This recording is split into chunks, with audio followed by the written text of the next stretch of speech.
the connotation that people get when you hear apartheid is that Israel is doing a racism because it hates Palestinian people. I don't think that's what's happening. But what's the alternative to the occupation right now? Freedom, rights, or human rights and freedom. Like, let's say Israel brings down the wall and gives Palestine a state. Why don't we have every indication to believe that Hamas would just attack Israel? Would they not? Why? You disagree with that? Why? I disagree. Why would they? Because Hamas is a literal jihadist organization that has already signaled There's a lot of fucking jihadists. Did you expect Israel not to have an excuse for why they shelled the beach or whatever? No, I expected you to have evidence that they were targeting civilians, and you did not provide any evidence that they were targeting civilians. What? That was after the Arabs rejected the peace deal, right? So. Oh, the Arabs, in quotes. All of the Arabs rejected the peace deal. What term would you rather me use? What term would you rather me use? Please tell me what terms you would rather me use when I say what side rejected the peace deal. Please, what is the alternative term there? No. The idea is that there is an Arab side. Okay, what term should I never use? An Arab side.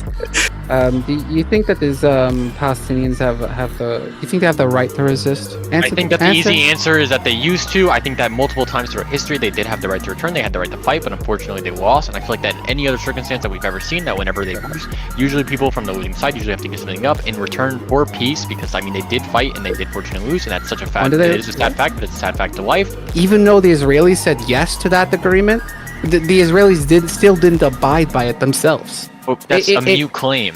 Obviously, they're not going to abide by an agreement that wasn't approved. The other side didn't accept it. Obviously, they're not going to. Of course, they're not going to accept it. The major question was, do we agree that Hamas can't be a good faith party in the partner for peace? All right, let's talk about cookies, eh? Sure. Yeah. Oh, yeah, so I was sort of evaluating that you're in the Destiny loner box sort of bubble circle. Apparently, I guess. You see the reference them a lot. Yeah, they come up a lot. Yeah. Did you agree with Destiny when he said that Hamas is making rockets out of cookies? No, I don't think that they were ever doing that. Probably not. Okay, well that's good. You're not too far gone with TFG. That's good. But it's really just not even about cookies. We can get on. You get sidetracked on cookies, and to the point that was clipped in my Discord or whatever. Yeah. What I don't think it's particularly. I don't really see a difference between whether they were whitelisting not cookies or blacklisting cookies. Either way, they're blocking cookies for, and usually people usually say chocolate. I don't know how recently we got onto the cookies, but yeah, it was just the way Omar was using it in a debate. He was making it seem like Israeli officials intentionally blocked cookies because they were evil and didn't want Palestinian children to have cookies.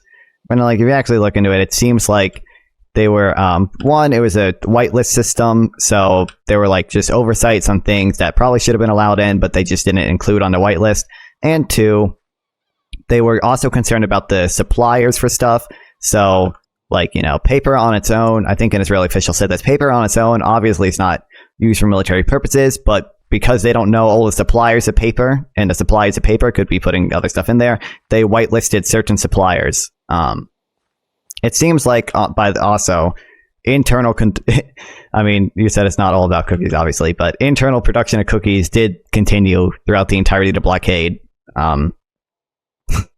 So they weren't necessarily totally robbed of cookies. They made their own cookies. But when I say it's not about the cookies, I mean that the list of things that weren't allowed in the Gaza at this time or another time.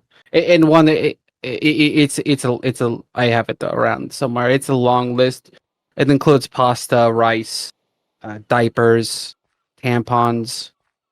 It's a long list. And these aren't the oversights that when the Google some of the Obama 2009 2010 basically Kerry visited Israel and he's like, you guys need to fucking let pasta into Gaza. That's fucked up. Yeah.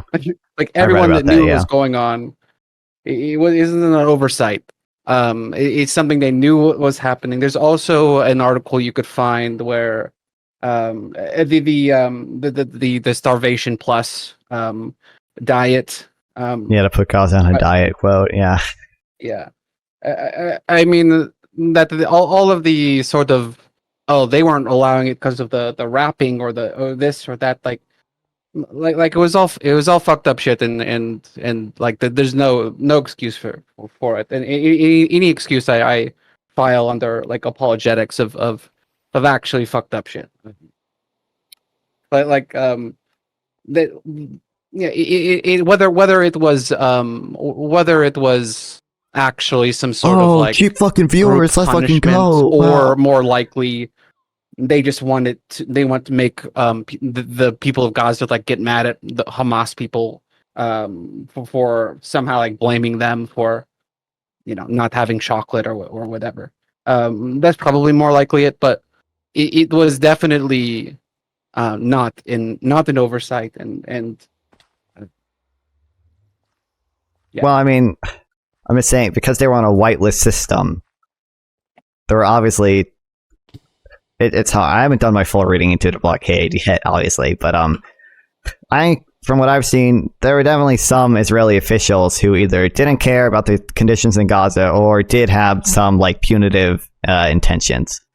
But I think like starvation as a method of warfare or whatever, it's definitely the easiest case to make against Israel. I mean, that's part of what Netanyahu's being charged for right now with the ICC and the other defense minister guy. I think that's definitely the easiest case to make against Israel, especially because what the intention is doesn't actually fully matter here with international law. All that matters is that starvation or some type of Gaza on a diet would follow in the ordinary course of events from putting the blockade on Gaza.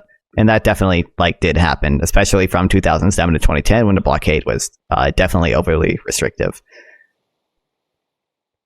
Right. Yeah, and you're right that's the it's hard to. I would say that that what they're doing now is quite a bit different than what they've ever done, in my opinion. And yeah, it is. It certainly is as plain as day that they could be allowing more in, and they're simply not. Yeah, they did recently start letting in more aid, like with the Erez crossing and stuff, but that was only after the heavy pressure from the U.S. and yeah. Is Israel an apartheid state? I think the connotation that people get when you hear apartheid is that Israel is doing a racism because it hates Palestinian people. I don't think that's what's happening. You can say there are certain things that are happening in the West Bank that are bad. For example, that the people that are arrested there are sometimes not charged. They're held there without charges, or when they are charged, they're provided documents in Hebrew, which they can't read, and they're in a military court system. But all of this is on the basis of on nationality and a military occupation. I don't think we should be using apartheid to describe that. I don't think the reason is because Israel just hates Palestinians. I think the reason is primarily security concerns from terrorist groups in the West Bank and in Gaza.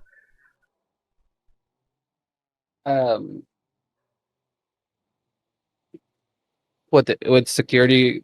Because they had a reason for the apartheid state. Does that make it not an apartheid state? I think there are legitimate security concerns in both the West Bank and in Gaza. Obviously, from Gaza, the West Bank has been more chill as of recently, but I mean, I just don't think that's. I don't think that's I think part of the thing that makes it apartheid is that it's racism, right? If they're doing it not for race, if they're doing it for legitimate security reasons, I mean, yeah, that changes things. Obviously, I think based on race, though. I mean, it's not. It's based on nationality. It's based on whether you're a citizen or not. It's just because the people in the West Bank aren't citizens of Israel. They're militarily occupied. Why aren't they citizens? Why aren't they citizens of Israel? Because Israel occupies them. Oh, okay. So the Nakba was 3/4 of the population of what was then the Palestine Mandate or whatever, right? So the reason they're in the West Bank, a majority of them, is because they were forced to move there because of their race. So to say that it's not about race, they're there. The reason they're not citizens is because of their race. But it's not like because when the race is irrelevant, really. I mean, you and I could renounce our U.S. citizenship and move to the West Bank, and we'd be treated the same as a Palestinian there, at least legally. Like if we did something bad, we would get arrested. If we were throwing stones, we'd get arrested and have the same rights as Palestinians there. It's not a race thing; it's a citizenship and what thing. What if we were Jewish? What if our race was Jewish? If you were Jewish, I mean, you could. I mean, if you were Jewish and didn't have Israeli citizenship, you would at least theoretically be treated the same. But I mean, you'd also be subject to the right of return in Israel, obviously. So I could have citizenship in the West Bank, right? If if my race was any correct. Jewish person could get citizenship in Israel, right? Because of the right of return. Correct. Yeah. So it is a race thing. That's why they're not allowed to be Israeli citizens. But I guess, can you accept that there are legitimate security concerns facing Israeli citizens that come from both the West Bank and Gaza? Security concerns because of the occupation. There wasn't security concerns before the occupation. I mean, well, the occupation started because of security concerns, right? The occupation only started tell me more. in 67. Tell me more about that. Yeah, why did it start in 67? In 67, because Egypt expelled the UNICEF troops. Egypt was mobilizing its troops into offensive positions. Egypt actually had a plan to attack Israel that was only thwarted. My understanding from what I've read is that Israel had a plan to attack Egypt called Operation Dawn that was only thwarted by a Soviet diplomat who told Egypt not to attack Israel, but it would have otherwise taken place on like May 27th. I think this is blatant. I've never actually heard this. I'm really familiar with the apologetics. I've never. Who do you hear this from? Who we read this from? Read this at? There's a few different things I can send you. The main thing I read. Remember your source. Was Michael. Well, that's a few different things. Was Michael O'Barnes' essay, O'Barn, I think, I don't know. Did Israel want the 6-day war? Which he talks about it in.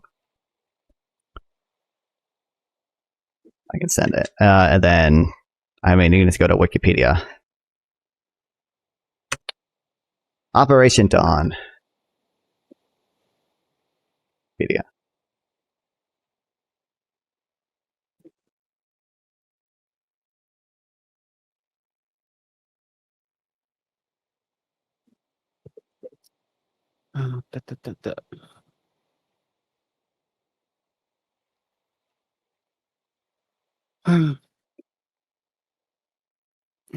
GPT says there's historical evidence to suggest Egypt was preparing military actions that could have escalated into attacking the zone 1967 leading to the 6th War. One such piece of evidence is planned Egyptian Operation Dawn. I asked about Operation Dawn. Here's what we know. Intelligence and preparations. Egypt under the leadership of blah, blah, blah, blah, blah, blah. This including moving troops. They did move troops. That's true. Which was perceived as a threat. That's true. They blocked the Straits of Tehran. That's true. Oh shit! That too. Yeah, the Straits of Tehran. I don't consider that an act of war, though. I mean, it's a blockade, right? They were blockading Israeli ships from entering an Israeli port. Isn't a blockade by definition an act of war, like with the UN Charter? The Strait of Tehran is that's Egypt's water, though. Isn't it international water? Isn't there an international channel through there? My understanding is that they weren't allowed to close their straits under international law. You might be right. I might even give you that, but still, I would consider this sort of. I did mention that earlier. Like diplomatic stuff. Like, I mean, when we U.S. sanctions countries all the time. Like, we block them from places. We even take their ships sometimes. I mean, I would file it under diplomatic, sort of like it's not war. It's you could say it's an act of aggression, but really getting away from with their security concerns about about the Palestinians and in the West Bank. And by the way, there is good assessments. There's well documented assessments by U.S. intelligence and British intelligence that that Israel would stomp Egypt. That it had no chance. It would be a stomping. So to say that Israel had a reason to be concerned about Egypt, not only was that not is that well verified that not to be a legitimate concern, but also it's called the 6 Day War for a reason. It wasn't just Egypt; it was like the entire Arab League, right? I think Israel had. It's fine that U.S. intelligence said that or whatever, but I'm pretty sure there were like literal meetings that Israeli officials had because they planned to declare war earlier, and it was only the prime minister is what stopped it. He, I think, had multiple delays on declaring war. I think they were literally estimating that like each day that they delayed starting the war, it was costing them millions of dollars and thousands of troops. Who? The prime minister's cabinet of Israel. Of Israel, yes. Of them delaying the war. Yeah. By the way, it should be noted the veracity of specifics of Operation Dawn itself have been debated among historians, while some assert that concrete plan existed and was imminent. Others believe that plan might not have been fully operationalized by the time the 6 Day War started. Blah blah blah blah. But it might not have been fully operational. But the real relevant question is like, did Israel have reasonable fear that Egypt was going to attack it? Reasonable, genuine fear, and it seems like the answer to that is yes. Because especially because I'm pretty sure they had intelligence reports that Egypt was planning the attack. So it seems like they definitely had a reasonable and genuine fear that Egypt was about to attack them, along with the other Arab states. They warned. Could say that they did, and not warn what? They warned Jordan to not to. Yeah, if they didn't attack, Egypt wouldn't attack them. It didn't matter because Egypt was in the West Bank as well. Their forces were sort of mixed together, so it didn't actually matter. Or because they signed the Mutual Defense Pact. Yeah. So the idea that Israel had to attack first, it had to attack first, and then second, it just happened to not just attack first, but obliterate Egypt and obliterate Jordan, and then I guess we'll just take the territory. That I think it's really clear, when like wars start, like whoever fired the first shot, like it's sort of important. And in this instance, we're not talking about the first shot. We're talking about destroying like the entire Egyptian Air Force before Egypt fires a shot. Like the idea that wasn't Israel, that Israel didn't start the war. You could argue that it had a reason to start the war, and they're not good. That's not good enough. Being afraid of that you're being attacked isn't a good enough reason in my book to start a war. All Russia, NATO or whatever. Like I don't buy Russia's fucking argument that NATO is going to start World War III, no matter how fucking close they are. Yeah, but I don't think Russia had a real and genuine fear, a reasonable, genuine fear that they would be attacked by NATO. I think Israel did have a reasonable and genuine fear that they would be attacked by Egypt and the other Arab states. Why? Because Egypt was literally mounting its troops to offensive positions, and it literally had the plans to attack, which I know we can dispute, but... So there's a reason why they were moving their troops. And that's weird. I mean, you mentioned what I heard, and I could double check this, but that Egypt got a telegram from Russia that said that Israel was stacking troops to the border on the north.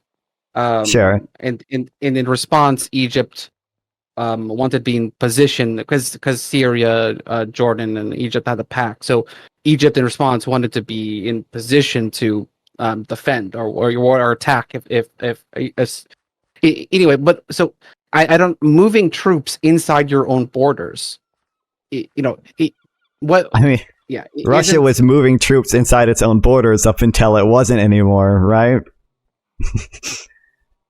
Right. Well, I mean, yeah, they were, but to say that even though Russia was probably, I mean, that was more, I think, because we had a good actual good intelligence. Yeah, it was probably likely that Russia was going to attack. But if instead Ukraine decided to attack those encampments inside Russia before Russia attacked, I would say undoubtedly that Ukraine would have started the war. Well, it's fine that they started a war. I'm not disputing that Israel started a war. They fired the first shot. I'm just saying that war started because of Arab aggression, essentially, because Israel reasonably and genuinely Arab aggression. No, it's not It's not an aggression to move troops inside your own border. Maybe you could say that to offensive position, Egypt to plan to attack Israel. You say plan to attack Israel, but they weren't. And also closing the Straits of Tehran. That's pretty clearly aggression. Yeah, you could say that. Yeah, that's an aggression, but it's not the military aggression. It's an economic blockade. It's an economic move. Well, it's right? not just, it's a military, it was a blockade. It's a military action. I think the UN Charter says as much.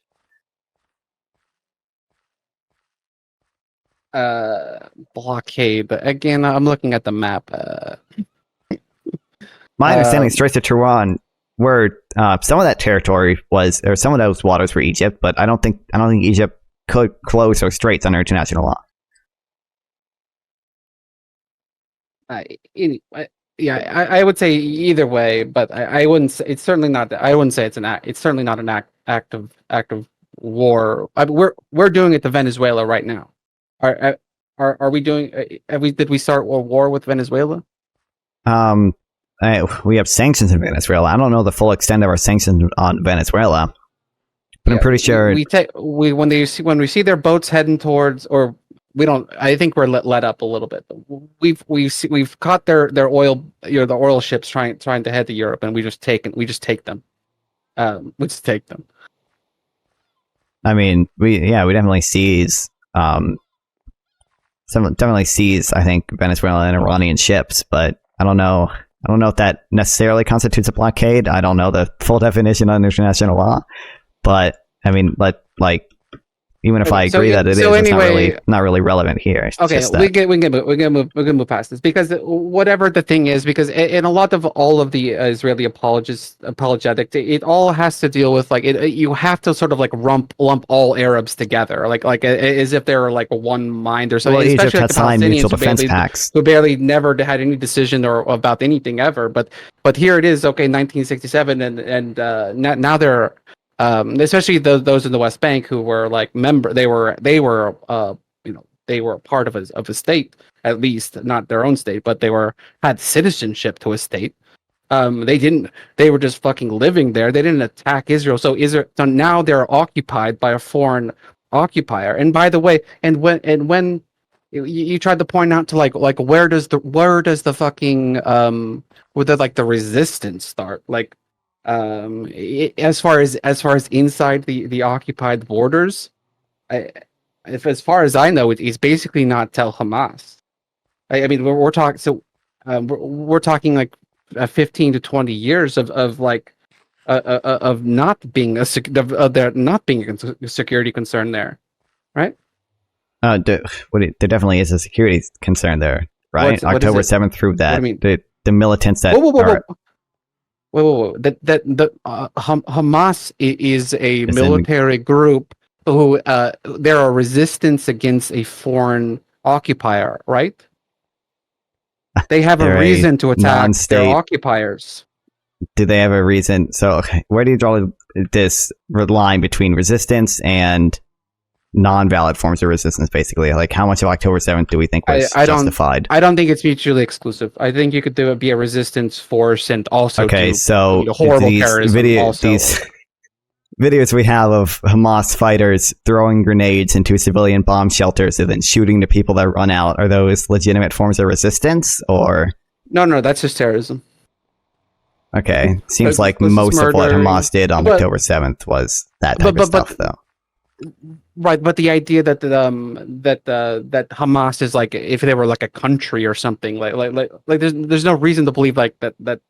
Why would they, if they had their own country, if they weren't under an occupation, a siege, they had a reason to attack, right? Israel, right? The people that shoot you if you get too close to the fucking fence, And by the way, there was military target. I think that it was pretty obvious that some degree of like, we're hitting this military place, like that definitely happened. Like, and also, yeah, fucking monsters going ham on a fucking dance festival or whatever, and yeah, obviously it's bad shit, but there was definitely like proper military targets being hit as well. But yeah, to say that, to point to the resistance of your 50-year occupation and be like, oh, see, we had a reason to worry about these people. That doesn't make sense, does it? I think the occupation only really exists because of the violence. I don't think Israel could withstand not having peace if there were a Palestinian Gandhi who truly renounced violence. But no, there has been a few of those, and Israel ends up killing them. No, Israel ends up arresting them or killing them. It's fine that fuck, you were talking about what? October 7th. Fuck, there was a thing I want to say. Oh, it's fine that they did attack some military sites, but I guess can we accept that like Hamas, as a matter of policy, is taking civilians as hostages? That's their policy to do that. I agree with that. Yes. Yeah, so are these those aren't like legitimate resistant military aims, right? Those are war crimes. Those are terrorist aims. Taking hostages. Taking a hostage is definitely a war crime. But like I said, I mean, you say legitimate resistance. I don't use the word legitimate. I think they are just flatly a resistance. It's hard to show me a resistance that did it like that was because you're the underdog, you have no power, you end up doing horrible shit. Like the French resistance in World War II, the IRA, they both targeted those who they considered colluding with the occupation forces. Like they you usually end up doing bad stuff. So I just like, I don't, this quote unquote legitimate resistance or whatever, like these people, like the people that don't have any power, and it's war crimes are war crimes, and terrorism is terrorism. I just don't like this word. Yeah, it is just resistance. It just resistance to an occupation, obviously.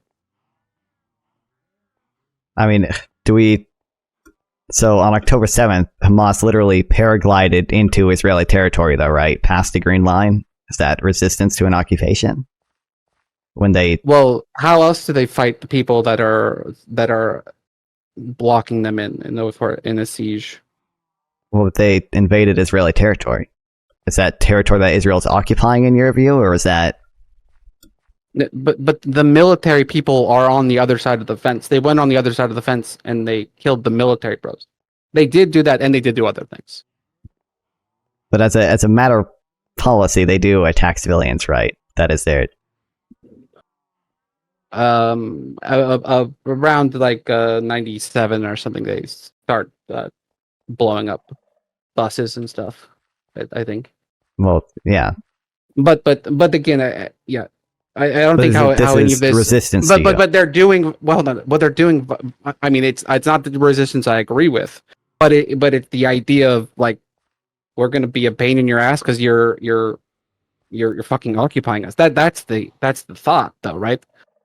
Even if it's horrible terrorism, I mean, not the monsters, not agree with the way that they're doing it, but they're doing it because they're an occupied people by right. They're living on. Okay, they don't have a state. These people haven't had a state, and they don't have a citizenship in 50 years. They don't have any rights to speak of, right? Do you think Gaza is occupied, or is it? Gaza is occupied. By what? Under international law. Under international law, I don't know if I agree with that. Okay, and international law does. Usually, well, wait, under what basis under international law? The UN time and again referring to the occupied territories of the West Bank and Gaza. Never have they not referred to them as such. I'm pretty sure it's always been occupied. Gaza flotilla raid. Wait, Gaza has always been. I mean, they withdrew in 2005. I feel under international law, I feel like there's usually more strict definitions that we try to adhere to. Yeah, yeah. It has to do with control. Do they have? It has to do with substituting the control of the lawful sovereign. Usually, this requires boots on the ground. So there may have been a case for it in. You say usually, but you say usually there is boots on the ground, but it isn't required. If there's effective control over the territory, does Israel have effective control over the territory? They do, right? Not necessarily territory within Gaza. I mean, they blockade Gaza, but also it has to be substituting that effective control of the lawful sovereign, right? So, I guess, do you accept Hamas as the lawful sovereign of the Gaza Strip, or who's the lawful sovereign there? I don't even know what that means. The who is sovereign, the legal the legal rulers? I guess. Yeah, basically. It's the Palestinian. I guess it could be Hamas with or like if it was, they should have control of that territory, but they don't. I mean, I don't think anyone, even the Arab states, accept Hamas as the lawful sovereign. They all focus on the Palestinian Authority. The UN focuses on a Palestinian Authority. Basically, I don't think anyone accepts Hamas as the lawful sovereign here. So they don't. Yeah, they usually don't. I mean, I don't know who else it would be. So it's certainly not Israel. So I mean, I would say that I would like Gazans to get a chance at actually electing like real people, but even Hamas has a lot of governance authority within the Gaza Strip, right? Like they were the ruling power in Gaza. I mean, they were blockaded, sure, but I mean, they were more or less left to their own devices. They could make their own policies. They were the head, the biggest prisoner, the big prison gang that managed the prison inside the prison. Yeah. I mean, you're saying they're running the prison. I mean, you can say it's a prison because of a blockade or whatever, but do we think that's an occupation if they are running it? Here's quote: the UN maintains that Israel retains effective control over the territory. This assessment is based on several factors, including Israel's control over Gaza's borders, airspace, and maritime access, as well as its ability to significantly influence life within Gaza through restrictions on movement and the flow of goods and services. The UN Security Council and other UN bodies continue to use the term occupation to describe the situation in Gaza in line with international law and various UN resolutions. So do we accept that Egypt is also occupying Gaza then? Because Egypt also enforces the blockade? So first of all, what I said fucking 5 minutes ago is that the international law and the UN consider it fucking occupied, which they absolutely fucking do. As far as Egypt is concerned, they are merely a participant in fucking the occupation of Gaza, but they're not the ones they're not the ones that to my knowledge, shooting the Gazans if they get too close to the border. Egypt doesn't set the fucking rules, right? Egypt will do that, though. Egypt does either shoot ships that are approaching Gaza or shoot people coming close to the border. They do, in fact, do that. And also, can you just link me what you're quoting from? Because I know there are plenty of different UN bodies that say different things. Like what, the UN body? Like, after the Gaza flotilla raid, there was a UN body that did their special investigation, and at the end of it, they concluded that Israel did have a right to blockade Gaza, and it was legal. But later, there was a different UN body, I forget the exact UN bodies here, that concluded that Israel did not have a right to blockade Gaza. Different UN bodies can disagree. One doesn't necessarily overrule the other. Just from what I've read, under a strict international law definition, I don't necessarily think Israel's occupying Gaza, because it doesn't seem like they're substituting control of the lawful sovereign. No one accepts Hamas as the lawful sovereign. And even so, Hamas maintains a lot of control over the Gaza Strip. Or at least it did pre-October 7th. Here's the United Nations Office for the Coordination of Humanitarian Affairs, OSHA, and its documentation and humanitarian briefings. OSHA refers to Gaza as part of the occupied Palestine territory. What do you mean, how can different bodies group each other? They're filled with different people. They're different organizations. They're just under the umbrella of the UN. Resolution would be, but that's generally, I have seen when resolutions it being referred to as occupied. I don't think there's any doubt as far as it being considered internationally. occupied. And what you just said there earlier, that whether or not Israel had the right to blockade it, or not the right to blockade it, this doesn't answer the question. This is not saying that it's not occupied. This is an entirely different statement.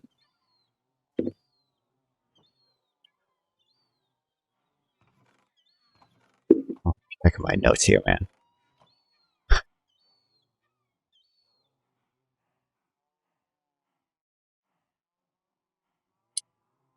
My understanding is that usually when we look at whether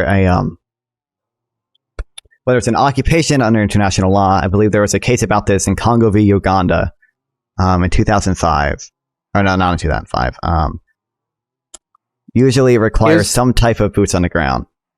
Here's from the UN.org, quote, the UN Special Coordinator and I are engaging with leaders in the region to express our concern, not outrage, and to advance efforts to avoid any spillover to the wider Middle East. The most recent violence does not come in a vacuum. The reality is that it grows out of a long-standing conflict with a 56-year-long occupation and no political end in sight. Time to end this, blah, blah, blah, blah, blah. This is pretty recently. Well, it's October, so after the 7th. You could disagree with the law, and the UN is not the end-all be-all international law. Statements from the UN don't overrule the jurisprudence from actual ICJ cases. And what the ICJ case ruled that Gaza wasn't. They haven't ruled that Gaza isn't occupied, but they did in Congo v. Uganda. Now you're ruling it. I don't give a fuck.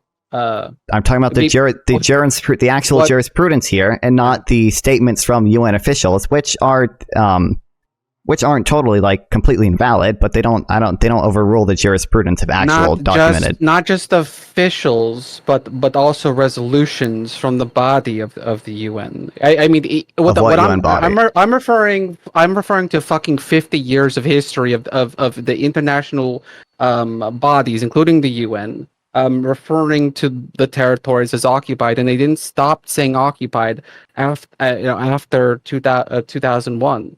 They've always considered it occupied. It's fine. What UN body you're quoting right now? Because UN bodies don't decide international law. Don't necessarily. They can in certain cases. That was a quote from the Secretary General of. A UN official. This is from the UN. Right, but what kind of source would you consider to settle the matter? Some type of legally binding thing. Well, are you saying a legally binding thing that says that Israel is that some ruling? Why would they need to rule on it if they've just been saying it? If that's just the consensus? Because UN bodies don't decide what international law is. UN bodies can comment on international law, and they can write opinions of what international law is, but they don't actually decide what international law is.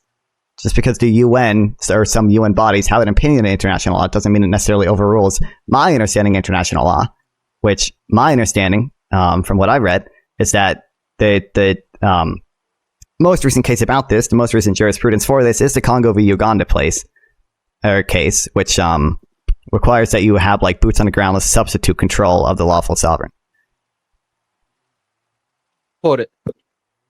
In order to reach a conclusion as to whether a state, the military forces of which are present on the territory of another state resulting as a result of intervention is an occupying power in the meaning of the term understood in the Justice Bellow, the court must examine whether there is sufficient evidence to demonstrate that the said authority was in fact established and exercised by the intervening state in the areas in question. In the present case, the court will need to satisfy itself that the Ugandan armed forces in the Democratic Republic of Congo were not only stationed in particular locations, but also that they had substituted their own authority for that of the Congolese government. In that event, any justification given by Uganda for its occupation would be of no relevance, nor would it be relevant for whether or not Uganda had established a structured military administration in the occupied territory. And they held that Uganda did not exercise any governmental authority outside the Ituri region in the Congo. The court held that other regions of the country, including one in which Ugandan troops were physically stationed in an airport, were unoccupied. Can you move the window to the left? Oh. Too bad. It's a double.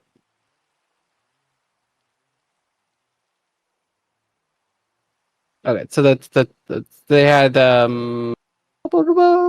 substituted their own authority, blah blah blah blah. In that event, any justification given by Uganda occupation would be of no way. In that event, any justification given by Uganda for its occupation would be alright.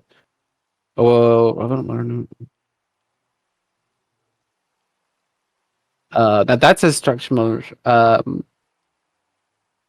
So the thing that you're reading, what looks like a paragraph of some, well, like a direct quote, but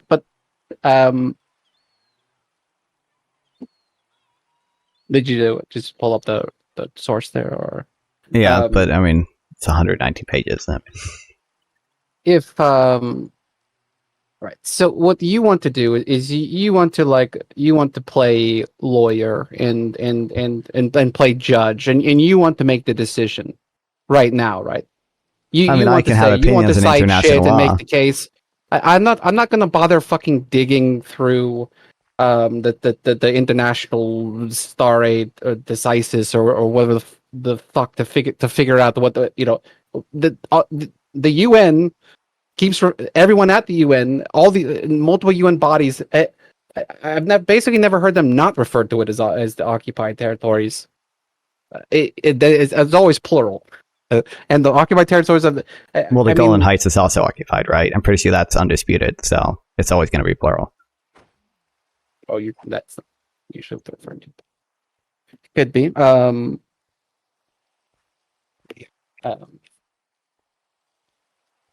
Permanent sovereignty of the Palestinian people in the occupied Palestinian territory, including East Jerusalem, the Arab populations in the occupied Golan and international.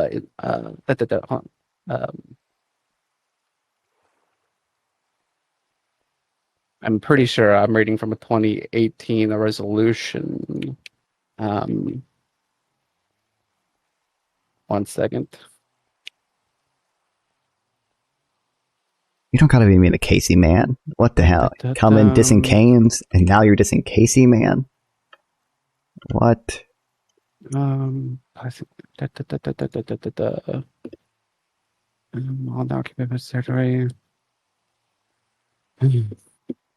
Vouchers of the occupied.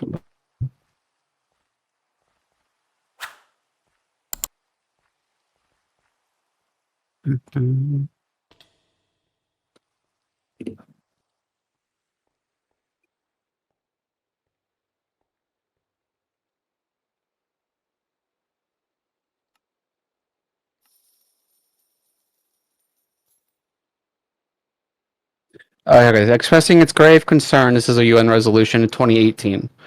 Expressing its grave concern also about the widespread destruction caused by Israel, the occupying power to vital infrastructure, including water pipelines, sewage networks, and electricity networks in the occupied Palestinian territory, in particular in the Gaza Strip, during the military operation. There it is, by the way.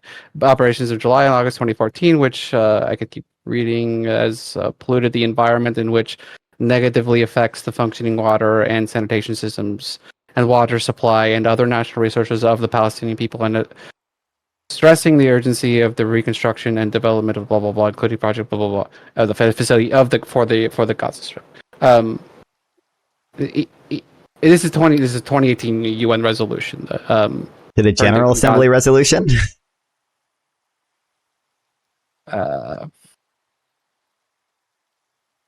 I mean, probably. I don't know how you don't know, but General Assembly resolutions aren't binding, and I severely doubt that it's a Security Council resolution because the U.S. would have vetoed that shit. Hold on. It's been 50 years of that being referred to as fucking occupied. We want to. Well, it was occupied from 60. Well, it was actually occupied from 49 until 2005. 20th December 2017 is what I mean. How many fucking sources do you? I mean, how many sightings do you want of the UN calling it occupied? I mean. It is considered occupied by the international community. You accept that by that statement? By some members of it. By the international community broadly, nearly fucking entirely. Nearly fucking entirely? I don't know. Nearly fucking entirely. What UN bodies have you quoted again? Maybe? OSHA. There was OSHA. A direct quote from this is just a General Assembly resolution. There's other resolutions. The Security General's remarks. That's what that.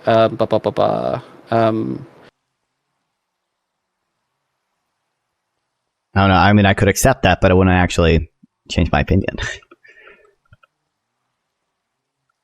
Okay. Well. What state? So Gaza is a state then? No, it's not a state, but it's under a blockade. I don't think it's. Whoa. Those things aren't even that because you're under a blockade doesn't mean you're not a state. Why don't they have a state? Why isn't there a state? Why isn't they have a state? Well, right now they don't have a state because they militants in the Gaza Strip just invaded into Israel proper and killed 1,200 Israelis, and it's ruled by a jihadist organization.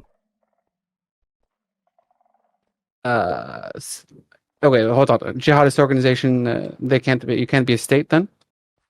Well, I'm just saying that's why Israel's unwilling to negotiate with Hamas. That's why they don't have a state. And that's fine. That's okay.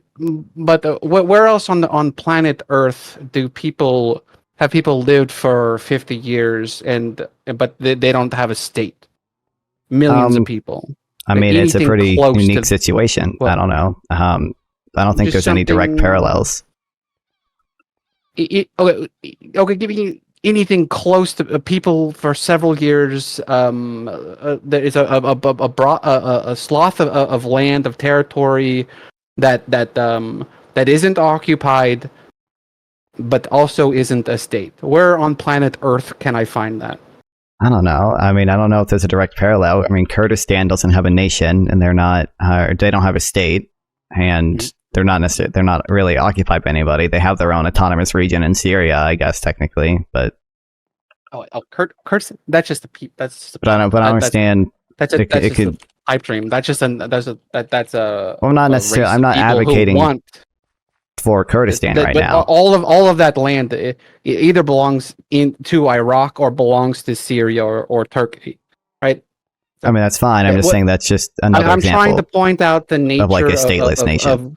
That either Gaza is is a state, or its land currently being occupied by Israel. It's either or.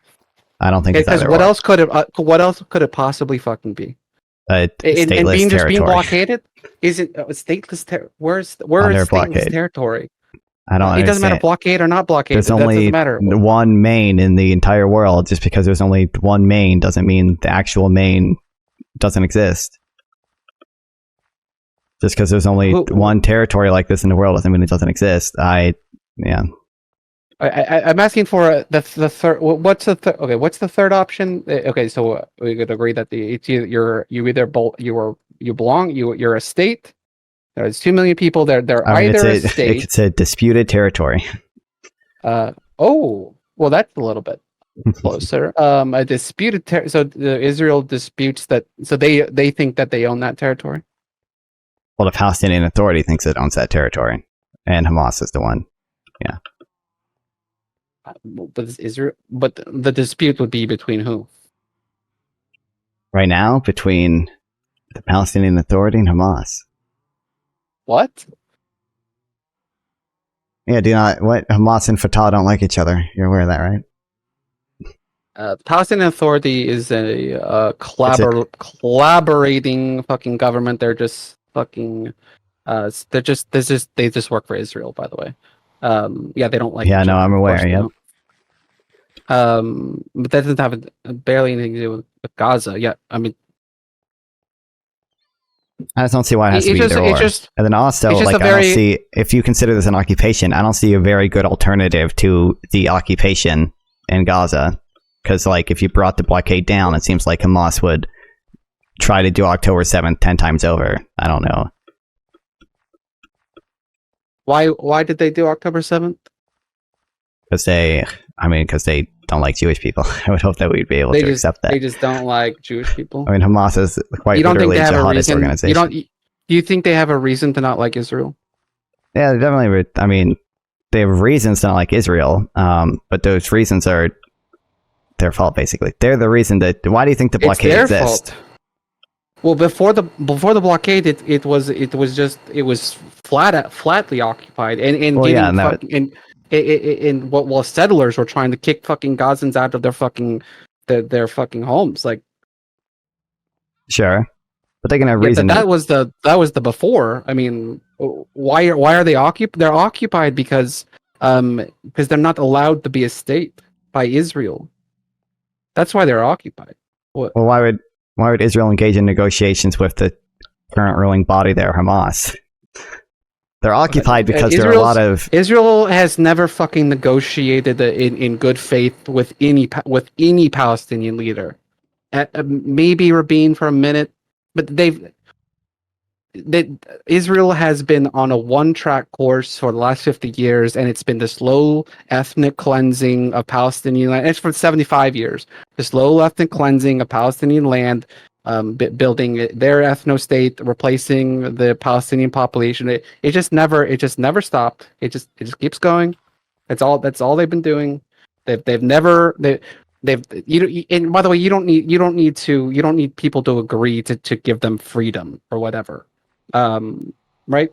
The Palestinians have never had any sort of power to negotiate anything. It's all about whether Israel has ever just like let them be their own fucking country. Let them have their own thing. That's the thing about like nation states is like Iran. They're not like a great group of guys over there at Iran, but they don't attack Israel because obviously because they'll get fucked up. Like that's because they have a nation. They have something to invest in, to believe in. They have a fucking future. No Palestinian has any semblance of that. Right? I mean, I haven't done all my readings into the peace talks yet, but I mean, weren't there agreements that weren't there deals on the table at Taba that like it seemed like were pretty good deals that Arafat rejected? That was after Oslo, right? Yeah, that was after Oslo. Was Rabin still there or not? For some of it, I think, until he was assassinated. Right. Whether or not Rabin was actually, he might have been in good faith. He might have been, but Netanyahu has said time and time again that he's on video explaining how he did not let Oslo go through or whatever. Like by the time that he had to say in it and Rabin was gone, that the Israelis effectively sabotaged the deal, and there's a video of Netanyahu saying just that, exactly that. Well, I'll always be very critical of the right wing in Israel. I think the right wing in Israel is pretty unhinged. I think like the fact that like the Likud party, their like actual position is a one-state solution. Yeah, they don't want a two-state solution. They've always wanted a one-state solution. How many people in Israel think that represents? I don't know. I mean, Netanyahu's elected right now, although obviously there's been growing protests against him. I don't know, maybe 60%. I don't know. They just want the Israeli state and in the West Bank and in Gaza. That support the Likud party. I don't know how many people want a one-state solution in Israel, but I think it's...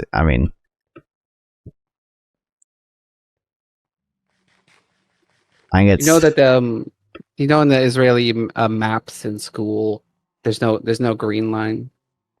Yeah, to show as greater Israel, and like that's bad, and like I disagree with it, but like we're taught a biased history in our schools too. You'd probably agree with that. It's pretty fucked up though that there's like this YouTuber guy, or he's like a TikToker, and he like talks to Israelis. At some point, he was talking to this guy that, like, I think at the time I think he was serious. Like he didn't actually know what the West Bank was. Like he spoke medium good English or whatever, but like, he didn't even he didn't even fucking know.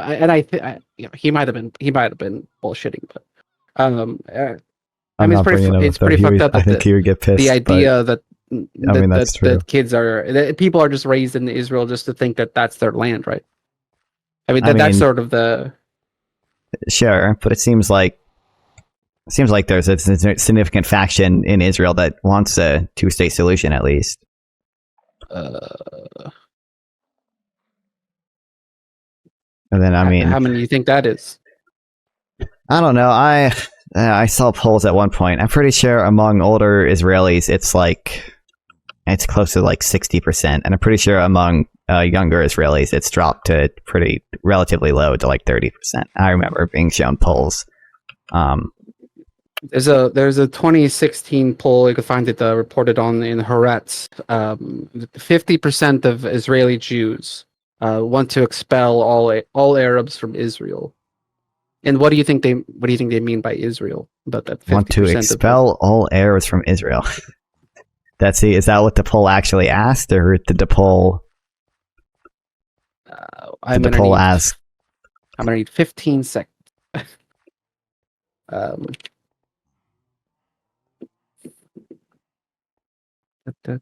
mean, we can talk about radicalization on both sides. I think it's both bad, but like the reason people are radicalized on the Israeli side is because they've had to live with the threat of attacks from Hamas and organizations in the West Bank. And the reasons people are so radicalized on the Palestinian side is because they've lived under Israeli occupation or under the blockade and have to deal with threats from the Israeli side. Right.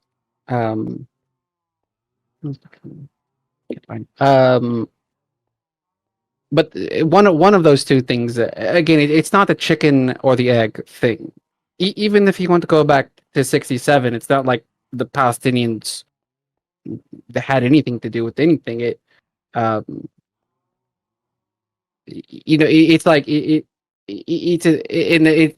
also never had any power to fucking like end the occupation. They've never had any power to negotiate. There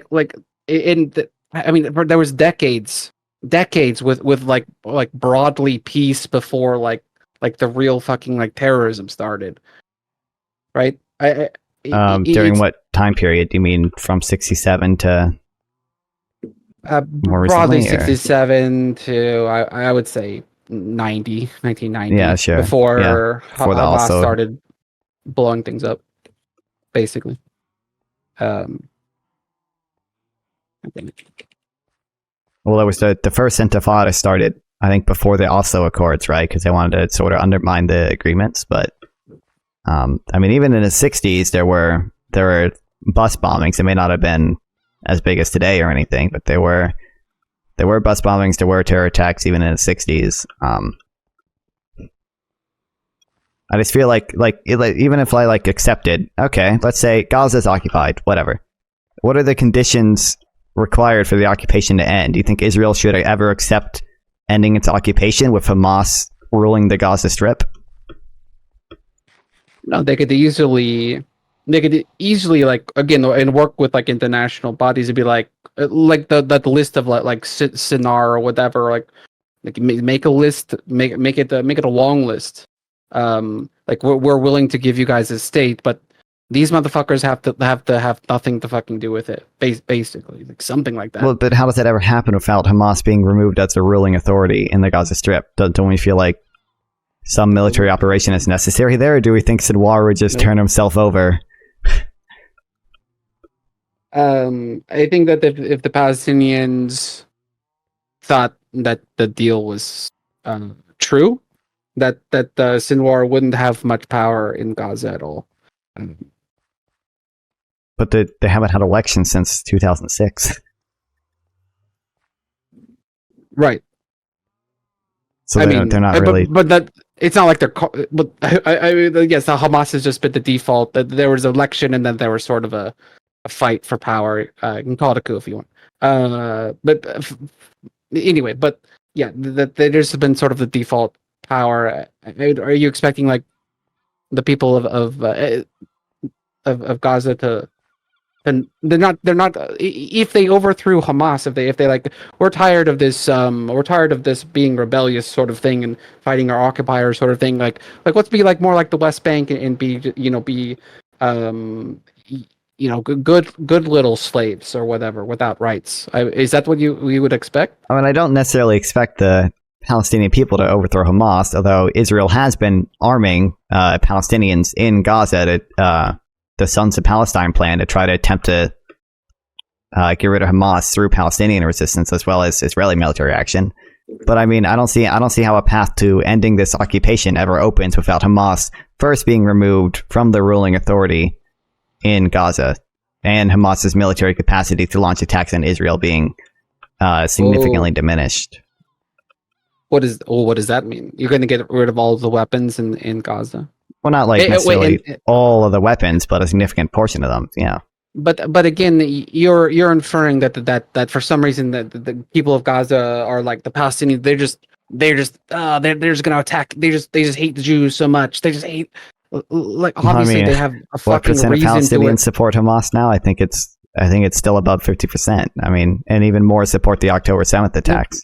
Well, the Hamas is the force that fights their occupiers, right? Why wouldn't they support Hamas? Because Hamas is a jihadist organization that wants to kill Jews.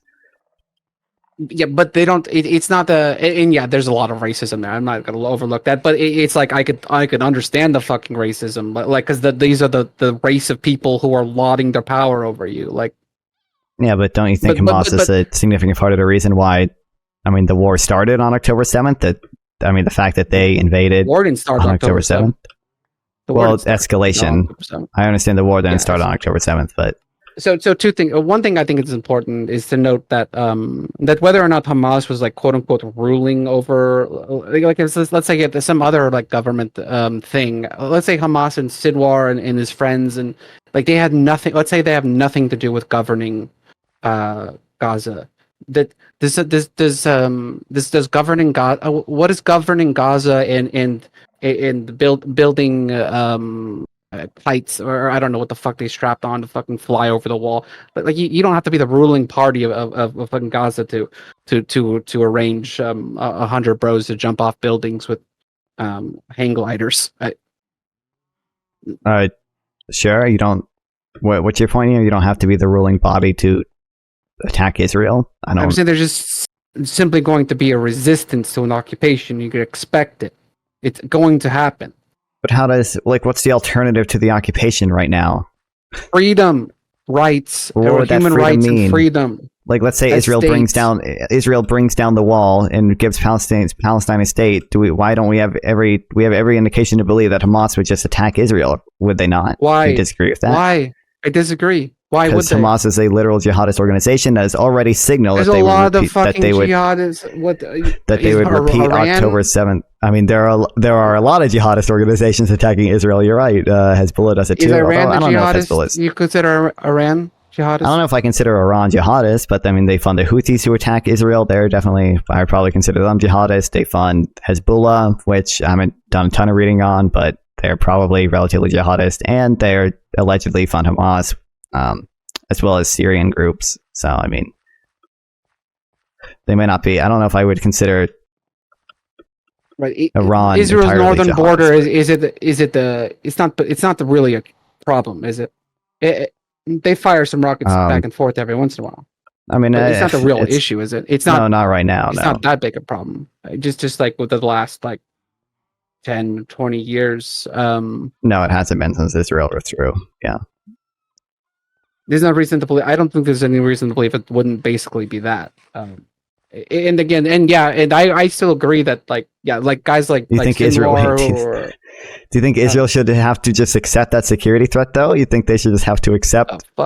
That security they're not paying. They're not paying. They're not paying the price for their One, they're not paying the price for the occupation. Two, I don't buy this fucking. There's a security thing. Is the security thing? Is that the why they've moved 750,000 Israelis into the West Bank and they keep making they've made a bunch of little Gazas in West Bank as they keep taking the land from these people? Is it because of security? So I mean, the settlements just because they want the settlements land? aren't because of security. The settlements are because Israel wants to annex the West Bank, and I don't like the fucking settlements. The settlements are fucking insane. And I'll even agree. Listen, I think Netanyahu and that guy probably should be charged by the ICC. Whether it actually ends up leading to anything, it probably won't, unfortunately. But I have no problem with admitting when Israel does war crimes, it should stop doing them.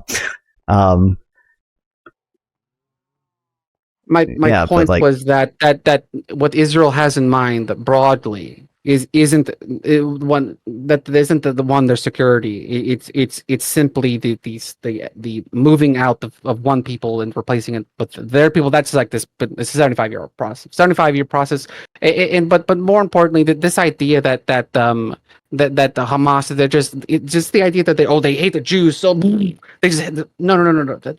They're just gonna go suicide because they hate the Jews so much. No. I mean, no. Disagree with that? That doesn't we can listen to the phone calls of that Palestinian calling his dad, saying, "Hey, Dad, I killed 10 Jews. I killed 10 Jews. The blood is on my hands." Yeah. Yeah. There's a lot of people. Yeah.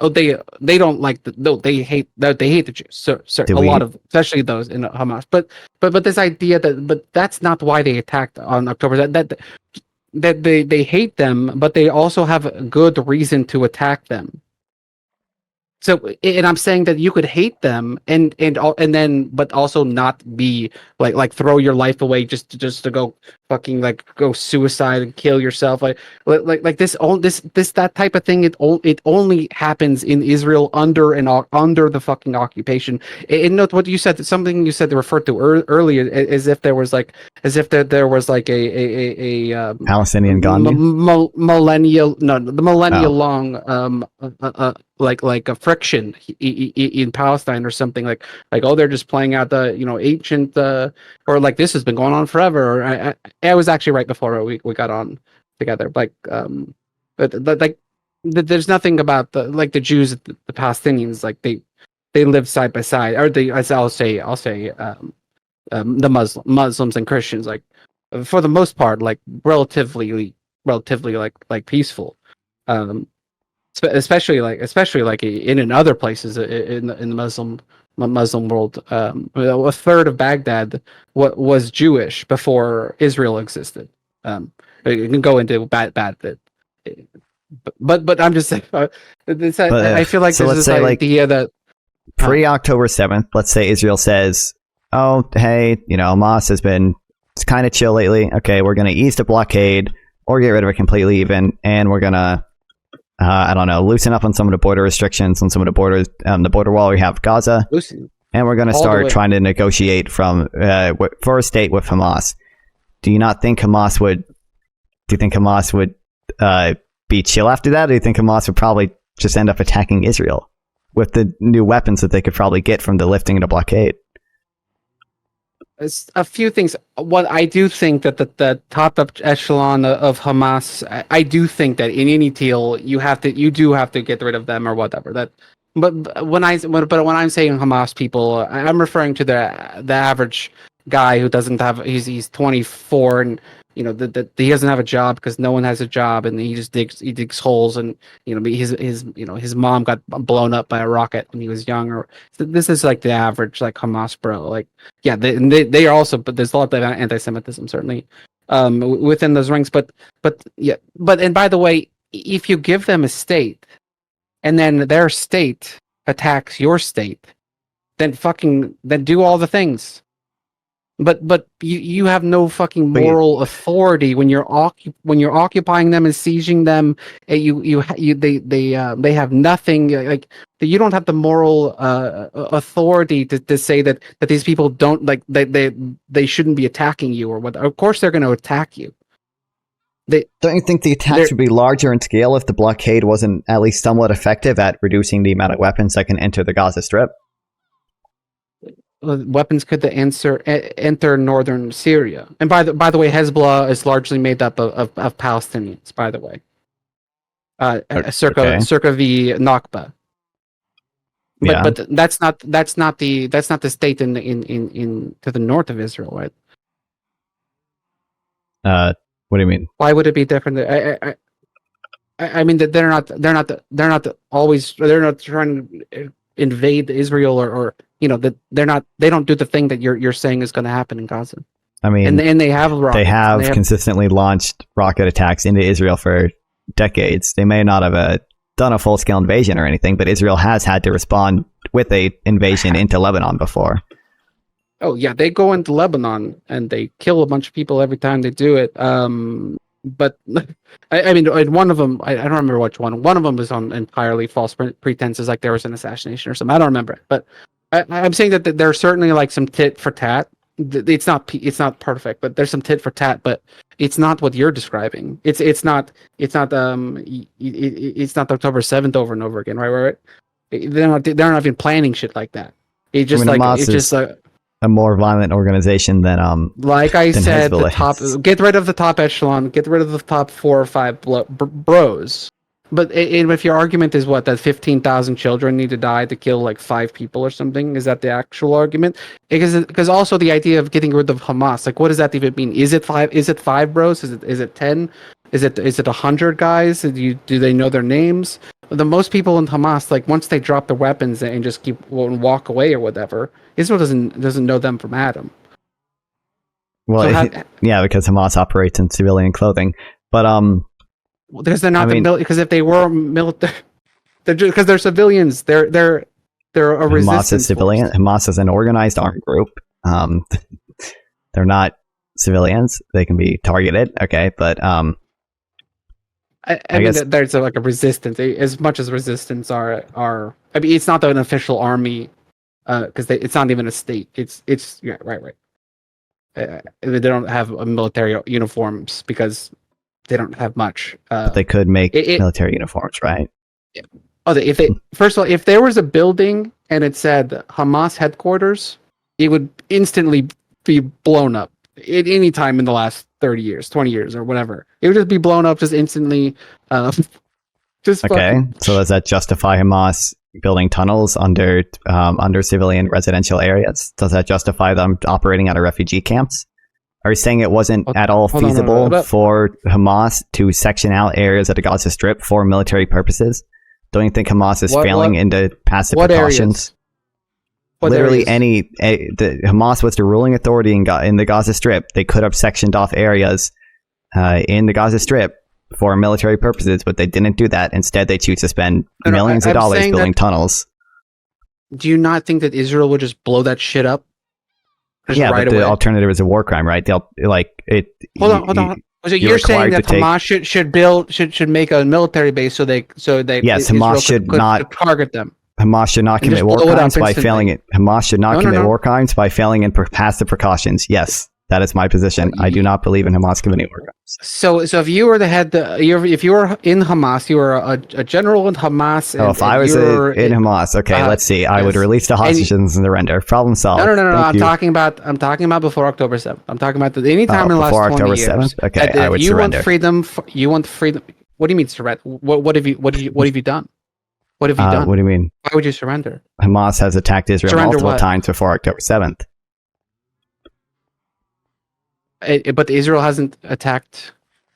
Well, of course, Israel's attacked. Of course, Israel's attacked Hamas, but usually that's in response to either Palestinian rocket attacks. Well, that's not even true. But I mean, sometimes it is. But I mean, they mostly kill civilians when they blow shit up in Gaza, right? Are you talking about? I mean, but it seems like Hamas has a policy of targeting civilians, where Israel has a policy of targeting militants, even if there is obviously collateral damage to that. They have a history of targeting maybe some militants, maybe some journalists. What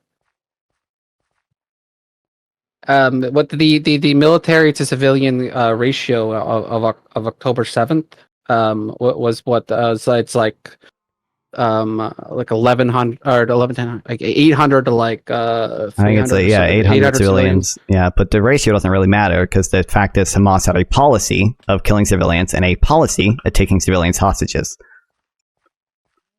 It doesn't seem like Israel has a policy doing the same thing. But before, actually Hamas true story. They used to only target military shit up until like 1994, when in Israeli reservist basically walked into a mosque and they shot up like 60 or 70 people or something. By the way, there's something, there's a name for that massacre. There's lots of massacres, mostly by Israelis. But just saying, like if you think that it's like and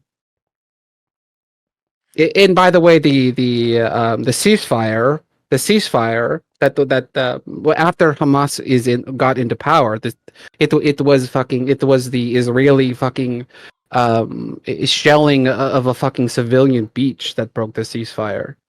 Which ceasefire? There's been a lot of ceasefires. I'm talking the first one. Like the Hamas exists now, and Israel's like, fuck you, here's a blockade, and it's like, and Hamas is like, oh, okay, we're gonna try to do this right for a bit, I guess, if we're in power. That there was a ceasefire, like right. I'm talking the first ceasefire, the first shots. It's possible Israel broke the first ceasefire, but that's bad if they did that. By targeting civilians. Targeting civilians. What do you mean by targeting civilians? I'll pull it up. Shit, actually. I used to be much more organized with this shit.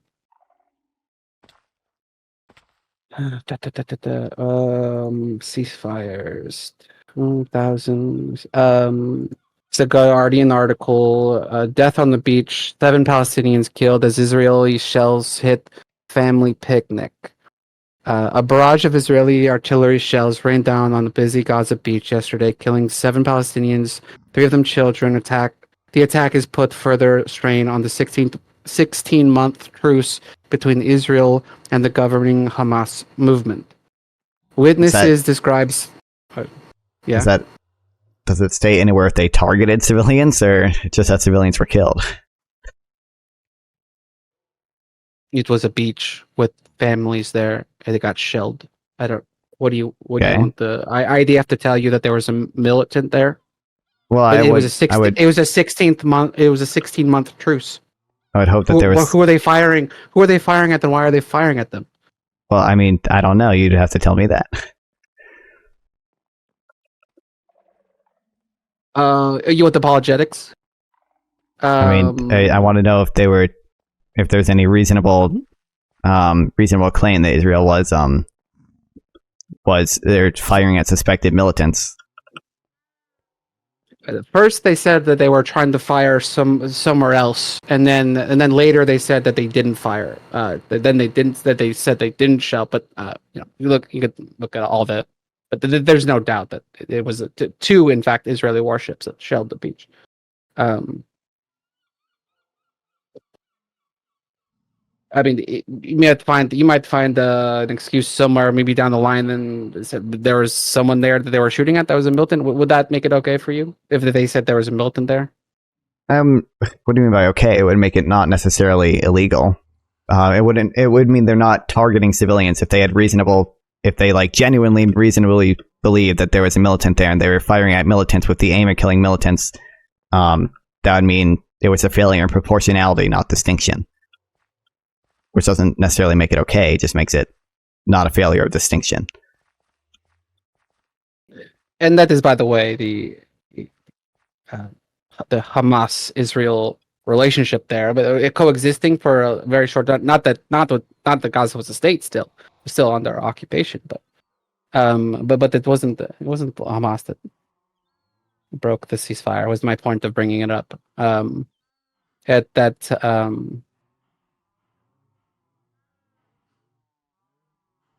Yargle.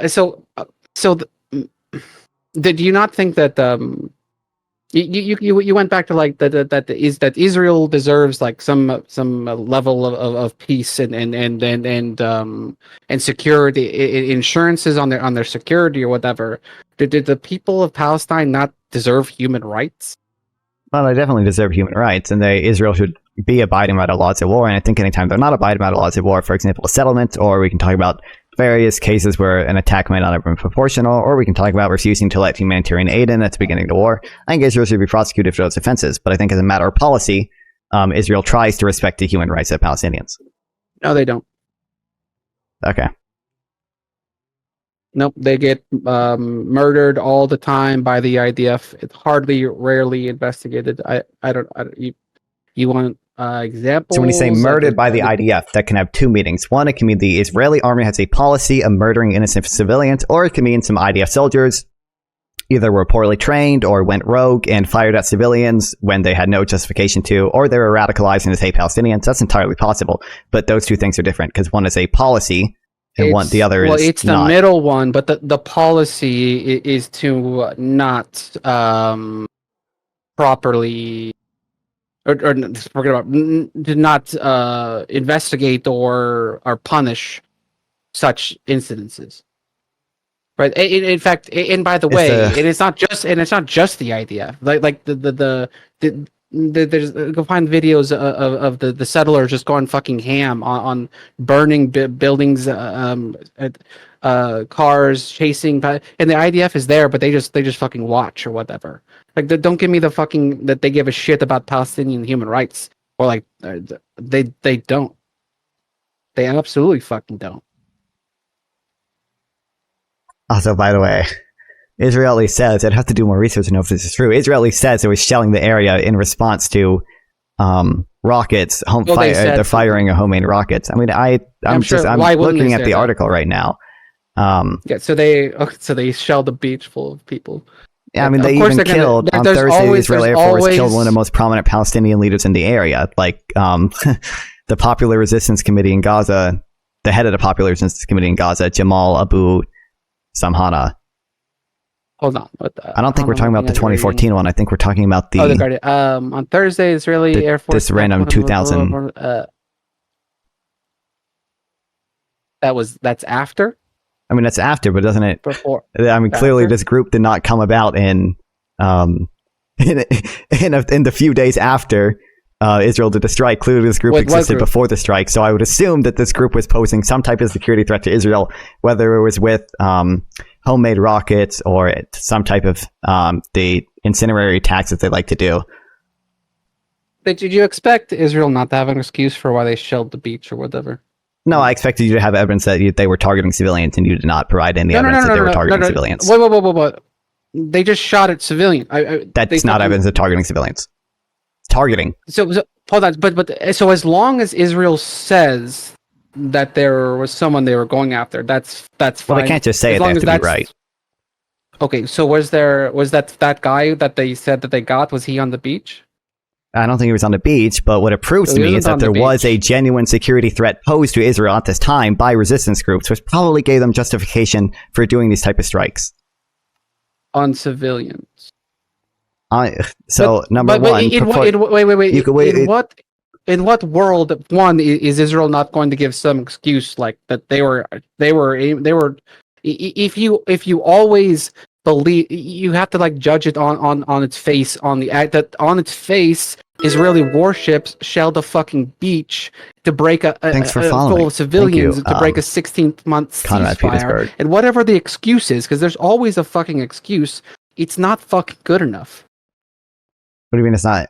What level of security threat to Israel is acceptable to you? What was the threat?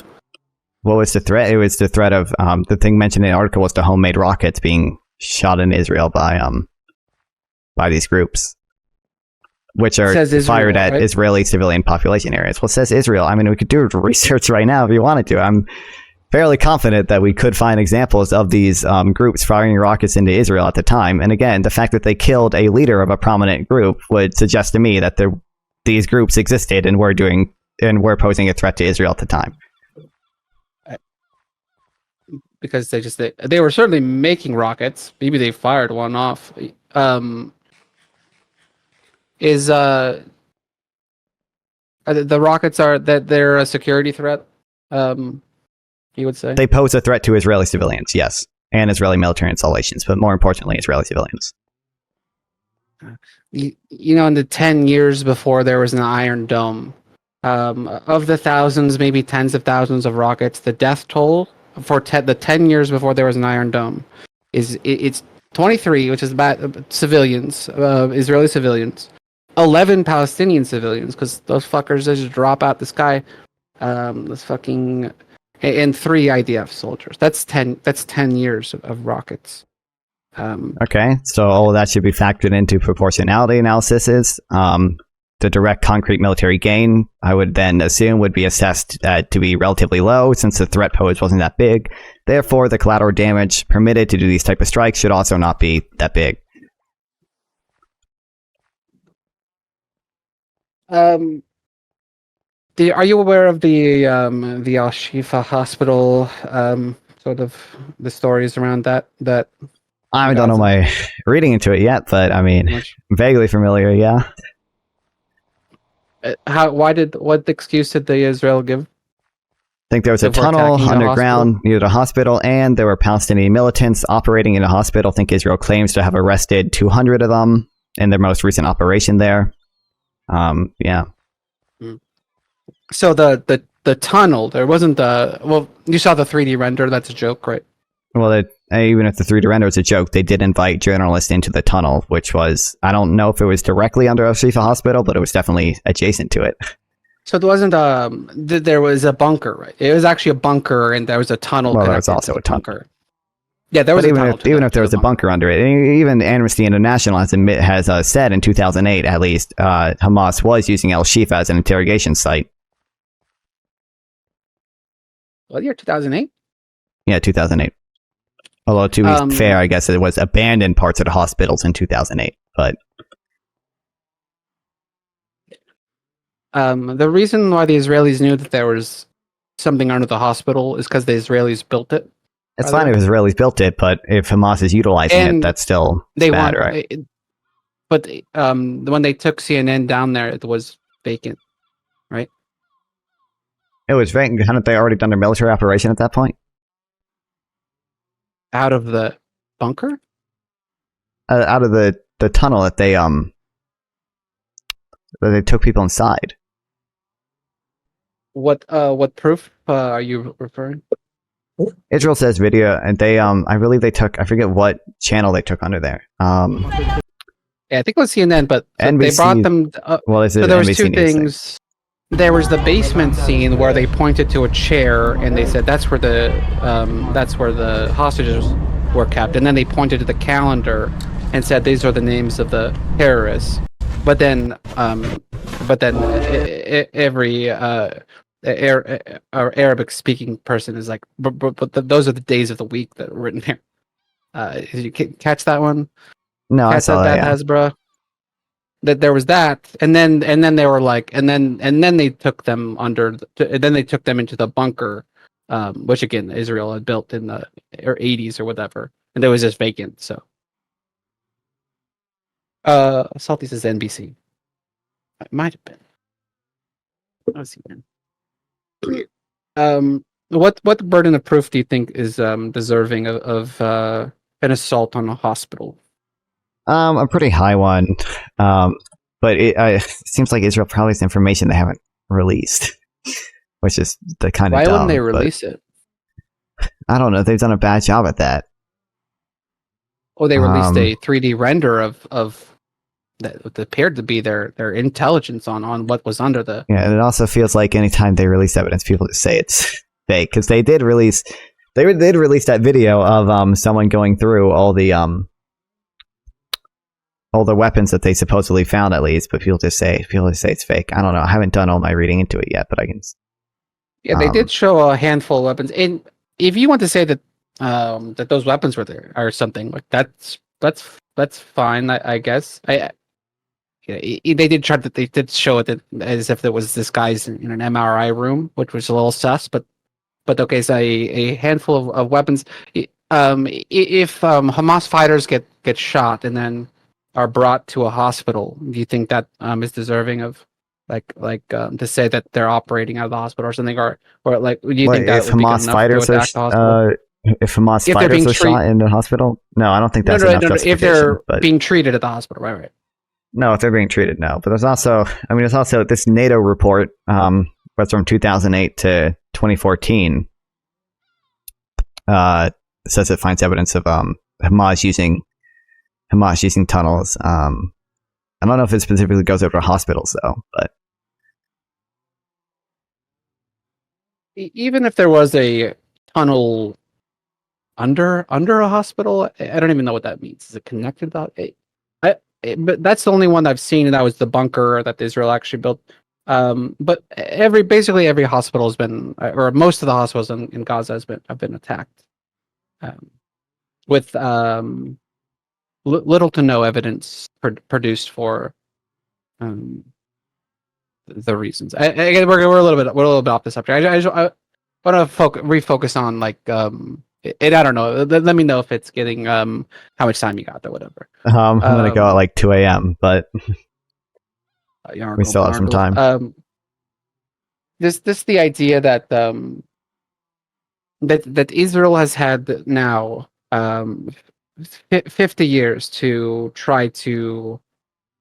I told him about the interrogation site, but anytime you mention a video of the hostages, basically, hostages in the hospital, they just go, "Oh, well, they were just treating the hostages." By the way, Isaac, if you want to hop in, you can just join a VC in the server, and I'll drag you in before Hamas ever was actually a thing, and it was like a governing body. I mean, there's decades of certainly relative peace that any time they could have been trying to give them their rights, but they never did, right? What do you mean? What do you mean of negotiating with Hamas? I was yelling at chat, sorry. Oh, mostly like before there even was Hamas. We're talking about decades of relative peace. Like, I mean, when I say peace, I mean there wasn't a substantial resistance. I mean, there were attempts to negotiate during this time, right? The Oslo Accords were set up during this period of substantial peace. The violence only started happening the first Intifada happened to try to undermine the Oslo Accords. Like, there were negotiations that happened during this time. Yeah, but then I don't think that's right. Pretty sure if you go first Intifada, 87. Oslo Accords 93. The uprising lasted from December 1987 until the Madrid Conference in 1901, though some dates conclusion is 1993, with the signing of the Oslo Accords. Okay, my understanding was that this happened to try to undermine the Oslo Accords. Yeah, you were lied to. Okay. So if I look up First Intifada undermine Oslo Accords, is anything going to come? I think it's the opposite. You might have said that the Oslo Accords were sort of a reaction to the First Intifada. I think that's more accurate. And I would say I think the Second Intifada was a reaction to the Oslo Accords, or Israel backing out of the Oslo Accords. So basically, mostly. Okay. Mostly. Yeah, even if those even if those agreements were actually made in good faith, again, once Rabin was gone, and I'm well, yeah. Then you have Netanyahu, and again, there's multiple quotes from Netanyahu about how he sabotaged those agreements. So where's the off ramp for Palestinians and people who are these conversations always like go back decades or whatever. But I mean, most of the people in Gaza and a lot of people in the West Bank, like they didn't have anything to do with that shit. They're just born and raised under a fucking occupation. They don't have a state. They don't have any rights, especially in the West Bank. But these people that like they're. But for some reason, Israel's perfect security and they're fucking. And by the way, Israel is a fucking extremely fucking peaceful place. I think that like in the last like 15, 20 years, I feel like there hasn't been many terrorist attacks at all. That you could point to the their police state, but like this idea that there was peace before October 7th. There's peace for Israelis. There's a brutal occupation for the Palestinians. Did I ever claim that there was peace before October 7th? I mean, there was definitely less violence, but I don't think I ever... Right. You said I think you said started the war, and then you sort of revised it. But I mostly quoting. I like to listen to the. I got these super Zio friends on Twitter, and they have spaces, and they're super racist and skitsy. The type of shit that they say. But anyway.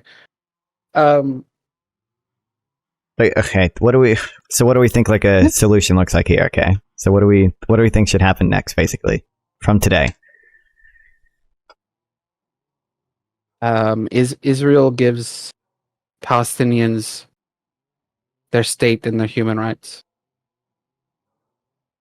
and leaves the fucking West Bank because does not belong to them. So Israel should basically, when you say give them a state and human rights, that means Israel, I would assume, means ends the blockade on the Gaza Strip and allows Hamas to continue existing. They don't go in their off, they don't get rid of the remaining brigades. If you want to add that, again, make a list. We won't respect your state if any of these 100 people are involved in any way. Basically, make them exiles or whatever. Make them live in holes or something. Basically. All right. Like real quick, do you mind if somebody else joins? Another streamer who's begging to join right now. Yeah. All right, Isaac, you can hop in if you want to.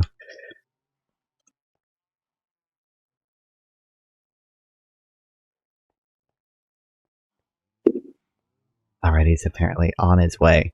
But I get, hasn't Hamas literally vowed to repeat October 7th before? Hasn't this been a thing that they've said that they were going to do? One guy said one time. Don't they seemingly have a policy of perpetuating these attacks against Israel? I understand that you think they're in response to the occupation. The 14 years from 2008 to 2023. Do you know a general idea of the people killed on either side, on the Palestinian side or the Israeli side? Well, I know there were way more on the Palestinian side, but that's not really relevant when it comes to the moral standing of the perpetrators. When it comes to the moral standing of the perpetrators, I care about the intentions, not the amount of collateral damage. Collateral damage. So, and was it 2008 or 2014? Whatever one was the 3 Israelis disappeared. It wasn't Hamas, but it was blamed on Hamas to start the bombing or whatever, or started the escalation to the bombing. Like, I mean, what you just said about the Hamas, as if they were like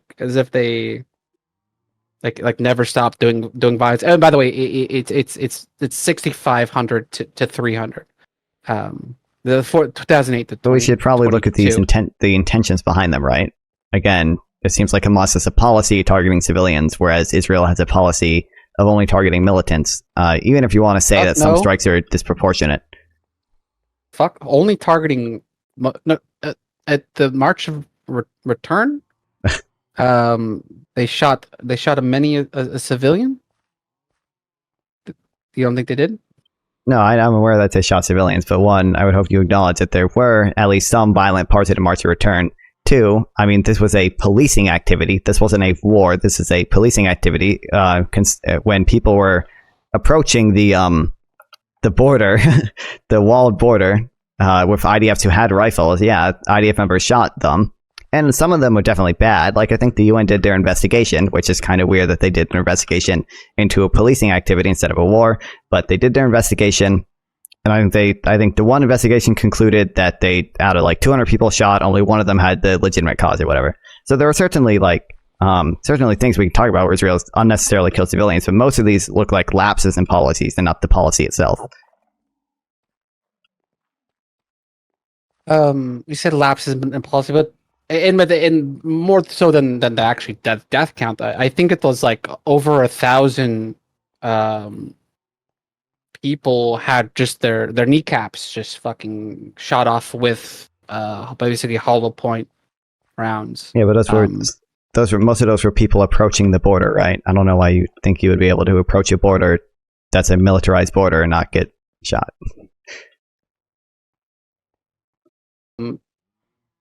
you say approach. That maybe there was some approaching. Maybe there's a video of one person of a guy standing with his back to the fence and him getting shot. It's hard to find one, but his back to the fence. He was at the fence. Like, you I don't know. See the fence. I wouldn't necessarily say like all these people should be shot, but you're approaching a militarized border. I think if you're literally approaching a militarized border where the other people have lethal weapons and you know they have lethal weapons, I think it's kind of valid for the IDF to assume that you have some type of lethal intention there when you're approaching people with lethal weapons. I mean, and you also just can't set the precedent that like if you want to like engage with a force on its border, just bring civilians with you, because then if you do push that border and they shoot civilians, it's wrong, right? Like, obviously this was a no-go zone. Whoa! No-go zone. Wait. Who said that? You were just inferred that there were like militants that like amongst the civilians, or then that's why that's they what were Hamas claims. Hamas even claims like that there were militants in those groups. Hamas claims that there are militants in their groups. You're claiming that there wasn't Hamas in the groups. I mean, there were militants in these groups. Unarmed civilians were targeted by snipers. Which was otherwise a almost entirely peaceful protest. But you do agree that Hamas is admitted to being a part of it, right? Like that they were in those groups. I mean, people in Hamas are just people that mostly live in Gaza. It still is not answering the question. That you agree that people who are a part of Hamas were there, though, right? Like they probably had military aims. No, there's no evidence of military aims. So when Hamas claims they were a member there, like why do you think they claimed those militants were there? What do you mean? In what fashion were they there? And when did they claim that? Okay, saying that there were members of the militant organization. Of the 7 were Hamas militants and activists. 1 was a global jihad activist, and 1 was a member of the Al-Qusaid Martyrs Brigade group. Some of them appeared in military form in pictures of the event. Hamas says, however, that only 5 of its members were killed that day. 1 of the men in the IDF was a Hamas operative. One was a member of the Martyrs Brigade. And then, according to the organization itself, but according to the IDF, among those Hamas, so even Hamas admits and IDF admit, they just argue about the numbers. I say you return is like a single day or something, but that doesn't mean that they had the military aims. And by the way, we're talking about the largely peaceful protests where many civilians were shot, right? That's what we're talking about. I mean, if you're going into a no-go zone, though, like under that circumstance, like, do you call do you think that whenever you pass like a border that you're told not to pass, like you are committing like? They never passed the border. So they weren't. But like some of them weren't in the no-go zone. Yeah. They were approaching. What's the no-go zone? The no-go zone is. Let me look it up. I think it says 100 to 300 meters from the thing. Oh no, the go zone is 100 meters out from the line. It's whatever arbitrary line that the snipers want to shoot you. It's probably about that much. Yeah. It's not like a physical line, though. Right? And by the way, there's video of civilians getting killed that weren't approaching the fence. So, and we're talking about hundreds of civilians dying. Like the you usually go, it's a no-go zone. It's a fucking peaceful protest. You're excusing opening fire on a peaceful protest. That's what you're fucking excusing. My problem is though, you can't say you can say it was a mostly peaceful protest, but you agree that it wasn't a entirely peaceful process, right? Like there was. It wasn't entirely, violence. yes. Okay, then at least we can agree on that. But I'm just saying, you don't the IDF doesn't have a scanner they can see who's going to protest peacefully and who's going to protest violently. Obviously they're going to be very wary of the people who go within these areas that they aren't allowed. Very wary of what? Of attacks. Of attack? What kind of attack? I don't know. Mortars being fired. Mortars. I'm pretty sure there were. Hold on. I remember a big thing during the March Return was that there were incendiary balloons that were being thrown over the border, and then they would land on Israeli homes and burn them down. Wait. A few things. One, what the fuck is an incendiary? But I read that too. I don't know what the fuck that is. So if you were going to do that, why wouldn't you just do it at night? Why would you walk up in broad daylight and do it? The fuck? So let me what ask I'm you saying again, is one soldier was injured during this from a grenade that was thrown from a Palestinian. So like there were one soldier was injured. Wow. Well, By the way, I don't give a true, but fuck that's about the 'cause- injury. You could easy to say you're Okay. injured. What the fuck? No. So these people are on the other side of the fence. I don't know how far away the fucking snipers are, but there's obviously no imminent danger. And you're just saying, well, they crossed an arbitrary line, so it's okay. They got open fire on. That's just how it is. Ooh. No, we're talking about fucking snipers, fucking just shooting at the crowds of civilians. And by the way, and fucking medics and journalists, including a U.S. fucking journalist. By the way, BT Dubs clearly fucking marked as a journalist, fucking just murked. Fucking Israel denied it until the FBI actually threatened to investigate. They're like, okay, it was us. That's what.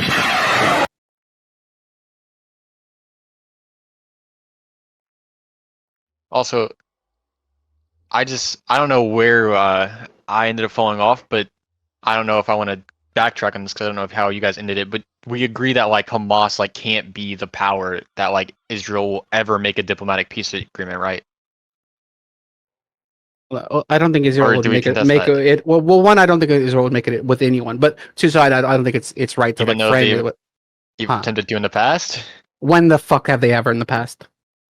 I mean, wasn't the like initial agreement put on the table accepted by Israel? Isn't that What people initial point to? agreement? The UN partition plan? UN partition plan. The Israelis said yes to it, but they didn't abide by it. Well, because that was after the Arabs rejected it, though. Yeah. Okay, first of all, the Arabs, like it was mostly like the Arab countries. They're going to reject the. Did you see that map, by the way? So the Palestinians. I'm not arguing that it was a good or bad deal. I'm saying that your claim was that they wouldn't accept peace, but yet they did. Right? If they didn't want them there, they wouldn't accept peace under that agreement. So first of all, again, you want to go back 76 years. And second of all, even though the Israelis said yes to that agreement, the Israelis still didn't abide by it themselves. Well, that's a mute claim. Obviously, they're not going to abide by an agreement that wasn't approved. The other side didn't accept it. Obviously, they're not going to. Of course, they're not going to accept it. So it was a fucking horrible fucking map. So what's your point? Why are you saying that Israel didn't abide by it? Of course they wouldn't. It never was taken to approval. What? Your claim was, well, they didn't abide by it. Well, why would they? It wasn't accepted by the Arabian side. The UN basically drew a border for Israel, and Israel's like, okay, sure, that's our border. Again, I'm not arguing. And then they immediately fucking took land that wasn't within those borders. Wasn't immediately. It was after the rejection of the deal from the Arab side.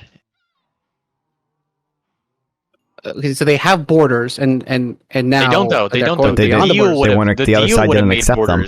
So if you, as long as you fucking draw a horrible map that no one would agree to, then therefore it's okay to fucking steal their land, or like the idea that the Palestinians ever had like a chance for fucking peace. No, that's the inference. Also, again though, what land are you talking about? What?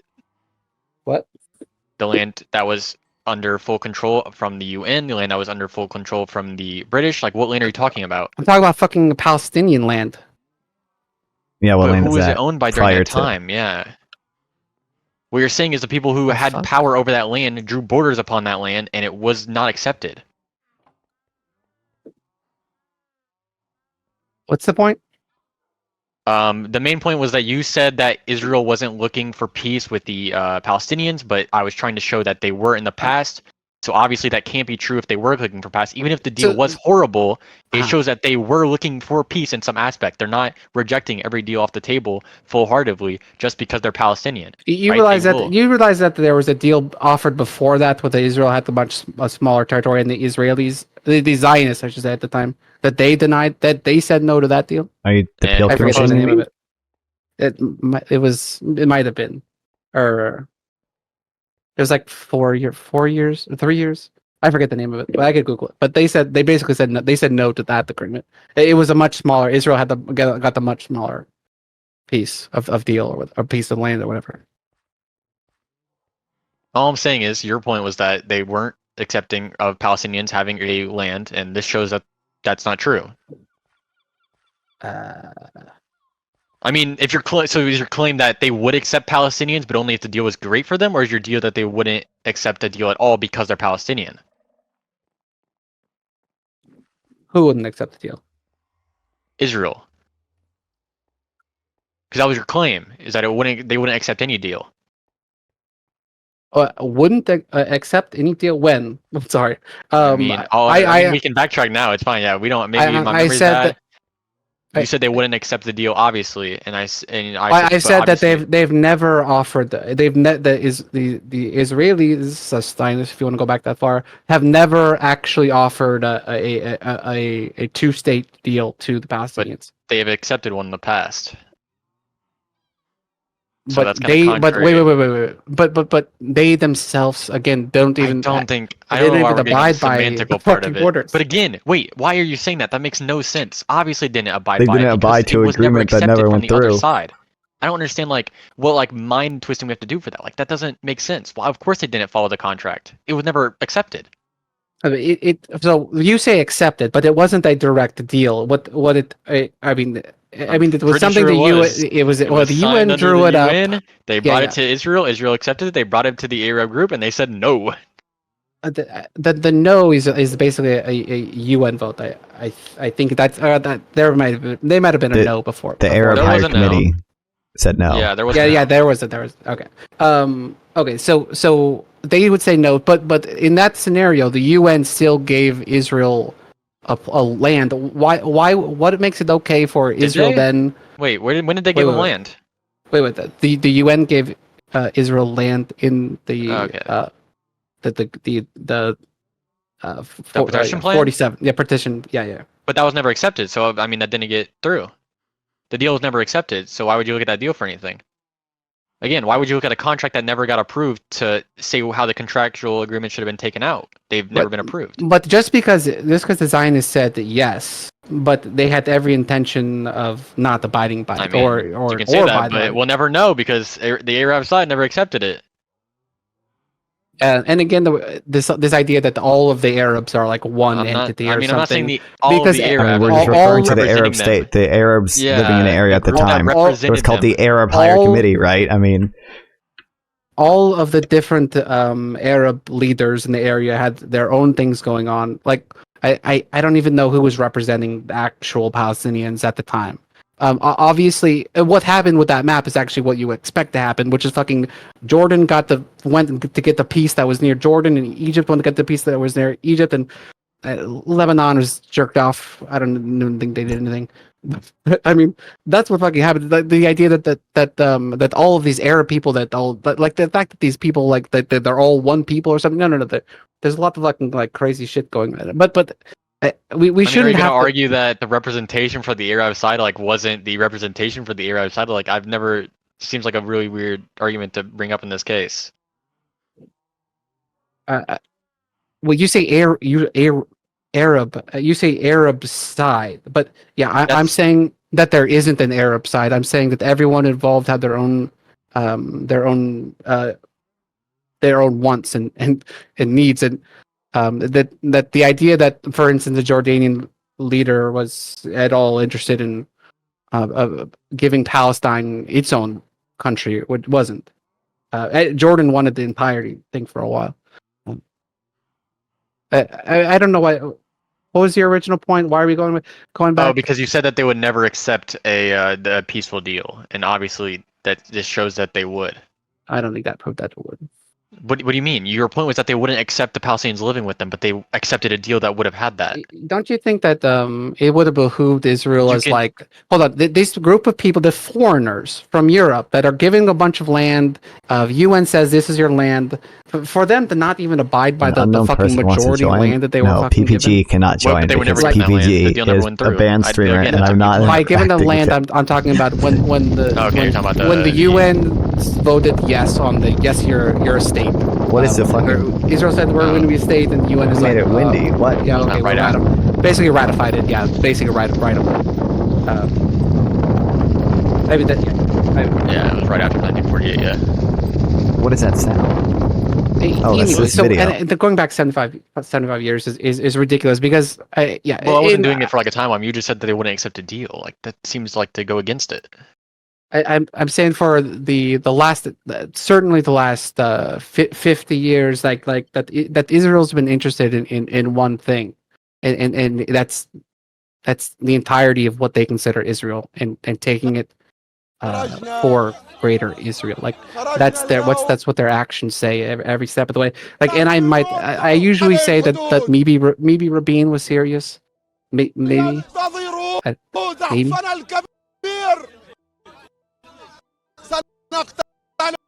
I mean, I agree that there probably are some problems with the fact of they aren't like Israel isn't looking for a lot of peace right now, but I don't think that's Israel's fault. Hold on, why isn't it Israel's fault? Because they've been given every reason not to. What reason? October 7th? Do you not think that might have a play on people's opinions right now? No, I'm talking about the 50 years that they occupied the West Bank and Gaza. I mean, so in like 67 there was 6-Day War, in 56 there was a Suez, in 1973 in 1982 there was the Lebanon War. Wow, none of that has to do. Wow, watch this! I changed the thumbnail and it started getting views again. Hell yeah, I love making 15 different thumbnails and just changing the title and thumbnail every time it stops getting views. I'm an excellent also, the YouTuber. 6-Day War, I'm pretty sure Palestine had a case in that. There was the PLO was unable to establish any control on the ground. It established its headquarters in Jordan, home to hundreds and thousands of Palestinians, and supported the Jordanian army during the war of attrition, which included the Battle of Karem. However, the Palestinian base in Jordan collapsed with the Jordan-Palestinian Civil War in 1970. Okay. So they were involved, and then 5 years after that. You're saying that they helped the Jordanians? No, I'm saying that it seems like there's always been conflict. You said like in the 50 years there wasn't conflict. It seems like there was probably you can agree that played a factor in peace talks, right? Colonel Sanders, true. What did? That the fact that the history of Israel has been fighting for its life, for its state. When did it fight for its life? I mean, the time they just named. The war that they started in 67? No, he thinks Israel is always going to win every war. It doesn't, yeah. Oh, that's not starting a war that you won in 6 days. That's not fighting for your life, is it? I think Israel had reason to believe that the Arab states wanted to exterminate it. Most historians agree that, I mean, Israeli historians, unfortunately, agree that the evidence does show that there was probably some bad things about to happen in Israel. Nope, they don't. No? Okay. Well. Well, even then, no. Even if they started the wars, okay? I'll even give you that, okay? They definitely started the wars. Okay. Well, I mean, like in like the political, like who's really started? We know, I mean, 20 different things. Okay, I'm saying just in totality. Okay, let's say Israel did start the war. You do agree, though, that even if they did, the war would have an effect on the peace talks. The peace talks with Palestinians? Yes. I'll give you like I guess so. But I'll give you an I guess so. Palestinian violence makes Israel less likely to accept peace? That should be an easy thing to answer. Okay, well, Palestinian and/or Arab aggression. So Israel then, after that, they're occupying these territories. If they respected these people, bro, what's up with this YouTube chatter, man? They might have tried to help them have a state or something. Why? Instead of, I'm saying, why would they? Explain to me that. No, I'm not saying that like, I'm saying that like rhetorically. Why would they do that? Right, because the land that they took is considered illegally occupied under international law. What? But again, though, I'm saying why would they? If Russia takes Kiev tomorrow, Russia's not going to give back Kiev, and the UN's not going to be shit about it. Okay, so why should they? I'm saying why do you think they should? All right. So is this what like a might also make right just real quick, Casey. I'm just saying. Wait, continue. Good. I'll hop in after. No, you're good. Go. Well, no, hop in after because it's kind of. Nope. You were first. You gotta go. Okay, fuck you. Okay, Casey, briefly, what's debate? What do you think makes Israel's occupation illegal under international law? What do you think makes it illegal? This is a whole new debate. This is the shit you tried to do earlier. You want to play fucking international law or whatever. When I say that it's illegal, what is the law? The British did cause the problem. International law. Like this is the status quo. This is what the UN has been saying for 50 years. This is everyone said. So that's the consensus. So I didn't actually ask what the UN said. I asked what is the basis for it being illegal under international law. Actually, it's not even what the UN says, because I'm not a fucking... Yeah, What? to be fair, you are asking What? for a wall. UN under short 242, circumstances. 1, isn't legally binding, 2, doesn't even require Israel to withdraw from all the occupied territories, and 3, ties the withdrawal Why of don't Israel they- why from doesn't it occupied...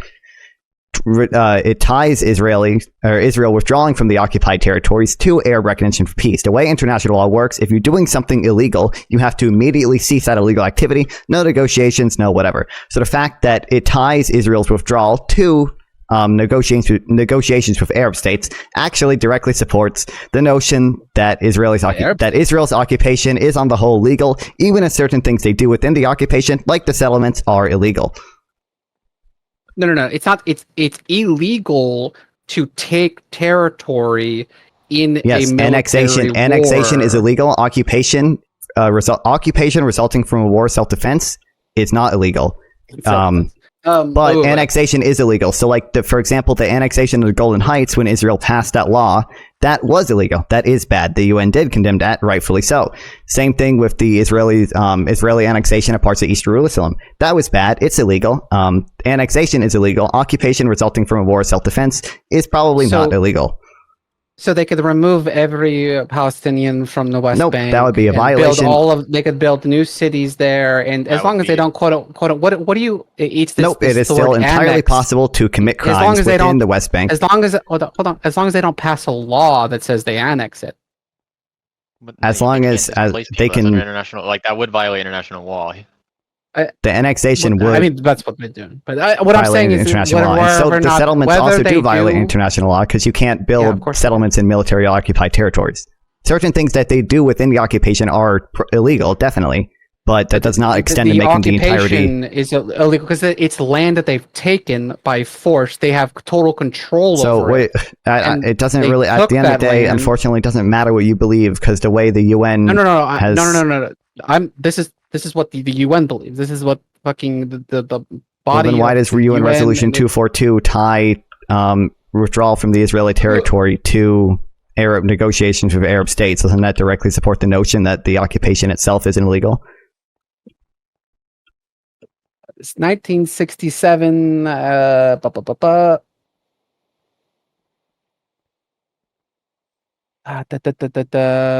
Concern, emphasizing, further affirms the fulfillment of the charter, affirms further the guarantee freedom of navigating through international,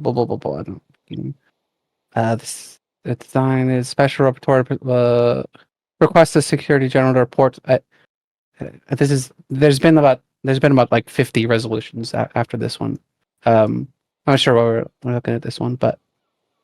Well, UN 242 is just what a lot of people cite when they say the occupation is illegal. But yeah, there's been other resolutions, but a lot of them either aren't legally binding or don't even necessarily call the occupation illegal. Do you agree with that it is international law that you can't take territory basically by force in a war? Yes. No, because that's. Well, it depends what you mean. Legal ways to do it, yeah. You can't start a war to take territory, but occupations can be lawfully created in a war of self-defense. That is my understanding of international law. I don't even think it's. I don't think actually you could. I don't even think you could take the territory, even if it was self-defense. Not that would. I think that would be a lot more moral or whatever. But I don't. My understanding it is illegal either way. I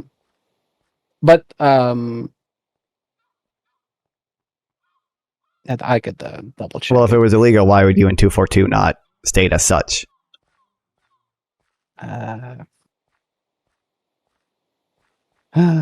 Give me a second.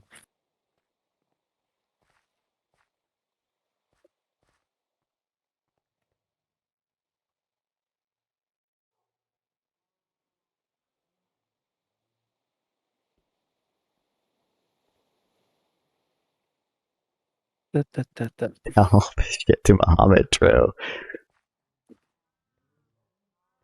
I think the U.S. has lost a direct conflict only in certain. I don't think the U.S. has lost a direct conflict only in certain seas. I mean, oh shit. Vietnam was somewhat of a direct conflict, right? We were fighting insurgent movement in Viet Cong as well as North Vietnam, but. Resolution determines that the Israeli settlements in the occupied Arab territories, including the West Bank and East Jerusalem, have no legal validity and constitute a serious obstruction to achieving a comprehensive, just, and lasting peace in the Middle East. Additionally, 2334 and I mean 2016. I could double check these. It needs to be double checked. I mean, again, I agree the settlements are illegal because that's annexation, right? Or well, the settlements are illegal. Activity and constitutes a flagrant violation. But on the first one, that the 1979-446 Israeli settlement. Okay, the settlements. Blah blah blah. It says settlements. I could specify.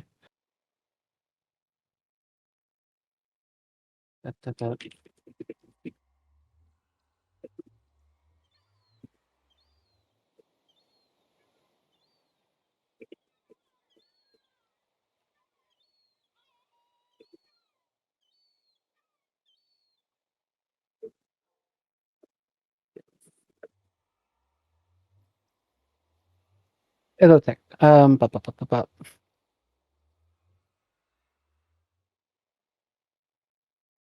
them explicitly declare the occupation itself to be illegal. They primarily focus on settlement activities. Okay. However, UN General Assembly resolutions have been more explicit in declaring the occupation itself illegal. So, which aren't General binding. Assemblies. General Assembly resolutions aren't binding. It's just what the majority of states feel like saying that day.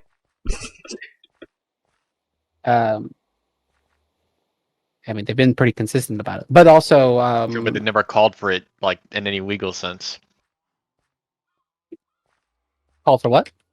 They never made a call in the legal sense to push for it. Like, why do you think they haven't done that? Isn't that interesting? Isn't that also there's different ways that they do what? General Assembly resolutions can be ordered. So some are just requests, like UN Resolution 181, which is the original partition plan, was just like a request. It was phrased as like a requesting that this happened, which means it's not even as strongly worded as it could have been. It wouldn't have been legally binding either way. But so some of these General Assembly resolutions are just requests, basically. They're just asking nicely. Yeah, I mean, and those the word that they're usually stated, it's usually just like it's always like we affirm this and we affirm that. Like that's on everyone I've ever read. That's basically the format of it. As far as the General Assembly resolutions.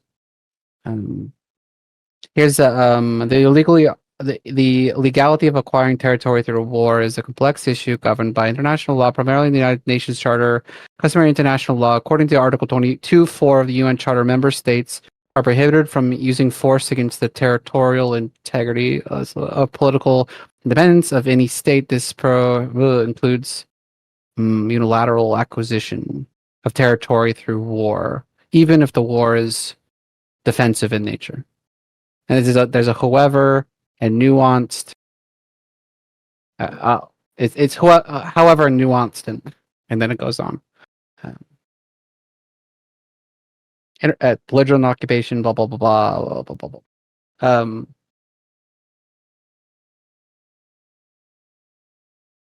Yargle. But sorry, we got hung up on me saying that there was an illegal occupation. Okay, go back to, I don't remember what point Isaac was about to bring up, but... I don't know, there's a lot of... I don't know. I don't even know where we were at. My biggest thing is that I just want to move back. Again, I know it's a weird talking about this. I feel like, because I asked you this, and then somehow we got to talking about the UN and the partition plan for a little bit. I feel like you can't ever think that Hamas is like an actual good party for peace. That seems like one of my biggest things. Like, I don't think you can ever advocate for peace with Hamas staying in power. I like I said that earlier. I sort of half agree that the current leaders of Hamas, and basically Hamas. I basically agree that that at the top echelon of Hamas. And by the way, but I think this can be negotiated. I mean, you could even make the case that under Benjamin Netanyahu, it's the same. Like, you could agree that I think he's too right wing to actually get a good faith peace deal done. I mean, he's been saying that Palestinians don't deserve a state for his whole life. But I think that it would be possible to basically say for Israel, because they have all the power. They basically you guys could have your country, but but these 10 people or 20 people can't have anything to do with the fucking government, and if they do, no, we're going right back to we're going right back to bombing, or like I feel like you in all of this, like, well, they have their own country, they'll do this or do that. Once they're their own country and they fucking attack another country, then I say it's on, but that's well, like, yeah, and I have to agree that the upper echelon, especially is like Sinwar, is hard in 20 years in an Israeli prison. He is the embodiment of what was said earlier about basically I'm killing as many of these Jewish people as possible or whatever. So certainly the upper echelon, I would agree. But that's not. It just still doesn't. It doesn't make sense though to destroy all of Gaza to quote unquote eliminate Hamas.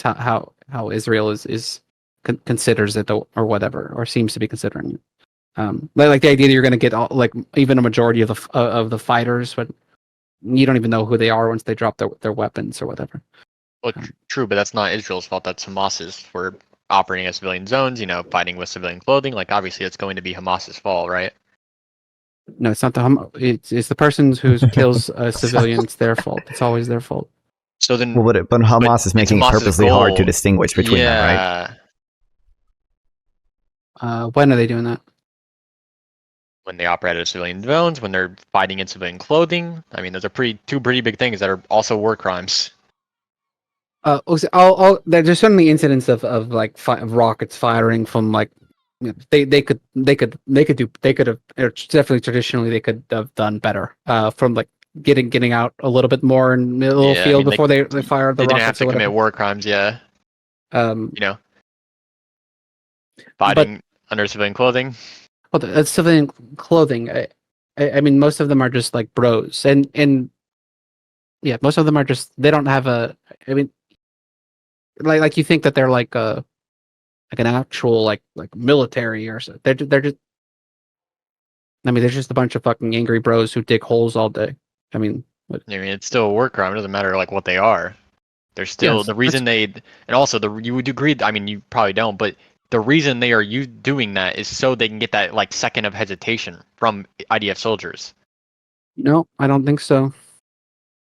But when like what second of hesitation? There's barely like any like actually there's some like back and forth fire, but the vast majority of like it's rockets and it's shells and it's they don't what. What you want them to wear a military uniform? I mean, I think even an armband would legally be enough. They just need some insignia or some symbol to show, right? It doesn't take a lot. I don't like to hear the claim like, well, I mean, obviously they can't get in a full military uniform. Of course, yeah, I agree, but they can very easily wear something to signal that they are them. And then I hear the claim, well, obviously, though, if they signal that they were Hamas, IDF would just kill them. Yeah, that's kind of how war works. Well, I inferred that earlier when in that like why don't they have like a military building or something? It would just be blown up immediately. But true, but that's like how war works. Yeah, that is not a justification for failing in passive precautions. You are required under international law to separate civilian from military infrastructure. And Hamas, as the ruling Gaza in the Gaza Strip since 2007, had ample opportunity to section off parts of the Gaza Strip for military purposes, but instead it would just be blown up. But instead, they spent their millions of dollars building tunnels under civilian areas.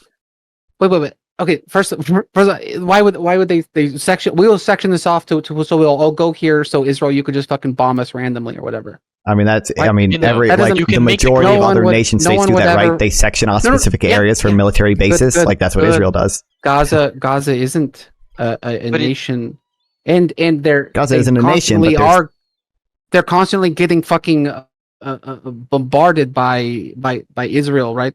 Like I mean, obviously. So that's a justification for you for committing war crimes? Yeah. That's what you're doing What right you're now. saying Like, is- at the end of the what day, you're saying Wait. No. What I'm justifying is a war that, of crime. course, no one in their right mind would build a building if it's just going to be blown up in a week. What you're doing is Why you're the- justifying war crimes right now, though, right? Like you're saying, like obviously they can't build the military buildings; they would just get beaten. Or obviously they can't dress in not in civilian clothing; they would just get killed. I mean, hold on. I'll give you the civilian. I'll give you the civilian clothing one. They should wear something. They should wear, like you said, armband. Yeah, I'll give you that armband. one. Yeah, it'd be the easiest one. Yeah, do what the Crips do it better. Goddamn. No. And then But also, I'm not like, going to give you the fucking building that will just be fucking murder faced in a week. I mean, then the most minimalist thing I can ask, and it's crazy that I have to ask this, is that they could at least evacuate these buildings before they use it for military purposes. And we see that they don't. What do you consider military purposes? Doing operating anything out of that building to militarily fire out of at these Israel, buildings. or, Yeah, anything. having militants anything stationed in that militarily. building for a military purpose. Storing guns, Okay. storing people, storing like Hostages. arms, like anything. Yeah, anything military objective. That because like the problem is what makes something able to be fired upon is if it is a military objective and our target, and the way it becomes a military target is if a military is using it. So the minute you use it militarily, whatever the fuck that word is, they can fire upon it. Debatable. I mean, that's just how that is. That is how it the works. exact There are, like, wording. Yeah, there are that is very the exact specific wording. circumstances, like with certain protected sites where they have to be given advanced warning. But it seems like Israel's pretty good at doing its advanced warning stuff. But yeah, these areas lose their civilian protections when they are being used for a military purpose. I'll give you a mostly. But the idea that the two guys are there and they're Hamas and they're discussing something or something, that's like you could do like the military purpose. You could be pretty liberal with that. Well, you can say it like that, but the problem is like, what if there's a group of Hamas fighters and they're using that as a meeting site, right? Like, then it is a military target. I think that's debatable. It's So you not don't debatable think, like, under they all international law. Hold on. I think it's debatable under the pre October 7th pretense. Because Because there wasn't like a direct I got you, like conflict that they could point to. I mean, if that's where you're gonna point to. I would almost say like the expectation that it would be bombed at any time wouldn't really be there. But it would be more expected now. But as far as like the tunneling is concerned, like mostly when like the majority of like Gaza City gets like destroyed or whatever, like most of that like isn't even hitting the tunnel. Okay, So and if they just real didn't build the quick, tunnels, Gaza then it thing. would have tried the buildings being blown up. How much of Gaza do you think has been damaged or destroyed? What percent of buildings? I don't. The number 60 pops in my head. I don't remember specifically. During this war, a bunch of college academics and a few research agencies have been using a new technique that has never been used before. Its effectiveness has never been evaluated before, where they use publicly available low-quality satellite and radar data to try to estimate the number of buildings damaged or destroyed. That's where we get these numbers like 60%.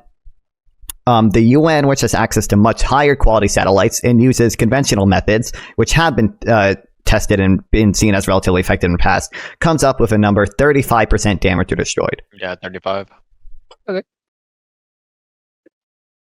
But earlier I referred to Gaza City. I'm sure that number is. Well, it might at be least 70% high in Gaza City, but I would stress that Israel warned Gaza City to evacuate for weeks. It conducted daily pauses in fighting. No. He gave it 24 hours, and they even true. Bombed. Yes, there's 24 hours, and they even bombed the roads. They delayed their invasion. The invasion, yes, they delayed their invasion, but they warned them. They just bombed for weeks. They warned them, I think, like on October 13th, and then didn't invade until like October 29th or something. No, it's not about the invasion. It was about the fucking blowing up the buildings. And that was 24 hours. They got 24 hours to move their asses before shit started blowing up. It doesn't. The invasion doesn't fucking matter. Well, the invasion was where the heaviest fighting was, right? What do you mean? I would imagine. I would imagine a ground invasion is. I think pretty dangerous for civilians. I think most of the civilians that were killed were probably shelling or bombs being dropped, I assume. As far as like tanks rolling in, I just, and by the civilians, I would just say I would think most Palestinians, whether they were Hamas or not, probably weren't killed in an actual like close-ish combat. Do you agree with that? Like somewhere, but maybe. Hold on, I'm looking into when Israel started bombings, but my understanding is that they, at least before the invasion, they gave a lot of warnings, and they conducted daily pausings and fightings with dedicated safe routes for these civilians to flee. Yeah, after they blew up one of the targets after 24 hours, after the roads on 24 hours, and the Palestinians don't necessarily trust the Israelis, but I don't think 24 hours and then start bombing. I don't think that's not the very generous. Yeah, Israel issued a warning to Gaza on October 13th and did not invade until the 27th. Although I don't care about the invasion. We could look into the air raid things. I was just making sure I knew the correct dates. Yeah, there's an article. It was within one with a 1 to 2 day gap of them dropping the flyers of the basically a big truck caravan of people heading south, but blowing up as a video. Anyway, not too generous, I'd say. I don't even remember how we got on this, but okay. Did you ever respond to? Do we ever get a good response to Isaac's question? We keep getting sidetracked. I feel like. Bro, I've given up all hope. I feel like every time I ask it, it goes somewhere. What's the question? The major question was: Do we agree that Hamas can't be a good like faith like party in the partner for peace? Partner for peace, and I think the last time we all agreed. I agree. I agree with that. Yeah. But also, I don't want to say that I think that's a reason enough to. Yeah. Well, only that's how we got to blow up all Gaza. I don't agree that's not enough reason. Okay. But I do think that there are multiple reasons why Hamas shouldn't remain. But yeah, the leaders of Hamas, especially Sinwar, it's just there's several of them. Yeah, they're just on a fucking mission. Especially one of the leader guys. It's like I think it was like a month or two ago. Basically, his family got blown up. God, rip. Yeah. So,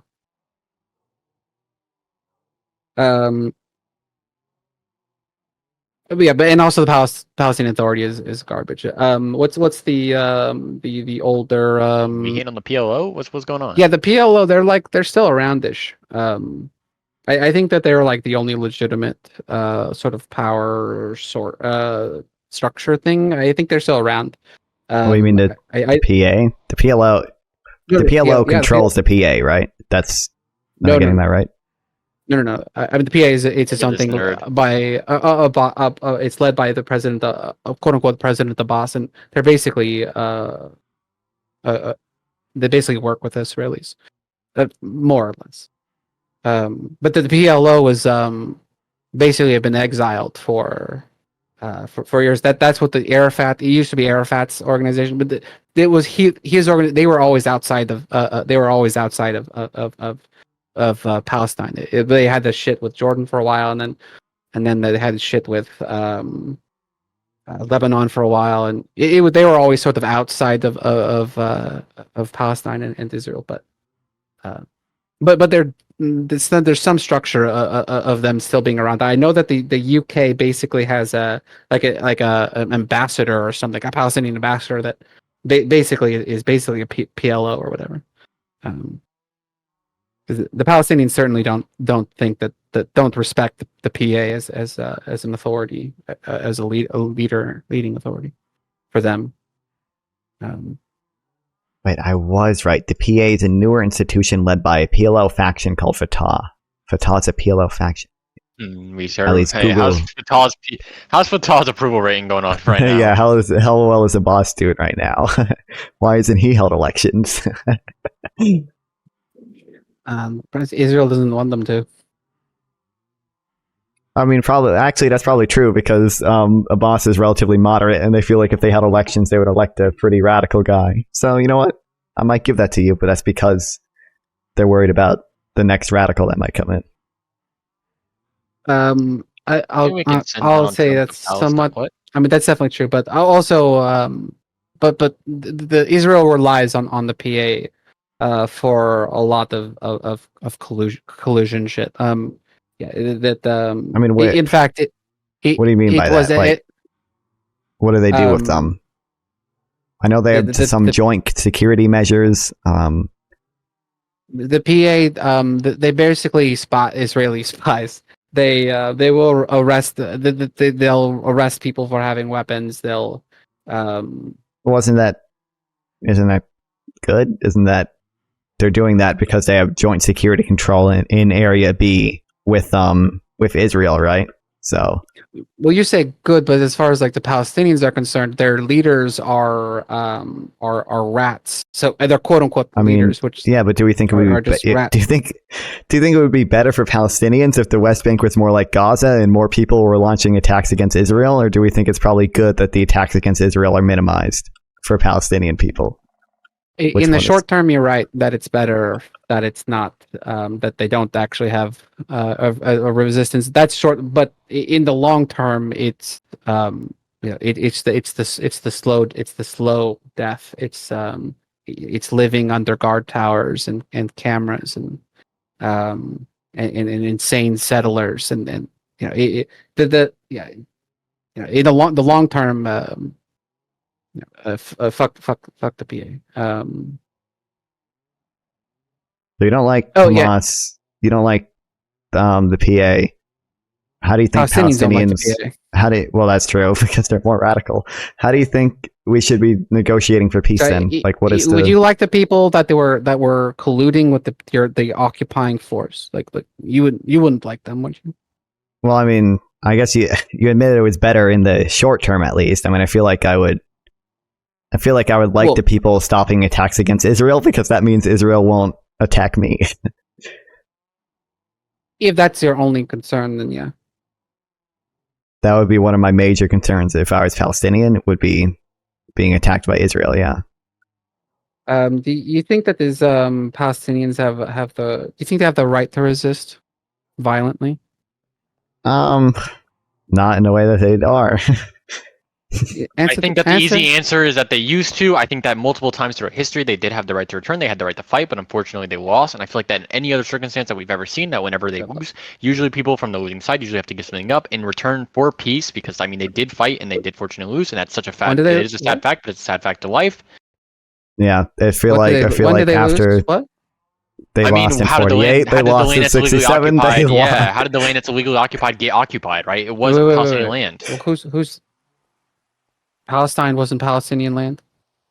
Hold on, but you say lost. As far as Palestinians, like there was like a relatively small military group around Jerusalem, but mostly it was just like guys that Israel's coming this way towards a town, and a few guys maybe have guns that are there or not. Like it's like the people who fought in 48.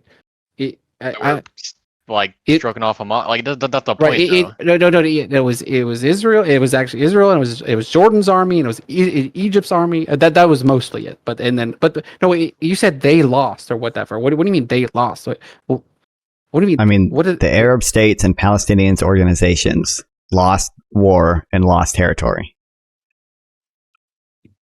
It was taken from them in a conflict called war. Yeah. Right. In a war that they lost. A war, they were ethnically cleansed out of their land from a war that was forced upon them. It was very even if we accepted all of that, that would still be. Yeah. I mean, that'd be. Yeah, they lost. They lost the war. Okay, so you're right. As long as that's it. Whoever wins the war gets all the things, and you got the fucking lead. Well, is the solution just infinite violence? Is the solution we support Palestinians infinitely launching rockets into Israel, or we think that Palestine should maybe make some concessions? Who owns America currently? Oh my God! Wait! Life. Palestinians should make some concessions. When the fuck has Israel ever made one fucking concession? What concession? Israel, they don't have fucking any rights. They don't have human rights. Their fucking land gets stolen from them fucking all the time. What do you mean make concessions? The fuck kind of concessions are they? Seems like Israel's put deals on the table before where they were willing to give up like 97% of the West Bank, and Palestine would be compensated with land swaps. I mean, they withdrew from Gaza in 2005. At various times, they have freezed the settlements. Even Netanyahu freezed settlement expansion for like 8 months. Because I don't know what year you're referring to.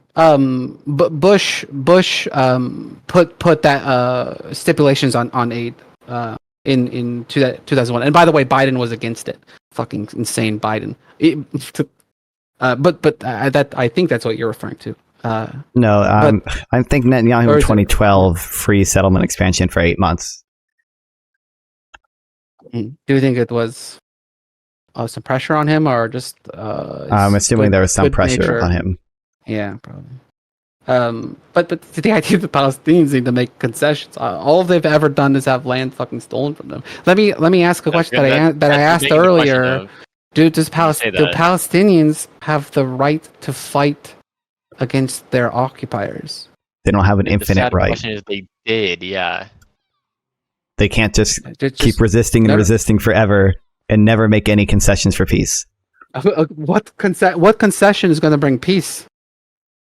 Tell me the concession. I mean, again, there have been deals put on the table by Israel before. What deal? Please don't go back to like the Taba Summit deals. I think one of the best deals that Palestine has ever gotten was at the Taba Summit, where the deal is put on the table that I think Palestine would get 97% of the West Bank, and they would be compensated with land swaps, and there would be a highway connecting the West Bank to Gaza. And this deal was rejected by Arafat, and then Arafat walked away, never put a counter proposal on. And I think later he did come around to accepting the deal, but I think by that time a new Israeli prime minister was in Israel that did not accept the deal. Hold on. Do you have a year on that? 2000, I think. 2000. But it was after Oslo? Yeah, 2000 Taba Summit. Every time, okay, I found that. Every time I fucking look into these, by the way, every time. There's been a lot of them. Every time it's entirely bullshit. It's not a real state. Every fucking time. There's like 10 of these. It's like, they offered them a quote unquote state thing. Of course, they can't have a military, and Israel keeps their military presence, and in their state is Swiss cheese.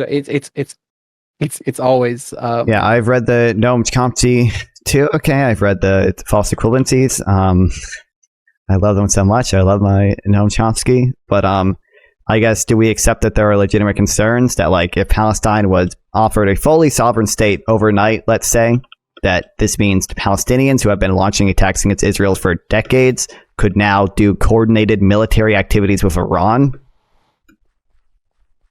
Who cares? Hezbollah's doing it. Hezbollah's doing that already. But the idea, who's more likely to like lash out, like attack you, like the people that you're occupying, like who are probably going to get help from Iran, maybe anyway.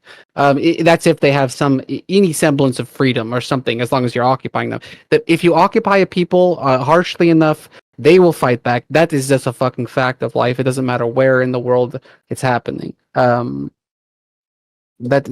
again, in the idea that if you give Palestinians a state, that they'll attack Israel or so, why the fuck would they do that?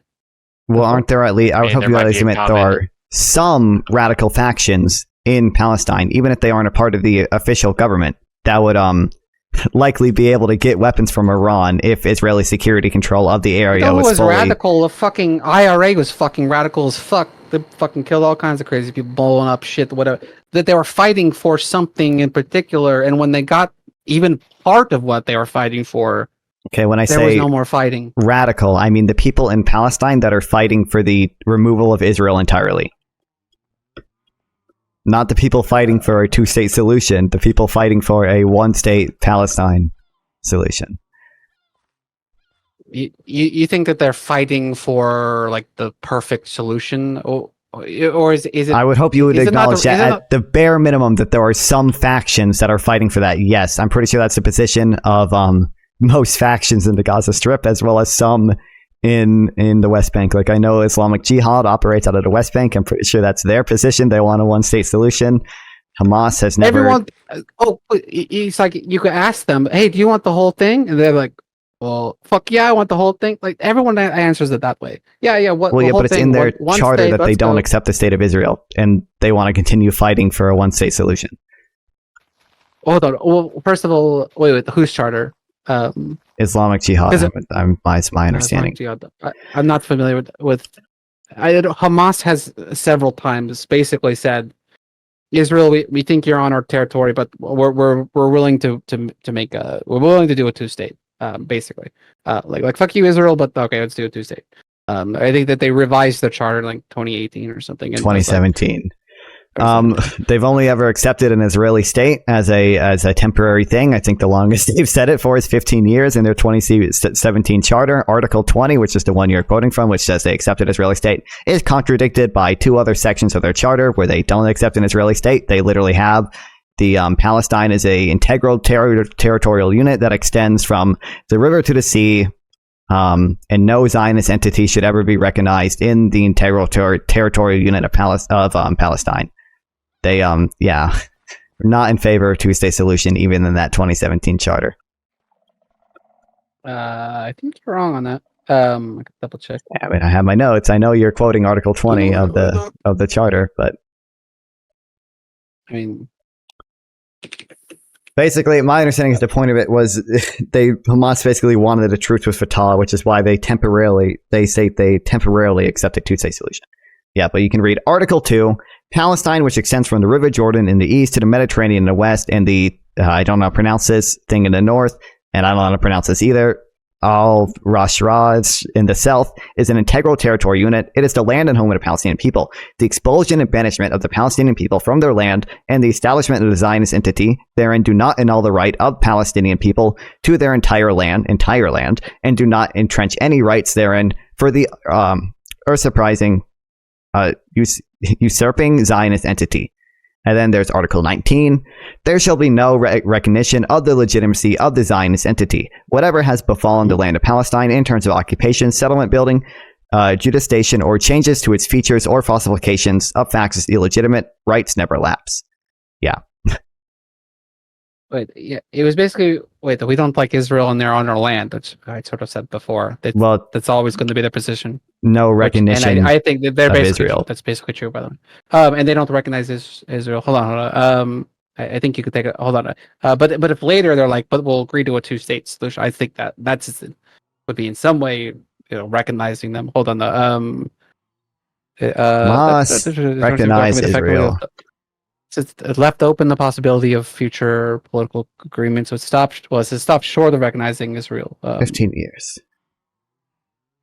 The article from AP, the Palestinian militant group has said for more than 15 years that it could accept a two-state compromise with Israel, at least a temporary one. I guess it says at least a temporary one. But unless they refuse to say or recognize Israel or renounce it, yeah. And we're going back to Hamas, who, again, that was written by the more extreme. Oh, wow. Best viewers on URL.me, guys. The Hamas is Hamas because they were the most extreme, most nastiest bros. In I gotta check this out, guys. That's why Hamas is Hamas will never accept as a country proud. Yeah, I recognize that. This other guy doesn't seem to. But the idea that look. This is a video I've been watching. And what's important on all of these little fucking deal things is if you want to give people, if Israel wanted to give Palestine their state, their land, their rights. Oh, thanks. Minar reports, even though you've definitely and keep their fucking 3% that they said they were going to keep or whatever. Just okay, here's 97% of your land. Have fun, bros. I think it's updating the YouTube subs now, so it'll probably run through a few different YouTube subs. And by the way, that would never fly in Israel. By the way, just saying. You don't. It's like a over and over and over again. It's like a master saying that's like, man, I keep negotiating with my slave, but we can't quite make a deal. We can't quite make a deal for his freedom. We can't. I've been working on it for. No, you just fucking do it. You're So talking about a fucking. What do you think a fair deal for Palestine would look like? 67 borders. That's fair. The fuck out of the West Bank, Israel. Any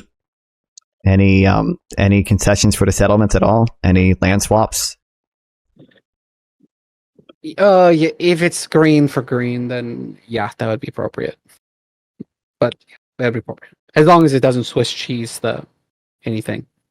The agreements were like where the Palestinian quote unquote state in the West Bank isn't a fluid. What's the word? Contiguous. That's all bullshit. But yes, I've seen this land swap for this land 3 for 3 years, something they present something like that. As long as it's Greenland for Greenland and not Greenland for desert. I've also heard Israeli officials offer up some of the areas where the towns are mostly Arab Israelis. So I've heard them offer up that stuff for. Yeah, they've been very pretty kind. open to land swaps in the past. Yeah, you live in a state and they're negotiating away you and your town.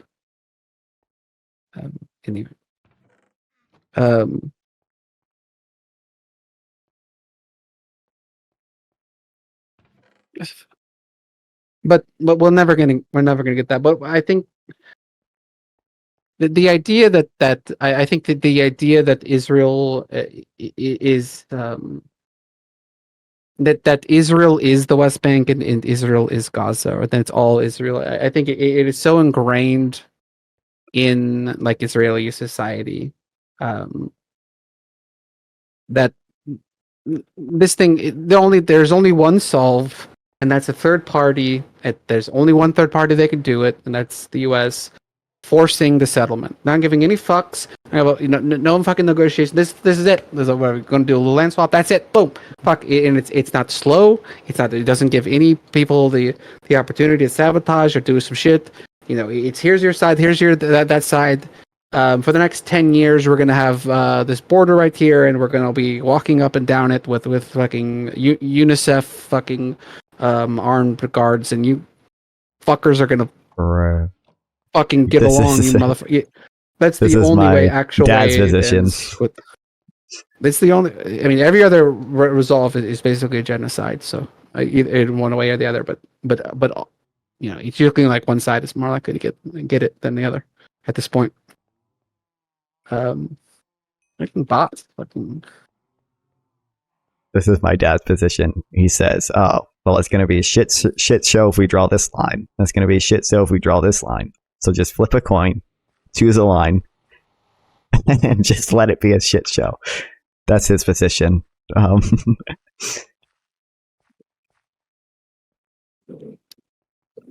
mean, yeah. Why are we flipping a coin? To choose what line we're going to draw. Oh.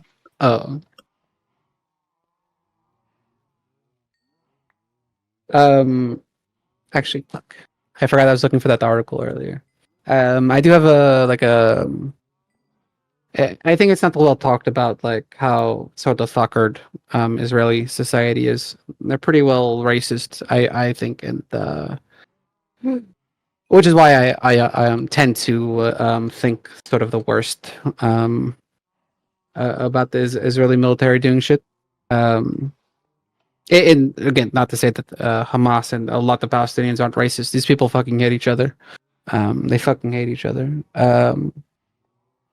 One thing, speaking of racism, Isaac, do you want to go over your take on is Israel an apartheid state?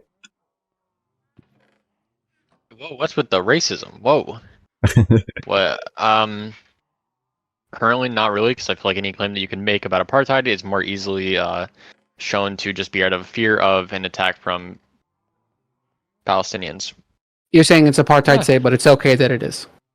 No, I'm saying that the claim of apartheid probably doesn't fit because there's a more easily explainable answer that Israel is fearing out of their safety of what they're doing, not from a top-down plan to make a minority the majority through laws.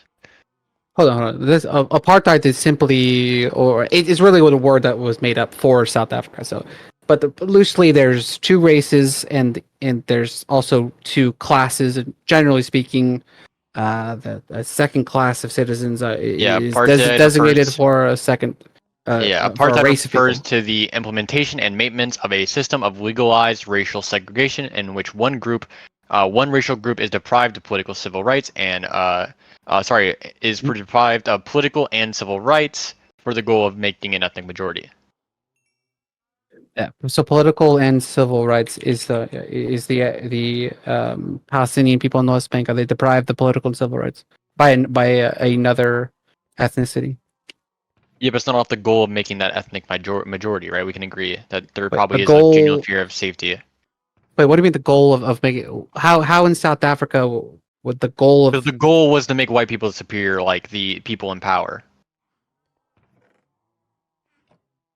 I mean, if you want to take that part out, I'll agree. There's definitely systematic racism going on in Israel, but there's a reason those are two different words. Systemic racism, and no, but the thing that you said there that defines apartheid, which was a word that was made up for South Africa, doesn't seem to even apply to South Africa. What word? Hold on. The definition of that to add on to that one side is trying to top down. That's my understanding. Okay, now you're making me pull up my notes. Okay, I'm trying to log into Minecraft. It sounds like a tacky sort of qualifier that doesn't really belong. Here's a policy, a system of segregation or discrimination on grounds of race. Yeah, that's apartheid. Then what's the difference between apartheid and systematic racism? So if it was depending how I would say it's the segregation. If it's systemic racism and segregation, then I'd say that is apartheid. I think there were parts of Jim Crow South which were basically apartheid.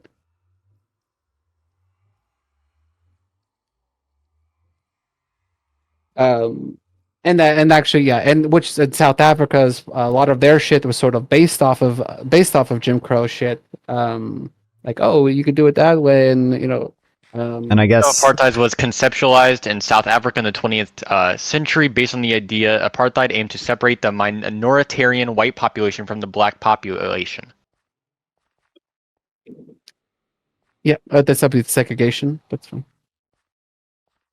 I'm saying what my big point is that I feel like as long as you're not saying that like there is a reasonable fear there, I feel like if you can agree that there's that's my biggest point. But I'm saying that your point is it might be apartheid, but there's a good reason for it. That's your argument. No, that makes it not apartheid. It's not apartheid, yeah, because it's not being done based upon race. It's being based upon fear. Yeah, based off of fear, they're doing it by race. If let's say a man who's pink is holding a knife and walking down the street towards me, and I cross the street, I'm not crossing the street because he's pink. I'm crossing the street because he has a knife. I'm saying that I think you can very easily point to the fact that they were doing it out of fear and not of a hatred of their race. They're definitely racist. But can you agree? But do you agree that there's very much a reasonable fear? Fear of what? Of settlers, people being attacked. As we've seen throughout history. Throughout history. I mean, you can laugh about that. That's just the facts of the matter. The facts of the matter is a really fucking massacre. Hooligan, I appreciate the chats, but yeah, you can't say that in Twitch, man. But you're saying that the West Bank. So again, let me get this down on paper, though. So your assessment of it is that most of the wars that happened were caused by Israel, for Israel, by Israel. There was no aggression from the other side. It was just a slaughter, as you described it. Do you debate people don't have a huge platform? Yeah, man, I don't have a huge platform. Do you think I have a huge platform? When I say slaughter, I'm talking about the. I'm not going to do any more debates tonight, but if you do, Sabra massacre and you doing my Discord server? There's another one in Lebanon. There's a fucking long list of fucking Palestinians being slaughtered by Israelis. That's what I was referring to. That when it comes down to it, there has been aggression from both sides, and that Israel does have a reasonable right. I'm a Destiny fan. I'm kind of interested in space. Thank you, man. I appreciate it. There's some fundamental disconnect there between us. Thank you, man. Also, a lot of people prefer to watch on Twitch. I multi-stream to Twitch and keep Kick. saying that side, you're referring to a racial group, right? If you do exclamation point Twitch, you can watch on Twitch. I know the YouTube chat's delayed and the YouTube stream's delayed, so people like watching on Twitch. It's not the fact off race; it's a fact off area that they're coming from. There's not a lot of Palestinians in both of those places. And you're right, and we don't. But yeah, exactly. But I like people who watch on YouTube because it gives me YouTube watch time. It's not because of them being Palestinian; it's because of them being attacking us. Sorry, us. Wait. Like Amar Iris, Israeli. But Israel is in current occupation of the Palestinians, the West Bank, which doesn't belong to them. So the segregation is happening in the West Bank. It doesn't make sense that Israel would even be made a good point segregated that I didn't even think else. about. But you can agree though that Palestinians aren't being discriminated against everywhere, right? Like there are Palestinians in Jordan and they're not being attacked. There's Palestinians in Syria, they aren't being attacked. Why? I mean, why is the West Bank under? Is it the West Bank who's under better conditions than the Gaza Strip? If I'm correct. Yeah, the West Bank is under better conditions, significantly better. So why is? I mean, they are significantly better. I'm not saying debatable. Good. What do you mean debatable? Yeah, this is like commonly. I think even pro-Palestinian people would agree with me on that. Maybe I'm crazy. Wait, no, would you rather live in like a? You realize? Would you rather be people from Gaza have to go to the West Bank for medical treatment? Like the West Bank has functioning hospitals. I thought it had an airport, but also I'm not arguing that. Hospitals. I also hate this argument. Whenever I'm saying something's better, I'm not arguing that's good. Saying that's beating the fuck out of someone, and then I'm saying shoot them in the chest. If I'm saying beating the fuck out of them is better, I'm not saying that's a good thing. I'm just saying it's better than the alternative. No, but I'm saying that the West Bank is its own special hell with this cameras, security everywhere, like Israeli security forces waking up in the middle of the night to take pictures of you and your whole family. Wait, the way you said it's a very different hell. So you think it's a very different situation, right? Yeah, it's a different situation. Okay, yeah. So, but those people there are under the same race as the Palestinians in the Gaza Strip, correct? Correct. So then, don't you see that's kind of like that's a disconnect from your like general argument? No. How so? Because your statement is that they're doing it based upon they are enacting these things against them based upon race. Correct. But it seems like they're treating people of the same race differently. Yeah, the people that they treat differently, and it would go. That's just because they're treating Palestinians different in the West Bank, and Palestinians then they treat Palestinians in the Gaza, or that they treat Palestinians in Jordan. It doesn't matter that South Africa that wasn't being a racist to Africans in Congo. It matters about so. It just matters. They weren't. Wait. They weren't acting differently though. Black people and white people were discriminated based on race directly. So if you were a African from the Congo and you came over, you still weren't allowed into those buildings because you were still black. If you were in the West Bank and you were in Gaza Strip, it is different. As long as you're, yes, it's different. If you're, as long as we're in the Jewish, Gaza Strip, yes. If you're Jewish, on area, not by race. No. If you live in the West Bank and you're Jewish, there's an entirely set of different laws. Well, it's not if you're Jewish. Rights. If it's you're a citizen. Yeah, any of us could renounce our U.S. citizenship, move to the West Bank, and we would be treated the same as Palestinians there because we're not a citizen. Even if you were Jewish, although, I mean, we argued this before. If you are Jewish, you can claim the right of return. So. And then you're just a citizen, and then there's roads that you could drive on, and that Palestinians can't because of your race. You can be a citizen of Israel. I just explained because of citizenship. It's not because of race, though. What they allow citizenship to people of a certain race. Well, of Jewish people, because it exists as a Jewish state for the right of Jewish people to self-determination. Okay, so yes, it's an ethno-state. They have a reason for it. That's fine. There's a reason for them to treat this race differently than that race. That's fine, but let's not forget. Let's not look past the fact that that's what the fuck is going on. Then how do you? But again, how do you resonate that with the fact that it just doesn't seem like it's connected to race and it seems like connected to area? Like, why are these people being treated differently when the only difference is the area that they are in and not the race that they are? Like the general outlook on the West Bank compared to the Gaza Strip, that it is under better rights, and because they're not being attacked from that area as much, and it seems like that would kind of just directly poke a big hole in your argument if true. And I think the general consensus is. No, it actually doesn't make any sense. They don't have as much control over Gaza, never has, so there's more resistance there. So it's just a different situation, but on it's still policy, racist. there's more rights. More rights for who? The occupied people. And yeah. In the West Bank than versus Gaza. I mean, they treat the areas differently. That's true. But wait, but people. Yes, okay, let's stay there. And the people there though, and the West Bank and the Gaza Strip are of the same race, right? Sorry, say that again. And so let's stay there. Yes, they treat them differently there, and we agree that people in Gaza Strip and of the West Bank are of a majority of the same race, right? Yes. So then it seems like the race doesn't seem to be a factor in the way they're being treated. It's instead of the area of their origin. Sorry, when I say area of the origin, I don't mean like race and where they're born. I mean like where they are at currently. Right, so if it helps to just like focus on the West Bank, just because you discriminate against one type of people in two different ways in two different locations doesn't disprove the fact that you're discriminating against them or that you're discriminating against them like, versus via race. It only means that in two different locations you're just discriminating them differently. It doesn't like. And then when you ask them why, they give a very good reason why they are doing this, and it isn't, well, these people are Palestinian. It's, well, we are seeing more attacks from this area than the other, which would put a direct hole in your argument if you agree with that. Forget about the difference of like we're treating this place this way.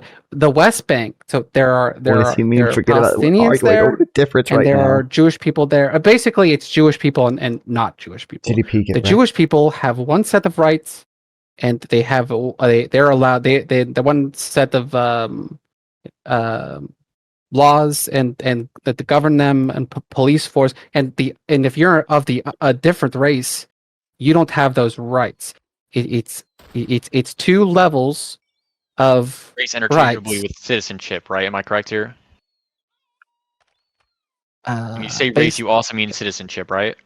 No. Because there's the West Bank. If you are an Arab Israeli, you can. You cannot. It's extremely rare, like 1% less to actually get a home, live in the West Bank. The West Bank for Israelis is almost entirely Jewish Israelis, where Israel proper is 20% Arabs. But in the West Bank, it is almost nearly entirely Jewish Israelis in the settlements, and that basically get their houses paid for. By the way, so it's not citizenship. It's race, and also the people that are holding the guns at the guard posts or whatever, they're also not Arab Israelis. The military service in Israel is only for Jewish Israelis. And by the way, then they give a bunch of special shit to people who have served at the militaries. It's a very fucking look at us be give advantages to this group of people without us spelling it out necessarily about what we're doing. Anyway, and by the way, the reason why there's a bunch of Palestinians in the West Bank is because of their race. They were ethnically cleansed from the rest of from what is now Israel proper. That's why they're there, because their race is one thing and not the other. I feel like every time you say race, there's some underlying thing that can more easily be pointed to, and when it is pointed to, common sense will lead you to that answer. The fuck? I mean, that's how it was last time. Last time you did the whole argument of, well, they do treat them differently in these different areas. And I was like, well, wait, if they treat them differently in these different areas, doesn't it make sense that it's probably more of the effects that come from these areas than the race of the people in these areas? Just because, again, South Africa might treat the... Oh my God. South Africa would not treat... Wait. South Africa would not treat a person from Dominican Republic differently from a person from the Congo, okay? They directly treated people directly on their race. So I don't know why you make that argument. That doesn't connect. But that's why it doesn't connect, because it's not apartheid. And again, in contrast to that, if we renounce our citizenship and move to the West Bank, we would be treated the same as the Palestinians because we aren't citizens of anything. I assume what you're saying is we have the same rights as well? Oh, that is somewhat true. So that's why I actually said earlier that it's about Jewish and not Jewish. That's what I said earlier. But it is race. But yeah, the idea that because Nazis were killing Jews in one place and having them be in work camps in another place, that doesn't mean that they weren't discriminating based on race. That doesn't make any fucking sense. They're just discriminating. What was the key factor that put people in those areas, though? Their race. So that's what you're missing here. What's the key factors of someone being in the West Bank? Did they put them in the West Bank? Did they take them? Oh my god. 3/4. I'm sorry. If I 3/4 of Palestinians were ethnically cleansed from where they lived in 48, and then in 67, another 200,000 were removed from their home ethnically cleansed. And also they were like even in Israel proper in the 50s they were also like random like get the fuck out of here. You need to leave. This is gonna open a whole another thing. Go into the whole but thing like, of the wars. Yeah. Can we acknowledge that, like, for example, I can find a name of it in my notes, but there was one village specifically that the Israelis captured, and they took it and they chose not to demolish it, and then later Arab irregular forces captured that village and started launching attacks against Israel from that village, and then from then on, Israel basically had a policy of burning villages that after the civilians left, after they captured the village, basically. Like there were security in the 48 war, in the 47 to 40. Is it after the war actually started or before that? Because after the war started, before any Arab army entered the Palestine. I literally said Arab irregular forces. No, this was after the Arab armies entered. Right. What I'm saying is before any Arab army entered the area of Palestine / Israel, 300,000 Arabs had already been ethnically cleansed. Oh, boy. It had already begun.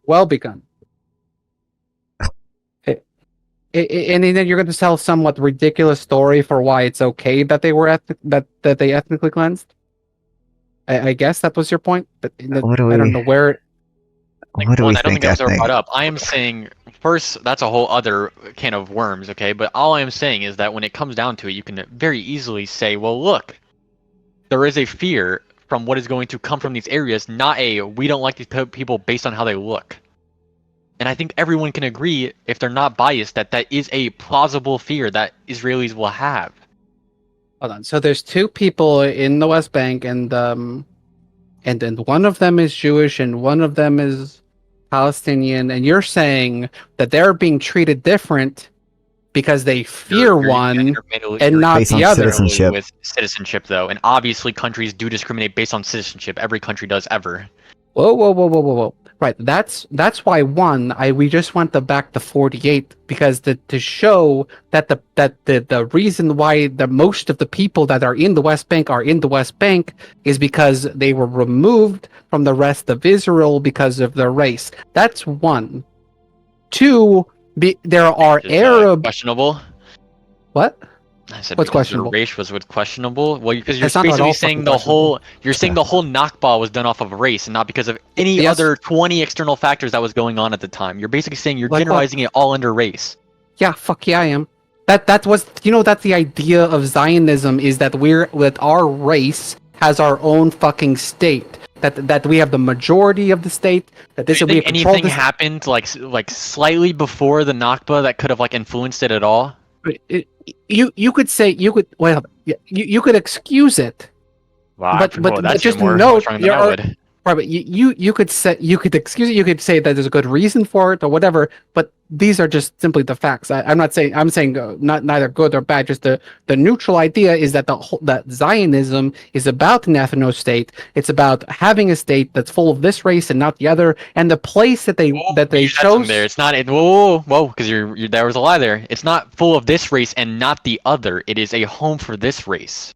They've never been directly on the idea of kicking out the other race. They just wanted a state of their own. How do majority. So, right? The land that was given to them, or that was offered they ended up with would have Palestinians there. I mean, what would be Palestinians? In what majority? In what percentage? I don't remember. Nonfon, do you have your notes up? You can give me that one. What percentage of what? Sorry. What percentage of what would have been Palestine would have been what would have been Israel? Oh, I don't know. I think it was like 55% Israel and 45% Palestine or something, I think. And then Jerusalem was the international zone, right? What you just said is entirely false. So you think that the Zionists would be okay with just with a 10%? I mean, hey, you can speculate all you want, but the problem. No, I don't need to. I don't need. You do have to speculate because the Arab side didn't accept the deal. They fucking that doesn't. So it's okay that they ethnically cleansed all the fucking Arab people. Do you understand though that you're just goal pushing now though? First, you said that because you said the idea of Zionism was to kick out the other race, and I said no, it wasn't. They were going to accept the deal of the other race. Well, then you're like, well, then what do you think about it after the fact? You said that Zionism inherently would have kicked out the other race, but that's not true because they would have accepted the partition plan that would have had 45% of the Muslims. You can say, well, they would have kicked them out. We'll never know because the other side didn't accept the deal. So you can't even make that claim. You can't look in foresight. It just doesn't make sense. But you're also saying that Israel was given borders, and not only did they engage in ethnically cleansing within those borders, but they also expanded past those borders and ethnically. These are just fucking facts. Borders, though. They never accepted the deal, so the borders never went through. I don't know why you say that because we already agree that the deal never went through. Right. Okay. So because some bros in some place didn't agree to an unfair deal, then what do we? Then wait, so then do you think they should have accepted the deal? Arabs do you think they should have accepted the deal? No one. Do you think they should have accepted that deal? No one would have. No one would have. Then why do you say 3 people declined the deal? Like the minority is who. Maybe there was I don't know, the group of the people that were. It seems like you're saying that discussing? To make it seem like a minority declined it. It was the majority that declined it. There wasn't a fucking vote. Yourself. You think there was a fucking vote? There wasn't. No, but I'm saying is you asked, and if you sent someone out there, you would agree that the majority would have declined it because you yourself said you wouldn't have taken that deal. Wait, a vote for what? On whose side? He's saying that if you took a vote of the Palestine-Israel mandate. Oh, the Palestinian. Okay. I'm saying that the group consensus, which even you agree with this, is that they wouldn't have taken that acceptance, and they didn't. Right. But you point to it as well, look at these 3. Yeah, but what you just said earlier was, well, these 3 people declined it. Like the group consensus was to decline it. Right. It was obvious that that was the plan on their side. Right. Like that was their intentions. Okay. So it wasn't Israel's though, because Israel's accepted. We reverse a little bit. All I would bring up was that Arabs were removed from the house because they were Arab and not because let's say that they weren't Jewish, so they were. You could give a reasons, but that's correct, right? They went town to town. Oh, you're not Jewish. You need to leave. You can say that. Well, there was. You actually think that's what they did? You're talking about during the Palestine War, right? That's exactly what they fucking did. So you're talking about during the war, right? The 47 and 48. Both 300,000 Arabs were removed before the war started. Before the. But you're talking about the Nakba. That was during 1948, which was during the war. Like you're talking about that, right? It started before there was right, but the Civil War started in 47, right? There was a civil war in mandatory Palestine from 47 to 49. They call it the Civil War, yeah. But every historian calls it a civil war. Yep. Yeah, even the pro-Palestinian side calls it a civil war. Isn't that wild? Yeah, a civil war. The Israelis had more than 30,000 troops, and in Palestine had like 400 people around. Maybe they should have took the deal. Like, you just keep going. You keep going back to that, but we're just laying down. They should have done that. So then you're saying it's okay that the Arabs were ethnically cleansed. No, the way you're describing were they not ethnically cleansed? Well, wait. You understand you're describing actions taken during a war, right? Like you're saying, well, these people, pushed out. Ethnically cleansing is okay during a war. That's not what I'm saying. Okay, I'm just saying we can agree though. I'm just trying to agree to a central point here. We agree that this happened during war, correct? I don't consider 40. Fine. There was war-ish things going on. Okay. In 47, and then there was all-out war in 48. Yeah. So I'm gonna ask it again. Do you think there might have been some fear of security other than from race? Fear of who? of Arab forces launching attacks against Israel from these villages. Oh, Arab. You say so Arab people. So the race. Arab people. Oh my God! There was fear of Arab people. Referring to the people who were predominantly Arab and the Arab states and the Palestinians who are Arab launching attacks against Israel, not based on race, based off the security threat they posed. Oh no! Wait! Shut the fuck up! Just say that the differentiation between I'm scared of you, but I'm not scared of you. No, the difference that the thing that they're making the decision on is their fucking race. That's the determination. That's the thing. That's the thing that they're deciding on whether they're fear them or not. Is because of their fucking race, right? That's the determination that this person is Jewish, this person is not Jewish, the not Jewish person, okay, like, well, we fear you, whatever it is, that's a reason for for removing the person based on their race. They weren't removing people from these villages based on their race, though. They were removing them out of concerns the villages would be used by, yes, Arab irregular forces, because the Arabs were the ones invading, but it wasn't just because, oh, you're Arab, you're leaving, if you're Jewish, you get to stay.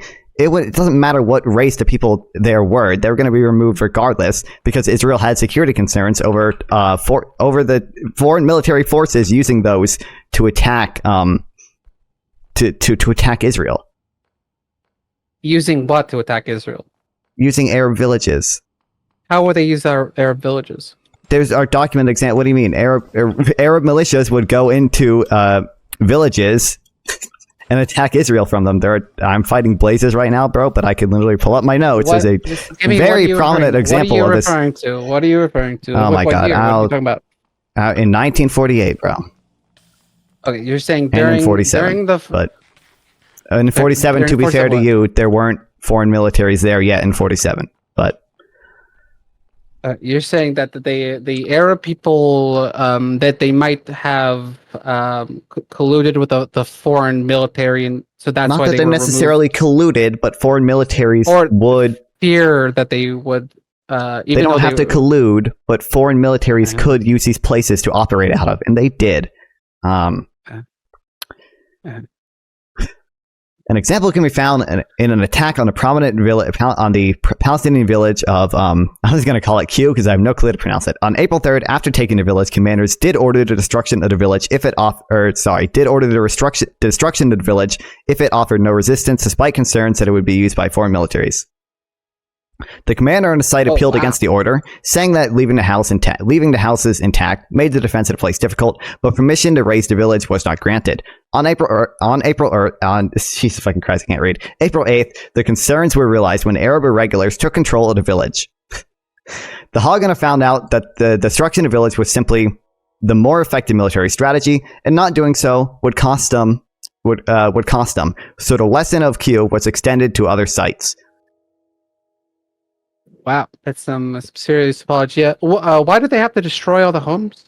I just told you, because there were concerns about these being used by Arab irregular forces to launch attacks against Israel. They couldn't just remove the people temporarily? They did remove these people, and the Arab irregular forces still took the village. Yeah.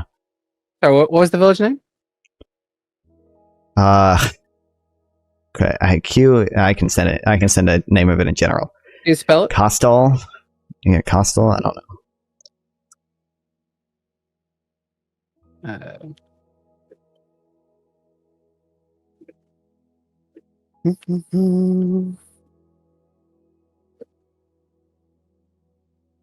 April 7th.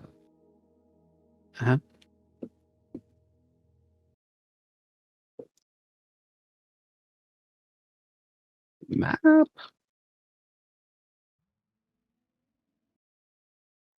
April.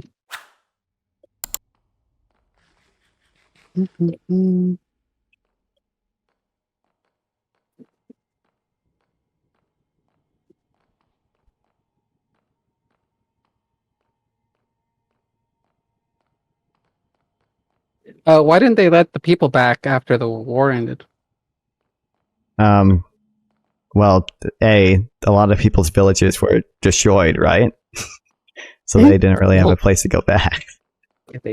But I mean, the Zionists some of them were and some of them weren't. What? I mean, I mean, I'll agree with you. Like, I think the Zionists definitely were probably pretty expansionist in the 48 war. Yeah, they wanted to conquer that territory but they, I mean, that was after the Arabs rejected the peace deal, right? So. Oh, the Arabs, in quotes. All of the Arabs rejected the peace deal. No, what term would you rather me use? What term would you rather me use? Please tell me what terms you would rather me use when I say what side rejected the peace deal. Please, what is the alternative term there? No. The idea is that there is an Arab side. Okay, what term should I use? Tell me what term I should use. I'll use whatever term you want me to. Just please tell me what I should say. When I say blank rejected the peace deal, fill in the blank. Please tell me what I should use, bro. What would the people from the leaders from like the Arab countries that weren't Palestinians, right? There were other Arab country leaders that but the point was, and I'm not saying that what you're saying is wrong. I'm saying that just lumping all of the Arabs in like as if they were all like one interest, and then because of the quote unquote Arabs, but really like the leaders of these different countries that all had their own shit going on and all wanted their own more land for themselves, because the quote unquote Arabs didn't agree to this thing, therefore it's okay to remove all the Palestinians from their towns or something. Although it had nothing to do with these fucking people. That there honestly was the idea of like that, yeah, of actual Palestinian a nationhood. It really wasn't that big of a, like that they weren't that connected, honestly. That's sort of true. That's sort of an Israeli talking point, but sort of true.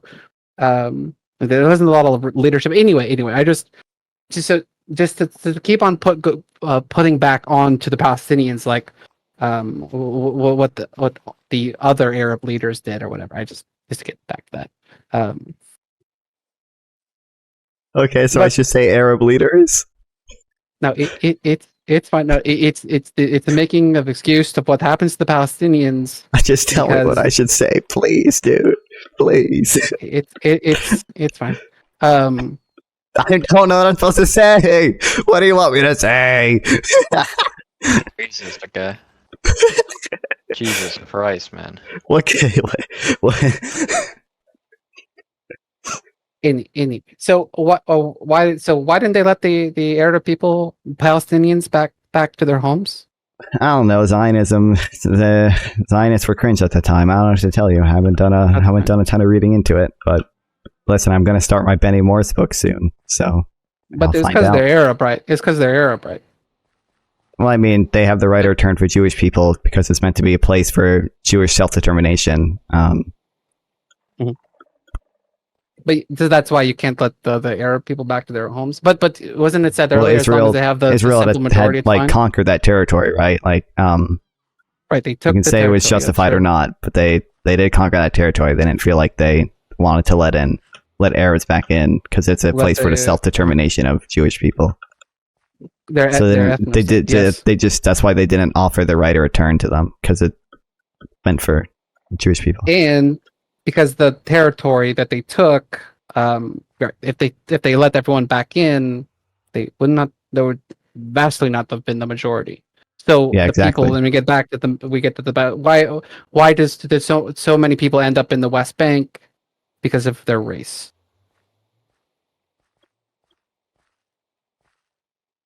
And now we're back to where we started. Has there been another time in history where apartheid is applied to an occupation? So the word was basically made up. South Africa did occupy Namibia, but we never called South Africa's occupation of Namibia apartheid, right? Right. It was a word that sort of made up for South Africa. Like it basically, yeah. But generally speaking, again, this is just a general definition that there's it's two classes, different rules for different races. It's definitely what goes on in the West Bank. I was just asking. The same citizenship. No, it's fine if you say it's a unique situation, but you seem to be upset when I say Gaza was a unique situation before. Is there any other case where like there's been a military occupation that has been described as apartheid in the same way that like Israel's military occupation is supposedly apartheid? Is it supposedly? I don't know of it's But usually that argument, like yeah.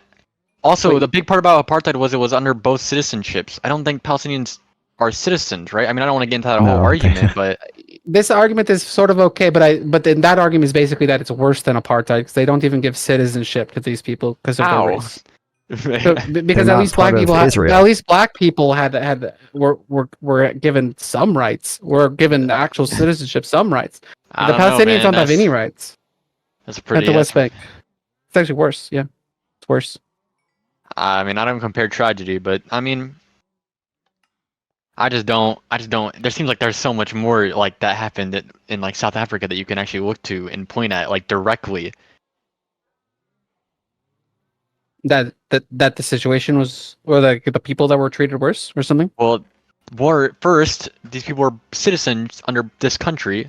Okay, Mhm. both of these groups were, and they were treated differently under the direct link of race, where it is completely different in Israel and Palestine, where firstly they aren't citizens, and when there is a link of Why aren't race they? to be Why made, aren't they citizens? Oh my god. Because What of do the you race. They don't. Their Because race they're- isn't the correct race. They don't have the correct race. True. I'm sorry, Yeah. are there no Palestinians that have ever become Israeli citizens? Yeah, as in 20% of Arab Israelis too. I mean, I don't know. But the think- fact is, No, wait, you just that- said no. is You what- just said that yeah. no Palestinians. No, I didn't. You agree though? Fuck. I'm saying okay, sorry. Yeah, I did kind of go a little farther. Okay, you agreed then that there are Palestinians that are Israeli, right? Yes.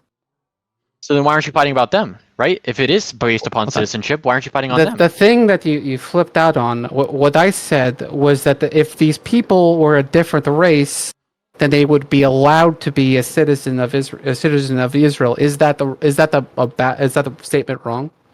Is that statement wrong? I don't know. I don't remember how the right of return works. Also, the right of return is still something being like a debated upon. grandparent, or as far as it's Jewish, it's something like grandparent showed that your grandparent is Jewish or something. Yeah, it's very weird. But it's also entirely possible for a state to have like certain racist policies that aren't apartheid. Like, for example, France pays Roma people to leave the country. Like, France will literally pay Roma people to leave. No, just kidding. And Okay, and Yeah. do you consider that apartheid? is it that? It sounds racist, but I wouldn't say that it describes a people living under two different rights systems. Sure. And then It's certainly Germany something that is also racist. has a right of return. So German law allows people descending from German nationals or ethnicity or people of German ethnic descent living in the former Warsaw Pact countries to get German citizenship. Like, Germany literally has a right of return. Does that make them a fascist like every ethno state? country Like, discriminate. Hold on. But it's I could look it up, but I'm sure that it's if your grandparent was German, and a lot of countries have. If your grandparent was like a Canadian or something, that you have some right to Canadian citizenship, even though you were born and raised in America. Like most places have, but it's tied to nationality. Yeah. It's tied. Your grandparent was a German national, your Canadian national. But that's different from race. That's different from like, oh, you prove that you're this race. well, do you think Therefore, you can have Jewish citizenship. is No one does that. more of a Except for race, or do you Israel. think it's more of a like ethnicity? Like, the whole idea of Zionism, right, is is that the Jewish people are a nation that need a state, right? If you were Jewish, you would be belonging to that state, I think is the case you're trying to make. But also, you notice that like every country on this planet, I think, discriminates between citizens and non-citizens, right? Yes. So then, why aren't those apartheid? Why aren't those part? I think you could make a decent argument about how we treat illegals in the U.S. But generally speaking, when you get arrested in the U.S. for committing a crime, it doesn't matter even if you're illegal or not legal. Second of all, you keep forgetting about the whole thing about how these people aren't allowed to be citizens because they're not the right race. You just keep But again, that's just not true. Yeah, but like non-Germans aren't allowed to be citizens of Germany because they aren't the right. I guess you could call it not race if you don't want to call Germany a race, but and they're not the right nationality. No. Yeah, nationality. Like if you're related to a German national, you could apply for citizenship. That's not based on race. They could be an African German. Well, whatever. What do you? Only 70. What do you consider? Do you consider Jewish a race? Jewish people consider themselves a race. But they also consider themselves a nationality, right? That's literally the whole idea of Zionism. It's that it's a nationality too. That's the entire. It's not the nationality, but.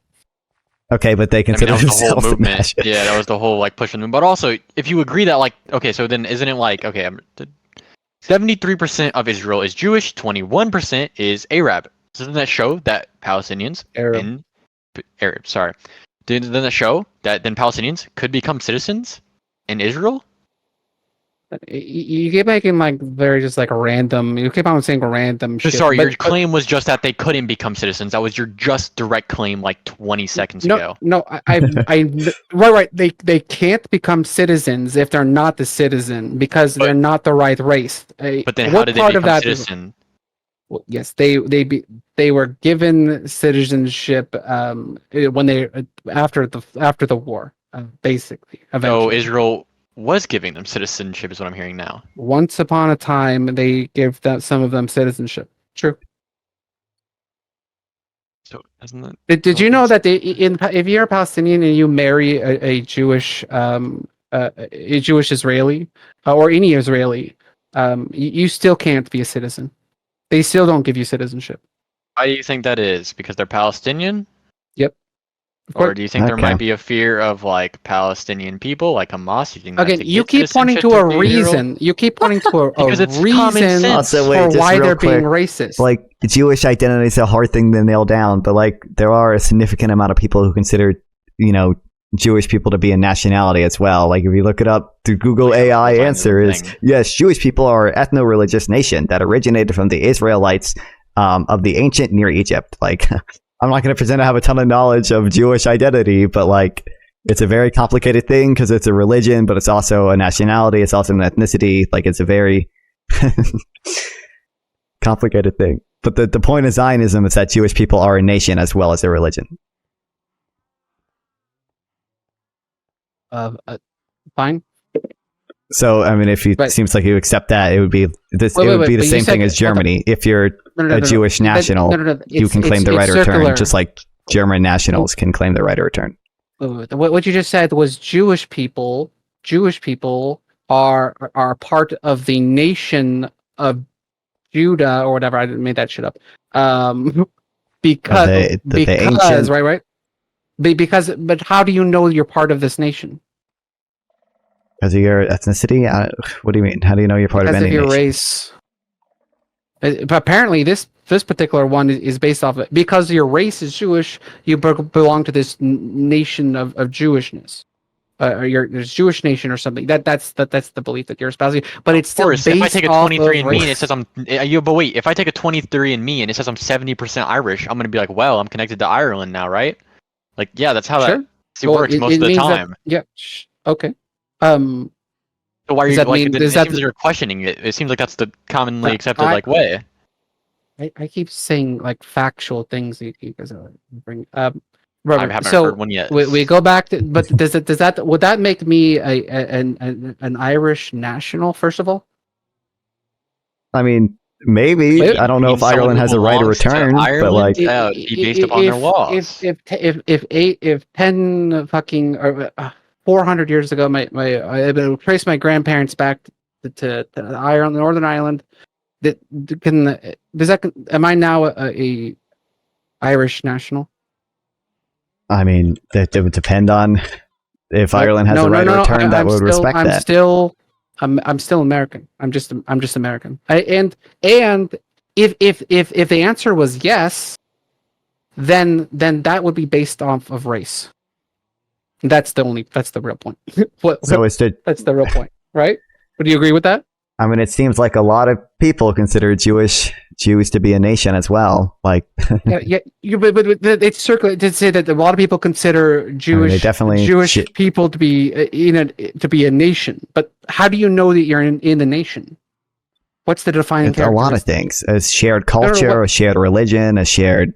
Am I in the Jewish nation? Am I a member? Not. I don't know. Is your mother Jewish? Is your like? Do you have a personal connection to the area? Well, what do you mean? Well, when you say is my mother Jewish, what do you mean that is she a part of the Jewish nation? Well, that was one possible thing. I mean, it could be. I don't know. How would I figure out such a thing? There are multitude of ways to figure out. One's going to be religion. One's going to be go up and ask her. You think it would be a DNA test? I mean, Ashkenazi or not Ashkenazi Jews. Yeah. Ashkenazi Jews are the European ones, right? But like Judaism is like this ethnicity that. So it's based off of race. Judea thing. So it's based off of race. It's the same way that the German right of return is based off of. What do you consider race versus ethnicity? I feel like we're getting in. This is like a nationality versus like race debate going on right now. Like I don't. Okay, I don't care about Germany, but you're trying to like a fucking Israel is a fucking ethno state. That was the plan. They ended up with 20%. But wait, that's Arab wrong people. though. That's not the wrong. They weren't 20% claiming. Arabs. 1 second. What? No, the first deal wasn't it 45% Arab, 45% Arab, 50. Yeah. Yeah. What about it?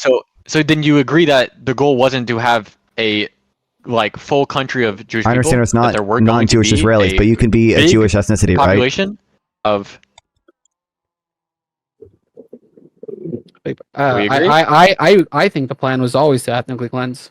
But the problem is, though, would you have possibly done? The facts just don't show that. What facts? The fact that they accepted the deal, the fact that the other side didn't. Who cares about the other side? Hold on. We were just talking about the Zionists. Okay, you're right. Yeah, you're right. Let's just look at it from one side. They accepted the deal.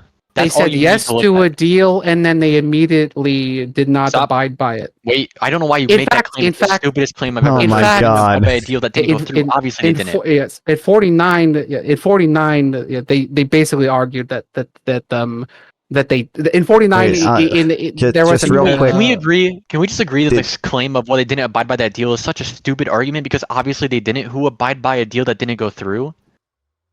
Can we just agree? I hate this argument because can we just nip it in the bud? It makes no sense why they would follow through with an agreement that didn't go through. Agreement that the other side didn't agree to and wasn't even binding. Stop saying that they agreed to this. I'm not saying when they never followed through. Agreed to it.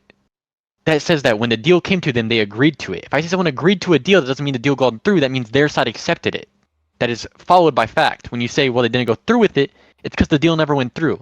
When you're saying that, you're making it seem like Israel broke the deal, or Israel did something wrong in the deal. Israel didn't break the deal. Israel didn't go against the deal. The deal never went through in the first place.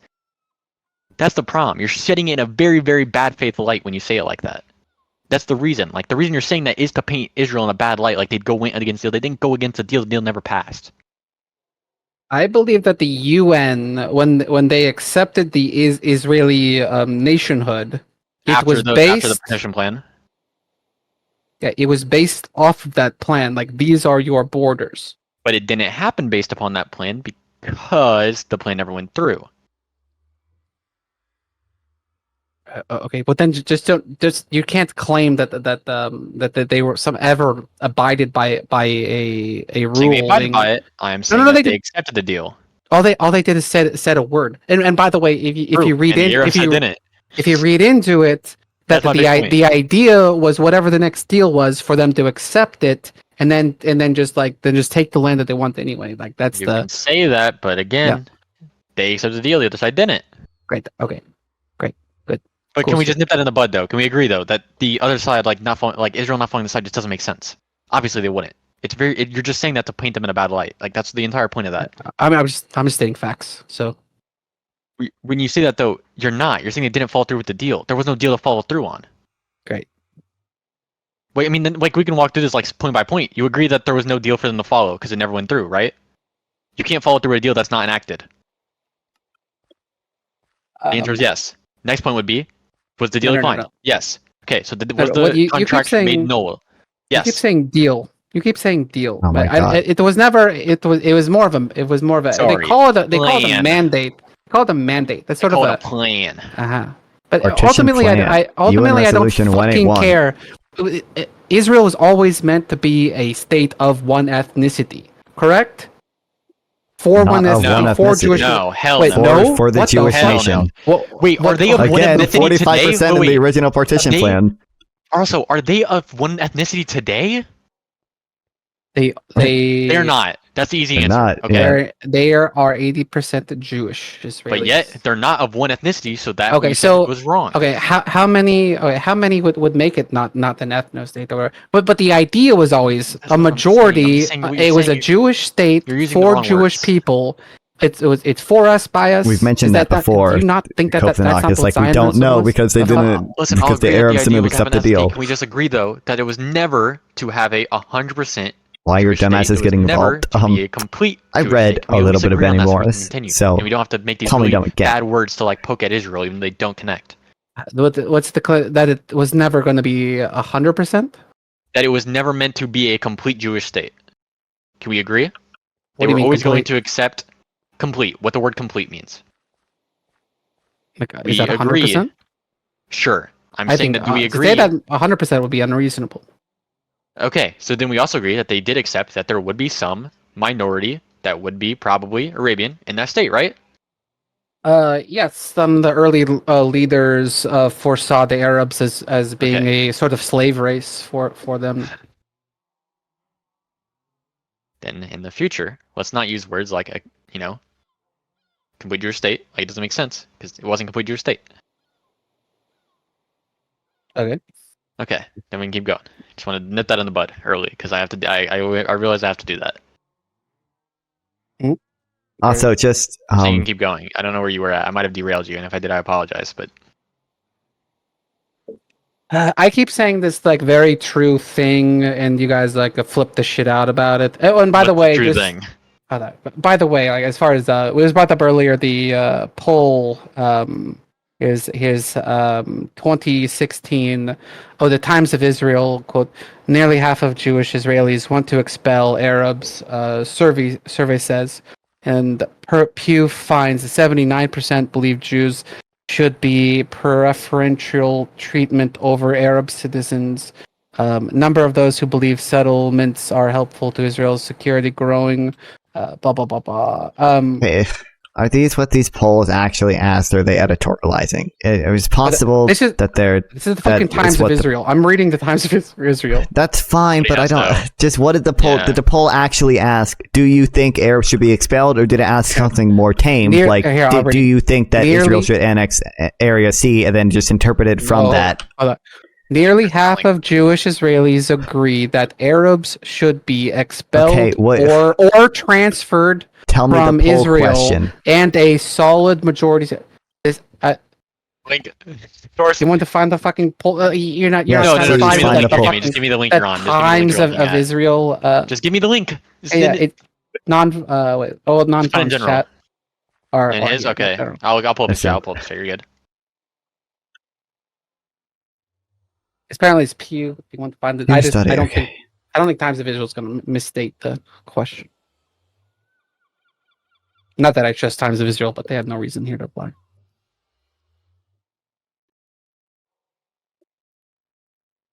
Wait, I'm sorry. Was this?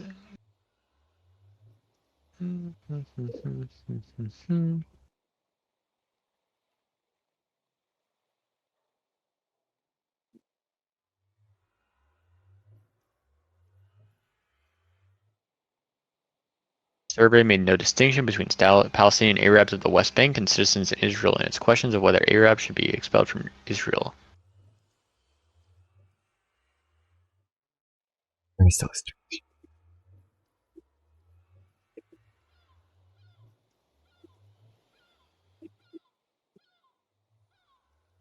Though I should say most Israelis consider the West Bank as Israel.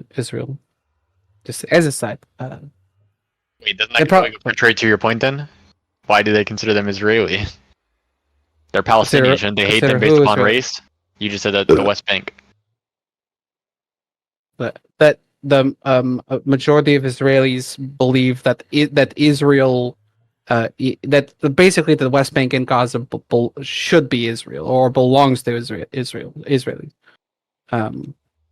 Basically, I brought up earlier that in Israeli schools there is no green line. There's no different. different. In fact, in 2020, a school district put the green line, the West Bank green line, on their map, and then there was a lawsuit, and they had to take it off. True story. True story.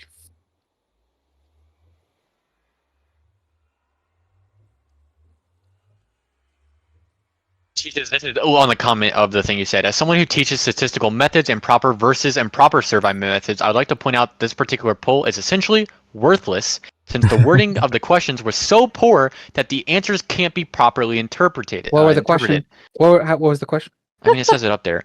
What Arabs do the Israelis want expelled? Those convicted of acts of terror, those who incite terror attacks, those who commit other non-terror crimes, those who are living in Israel illegally, like the illegal immigrants or legal immigrants, or who are not citizens or legal residents, and call for destruction of the countries host them. Loyal Arabian citizens, disloyal Arabian citizens. Otherwise worthless without clarification, wanting illegal immigrants who are responsible for a large spike in crime to be deported is entirely different from wanting to strip citizens of the right in residency. Until you distinguish those two, don't bother publishing such garbage. That is the first comment I see. But I mean that everything you just said makes sense. Everything that person just said made sense? Did it not? But what was the fucking question? If we have such a big problem with the question, what was the question? Because they grouped the entirety of it as Arabs. They didn't make any specifications into polling at all. That is a problem. What specification? It didn't make any, so I can't even point to one. Arab, that's the specification. Do you want the people who are Arab removed from Israel? Again, that can be interpreted in 80 million different ways, though. That's the problem. Tell me four. Can you name Arabs who are there illegally, Arabs who are there illegally, Arabs who want peace, Arabs who can commit crimes, Arabs who are advocating for the this is country? This is bad faith shit. So easy. So if you were asked, wait a minute. Think in America. I can actually. Do you want black people removed from America? What's your answer? Wait, you understand that's the same? Yeah, that's what I was about to say. Make a connection to this to like Mexicans, okay? If Republicans got that, do you think Republicans are going to interpret Mexican as illegal or illegal? That was a question. Well, hold on. Well, Mexico is a country. So I said, sorry, Mexicans. Sorry, Mexican is a nationality. Okay, so what do you want me to give you then? Is Arab a nationality? Sorry, what do you want me to give you? But it's a bad analogy because you pointed to a country and nationality. Give me a race.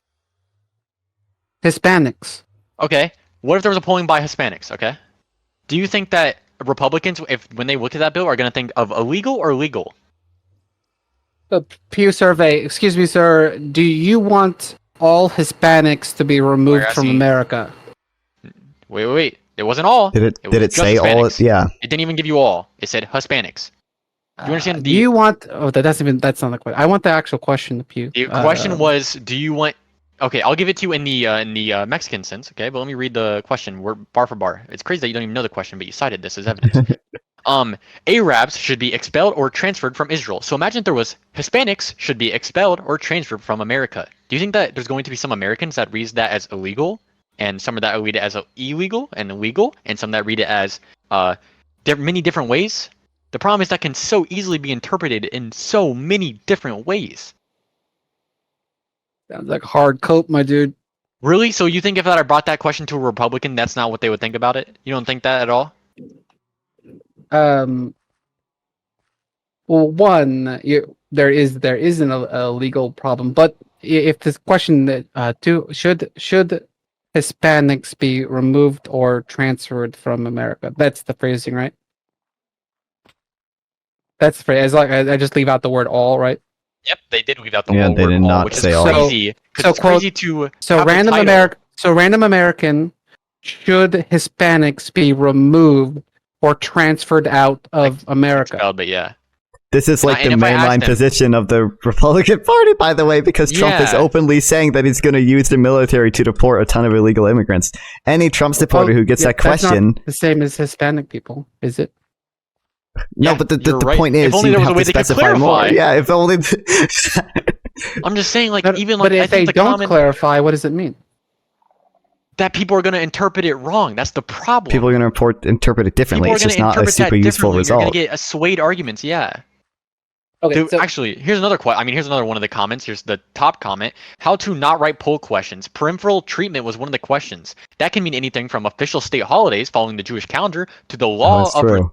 to any sort of discrimination without the state. Without more specification, this question is meaningless. The same is the question about Arabs being expelled or transferred. All Arabs, West Bank Arabs, Arabs are convicted of terrorism charge, Arabs who are in Israel who are disloyal to the state, blah, blah, blah, blah, blah, blah. Dude, wait. You think that means that somehow it means that do you think Arabs should be removed from Israel? Oh, yeah. Oh, yes. And the answer, yes. And you're thinking it's the ones who have been convicted of a crime? That's He's not saying that in totality. Why are you fucking good faith? You're strawmanning right now. No. That's his fucking argument. That's his. No, his argument was that it could be. That was not his argument. His argument. No. If you throw out the fucking horribly. No. Why did you point out one specific way and say, look how bad? Because that's one of the ways that he listed, and no one in their right mind would interpret it like that. Oh, well, you don't know if it's red-haired Arabs, or you don't know if it's fucking Arabs that have a disease. Do you agree that there are so many different ways it could be interpreted? No, it says what its meaning is very fucking explicit. Not, they could have used the It's word very all. much not explicit though. Yes, how is it not explicit? Because it doesn't specify what Arabs. It doesn't even say all Arabs. Yes, it does. I'm not an expert on It does not say It all just says Arabs. It Yeah, just exactly. says Arabs. Just. Yeah.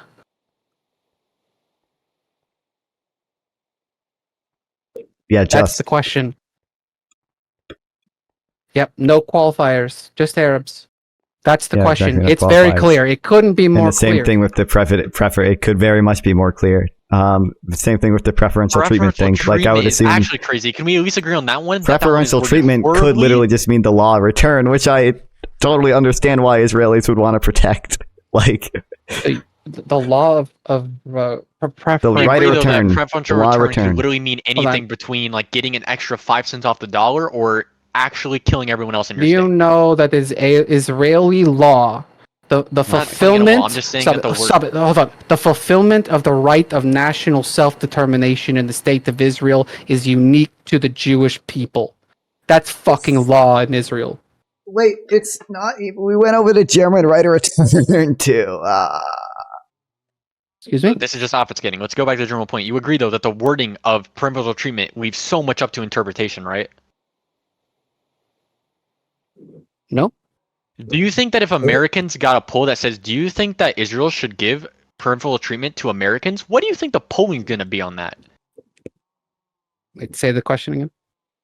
If Americans got a poll today that said, do you agree that Americans deserve preferential, I can't say that word, Jesus Christ, my dyslexia, treatment in Israel, do you think that a lot of them are going to say yes? I can put the polling in general so you can see the polling. The way it's worded is utterly horrible. It could literally mean anything between.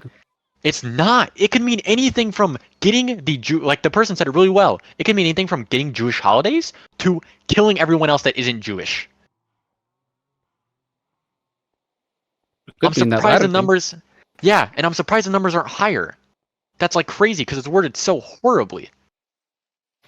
No. Okay. I don't understand. So do you think this is a better question than, for example, asking separately, do you want the law of return to remain here? Do you want Jewish holidays to be protected? And then maybe like a third question of like, do you want Jews to pay less in tax or something? The question was specifically that the Jews should get preferential treatment over Arab citizens. That it's entirely referring to domestic shit. What do you think the polling would be on the Palestinian side if the same question was posed? Are you just whataboutism now? No. I just want to make sure that we both agree. Like we both have like a good view on like the reality of like this. We're not like broken. Do you think that your race should have preferential treatment over another race, or do you think your race should? Dude, I can't believe Minecraft I don't know added what most Israel Arabs, debates. What the hell? Israelis would say probably. The expelled no, question. what are you talking about? Do you think if Palestinians got a question that said, do you think that Israelis should be expelled from, let's just say the West Bank or Israel? Actually, wait, yeah, they already think that because that's their entire fucking goal is to expel Israel from Israel. So I mean, what's the point of asking that question? I agree that most Palestinians would love the idea of Israelis leaving Palestine. And possibly being forced out, probably. They're pretty racist over there. I just don't understand how many hoops you have to jump to the not like. I think most people would agree that these questions are worded horribly. It's very straightforward. You're mass coping. I don't know. Okay. So Okay, I'll even $20 bet. Okay, because whenever whenever Donald Trump comes to my state, I'm gonna go to their fucking thing. $20 bet right here. Okay. Actually, fuck, it wouldn't matter because it'll say you'll bet on it anyway. But I mean, I'll still do it. That I can go up to them and I can ask them this question. And do you think that they would think if I said, or do you think that Hispanics should be expelled or transferred from America? Do you think that they are going to give the same, better, or worse numbers on this? Way worse. Or way worse. Lower. The fuck? Okay. I mean, I think that there are. At least you're consistent. I mean, it's all not I true, think. but hey. I mean, if you want to say that, like, there's certainly like you sort of have to be sort of like low IQ to like to interpret that question wrong. Crazy because there was like so many other ways to make it a better question. If you want to say it could have been better, that's fine. But if you're saying that it's not clear in what it's asking, that's not fine. It is very clear. Do we all agree? Do we all agree what it's asking? 1 second, I have to find out who did this study. Well, the problem is it's peer research. The problem is people could interpret it differently, right? It's that some people are going to read preferential treatment and just think of the law of return. There's always idiots who read polls wrong. But does everyone here agree on the poll's meaning? What do you mean? Because I don't think the people who took it agree on the poll's meaning. No, that's not my question. Do we hear all? No, so we don't agree on what we think the poll's meaning is. What do you think it means? So when you say poll, do you mean the question or the totality of the answer?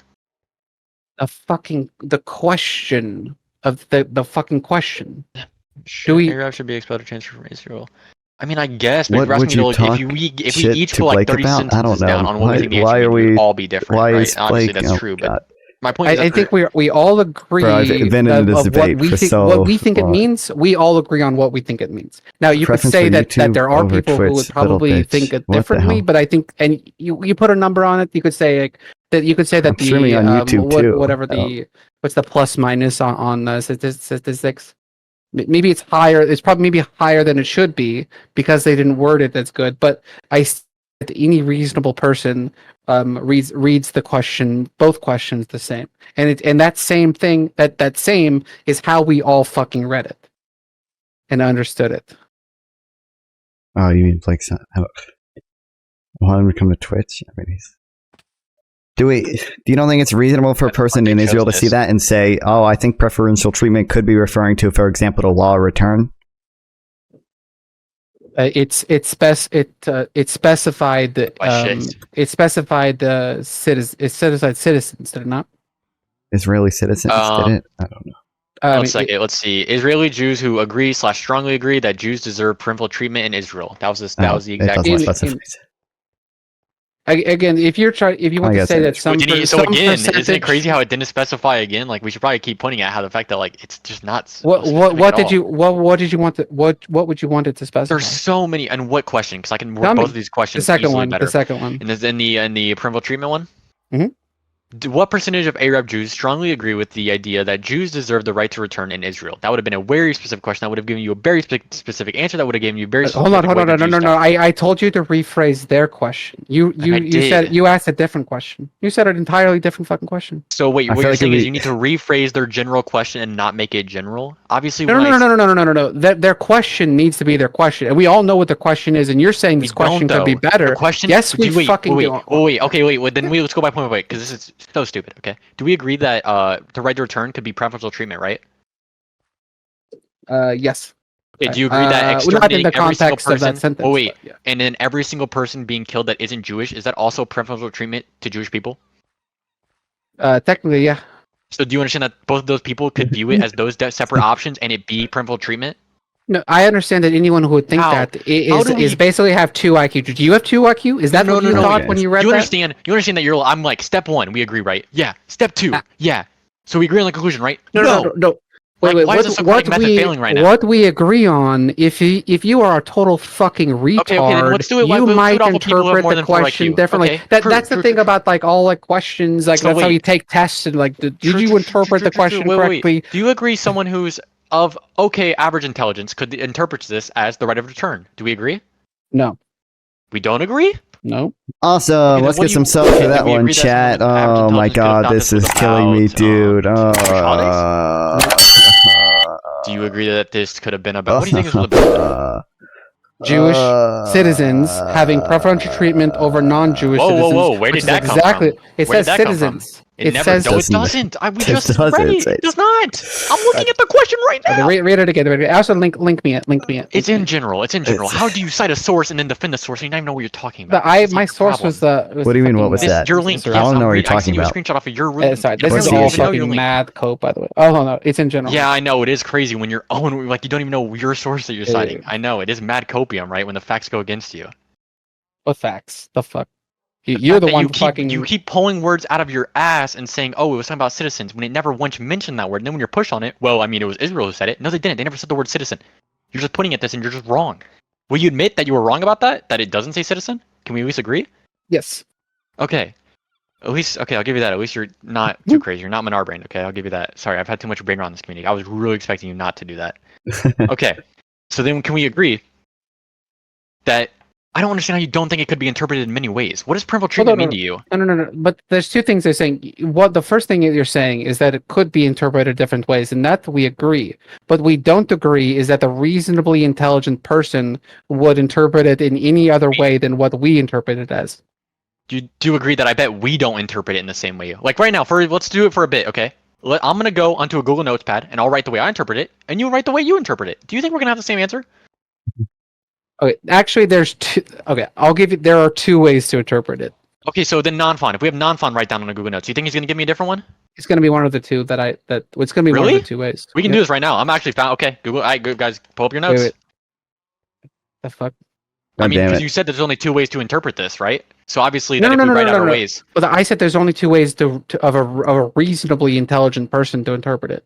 Okay, I got a 112 on my SATs. Let's see what we can do, okay? All right, let's everyone pull out our notes, okay? I think Nonfon's you guys right. are both biased sources. You could just tell me if you interpret it differently. You could just say it. See, but the problem is, that you're backtracking now.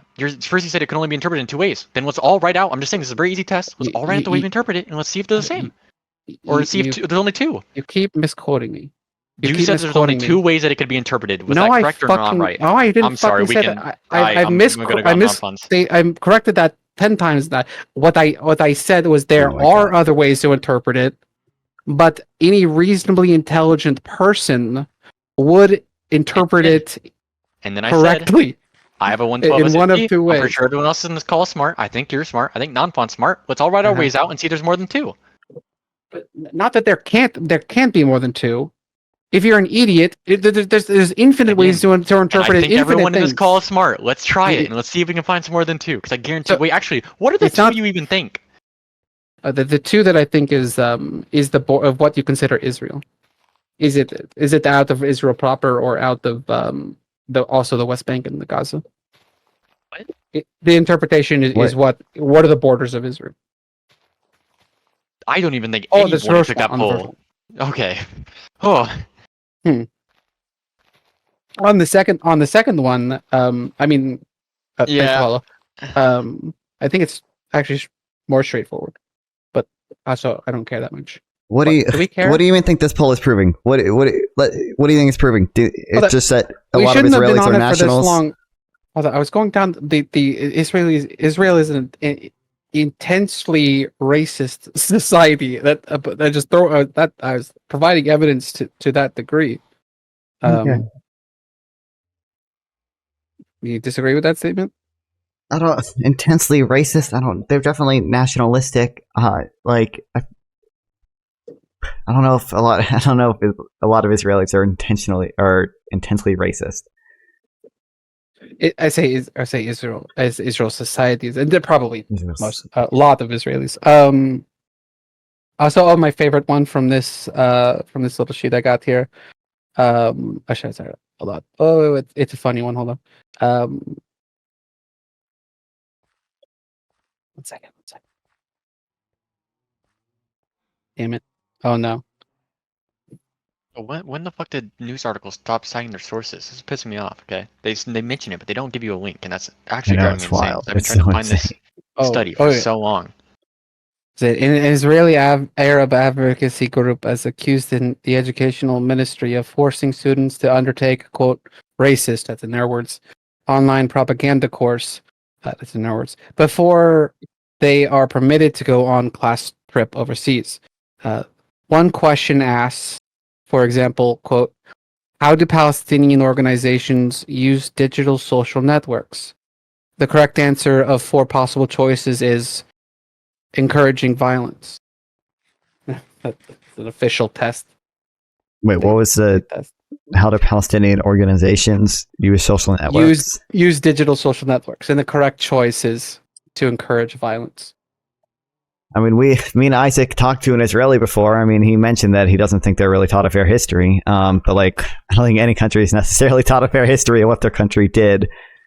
I would hope we could acknowledge that there probably are some flaws in the Israeli education system, but it seems like there's also some anti-Jewish sentiment expressed in a lot of Palestinian education. I don't think it's in the education. I think it's just generally within the culture. I mean, there are graduation ceremonies where like... Yeah, I would point to the culture, but it doesn't matter. It's a lot of Palestinians are racist against Jewish people. Certainly. But also, yeah, but it's pretty easy to be when they're occupying you.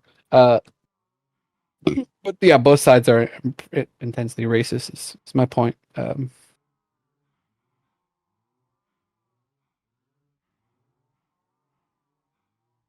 Also, there's an after-school government-run program. It's for kids the idea is to teach them not to marry Palestinian people or whatever. I mean, you've probably seen this Bee cartoon before. I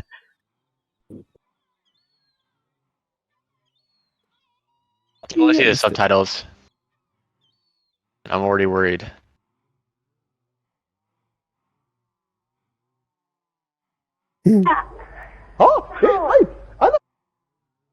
Haven't seen. This one is insane.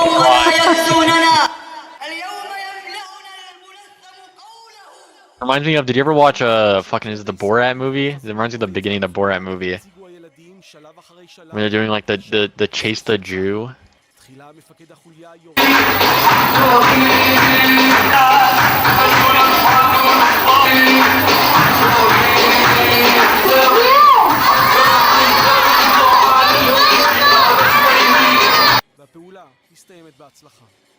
Okay, I'm not saying I want a TV show of like World War, but like fought with kids, but it would be really funny to watch.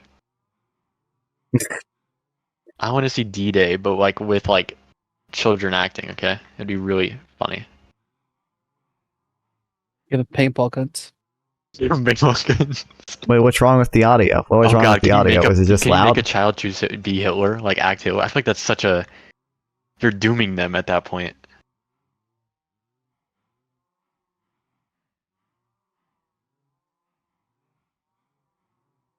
Yeah, I got that as a role too. That's that the group I mentioned earlier. They get together every year, and basically a bunch of kids shouting "death to Arabs." Cute shit. Again, these people hate each other, and at this point, I have no doubt in my mind that if Israel's left to its own devices, there basically won't be many Palestinians in Palestine in 10 years or so. For sure. Okay. How do we feel about Joe Biden? Fuck Joe Let's Biden. Completely change subjects. Well, I'm just asking because a lot of people won't vote for Joe Biden based on Israel-Palestine. That's basically what I'm asking about. Ding ding. Yeah. I think we should go for Trump. He said he'd let them do what they need to do. Like, Jesus Christ. That was such a crazy statement he made. Yeah, so are you gonna vote for Biden, Casey? That's what I'm asking. Not voting for Biden. No, I can't do it. Oh, Are you gonna get an RFK vote in there? That's a pretty good vote. I think if At you're not gonna one- vote, He's dumb and he's an idiot. He's also a True. Zionist. but is he? Fuck, I thought he was for ending the forever wars. That was like one of his big things. God damn it! Did he just back out? Was he like only Ukraine though, not Israel? yeah. I think that's basically it. Threw everyone when he went off on all the Israeli talking points. It threw everyone off. It's Yeah, like, what? I'm on his End of Forever Wars page, and I did control find Israel, and there's not a single mention. That's actually so sad. But do we? I don't. He'd be a cool vote, don't we though. think that He's Biden is obviously probably? not a chance. Don't we think that Biden's probably better on Israeli policy than Trump is? Probably, but you're gonna get the claim of, well, why would you vote? Just because someone's better on something doesn't mean you should vote for them, right? If someone's gonna punch me and not stab me, doesn't mean I should support the person who's punching me. I don't. What's better? How do you get better? What's better than? Sorry. What's worse than right now? What's worse than from my point of view? Biden airdropped food into the Gaza Strip. I don't think Trump would have done that. Biden encouraged Israel to delay their invasion. I don't think Trump would have done that. Biden built the pier on the Gaza Strip. I don't think Trump would have done that. Biden heavily encouraged Israel to allow humanitarian aid in, which Israel is finally doing. I don't really think Trump would have done that. Really. But actually, there's an article from like 3 days ago that WHO said that Israel hadn't let in medical supplies in 10 days. The reason why there's the ICC warrants were issued is because they keep holding back the aid. There's some going in, but also, if Israel didn't ever let any in, they're always managing international pressure, and it is mounting despite us covering for them. But and none of that. First of all, the pier was fucking Israel's idea. It worries the shit out of me because I don't know what the fuck they're gonna do with it. But it was actually. What do you mean that you don't know what they're gonna do with it? What? It was Israel's idea. It was Netanyahu's idea to build that fucking pier. If it was for food or aid, they would just let aid in. So it's not for the fucking aid. So why the fuck do they want a pier? I'm pretty sure the pier can only really be used for aid. It's a temporary pier. It's not like a super built up thing. But I feel like usually they're concerned with stuff potentially being smuggled into the Gaza Strip when it comes through trucks that are like from Egypt. And they're less concerned with that when it comes from ships. That like it's from U.S. ships mainly, I think. One, I think they're checking stuff anyways in Cyprus. Two, the main slowdowns, they go through all the shit, but also they turn trucks around. They've turned trucks around for having surgical scissors in them. The CNN video was like a month ago. But basically, they gave a very short list of drivers that they would allow in. Like it's always something different. If before the war they could they checked it. By the way, remember they checked everything before the war. But now that they've pulled everyone up into the military, now they could only manage to get half at best of the trucks checked, the reason why there were two orders from the ICJ to fucking stop blocking aid, and the reason why the on the ICC warrant it was like that you guys are fucking they could a lot of things that they probably considered putting on those fucking warrants, but the most provable, the beyond any doubt what is happening is that the Israelis could be letting in more aid, but they're simply not. That's from every organization that is like that is involved in getting aid into Gaza, Save the Children or UNRWA of World Pantry Food or whatever, something food. All of them say the same thing, that Israel is sort of slow, is put out like a bureaucracy is slowed down by bureaucracy, but definitely on purpose. That's undoubtedly happening. But anyway, that Okay. If Israel wanted to get the more aid in, that they simply would. They simply I think would. I said at the beginning of the debate, the aid is definitely the easiest case to make against Israel. I think Israel should be letting more aid in. Yeah. Do you have anything else? Mostly that the list of how things get worse is, or what Biden's done. I think there's a crappy list. Some people say that like U.S. troops on the ground or something. I say fucking good. I don't think U.S. troops will fucking not be murking unarmed Palestinians as Israelis occasionally do, or sometimes, often, whatever. I think that things would go better with U.S. troops on the ground. Not that I'm for U.S. troops, but I can't fucking conceive of Biden actually being worse on the Israel per my point of view of Israel's fucked up shit. But so if the shit with Israel can't get worse, maybe it'll get better. Fuck, probably not. It's Trump. Come on, it's probably not. And then that bitch pulled out a shovel. I appreciate the conversation. Okay.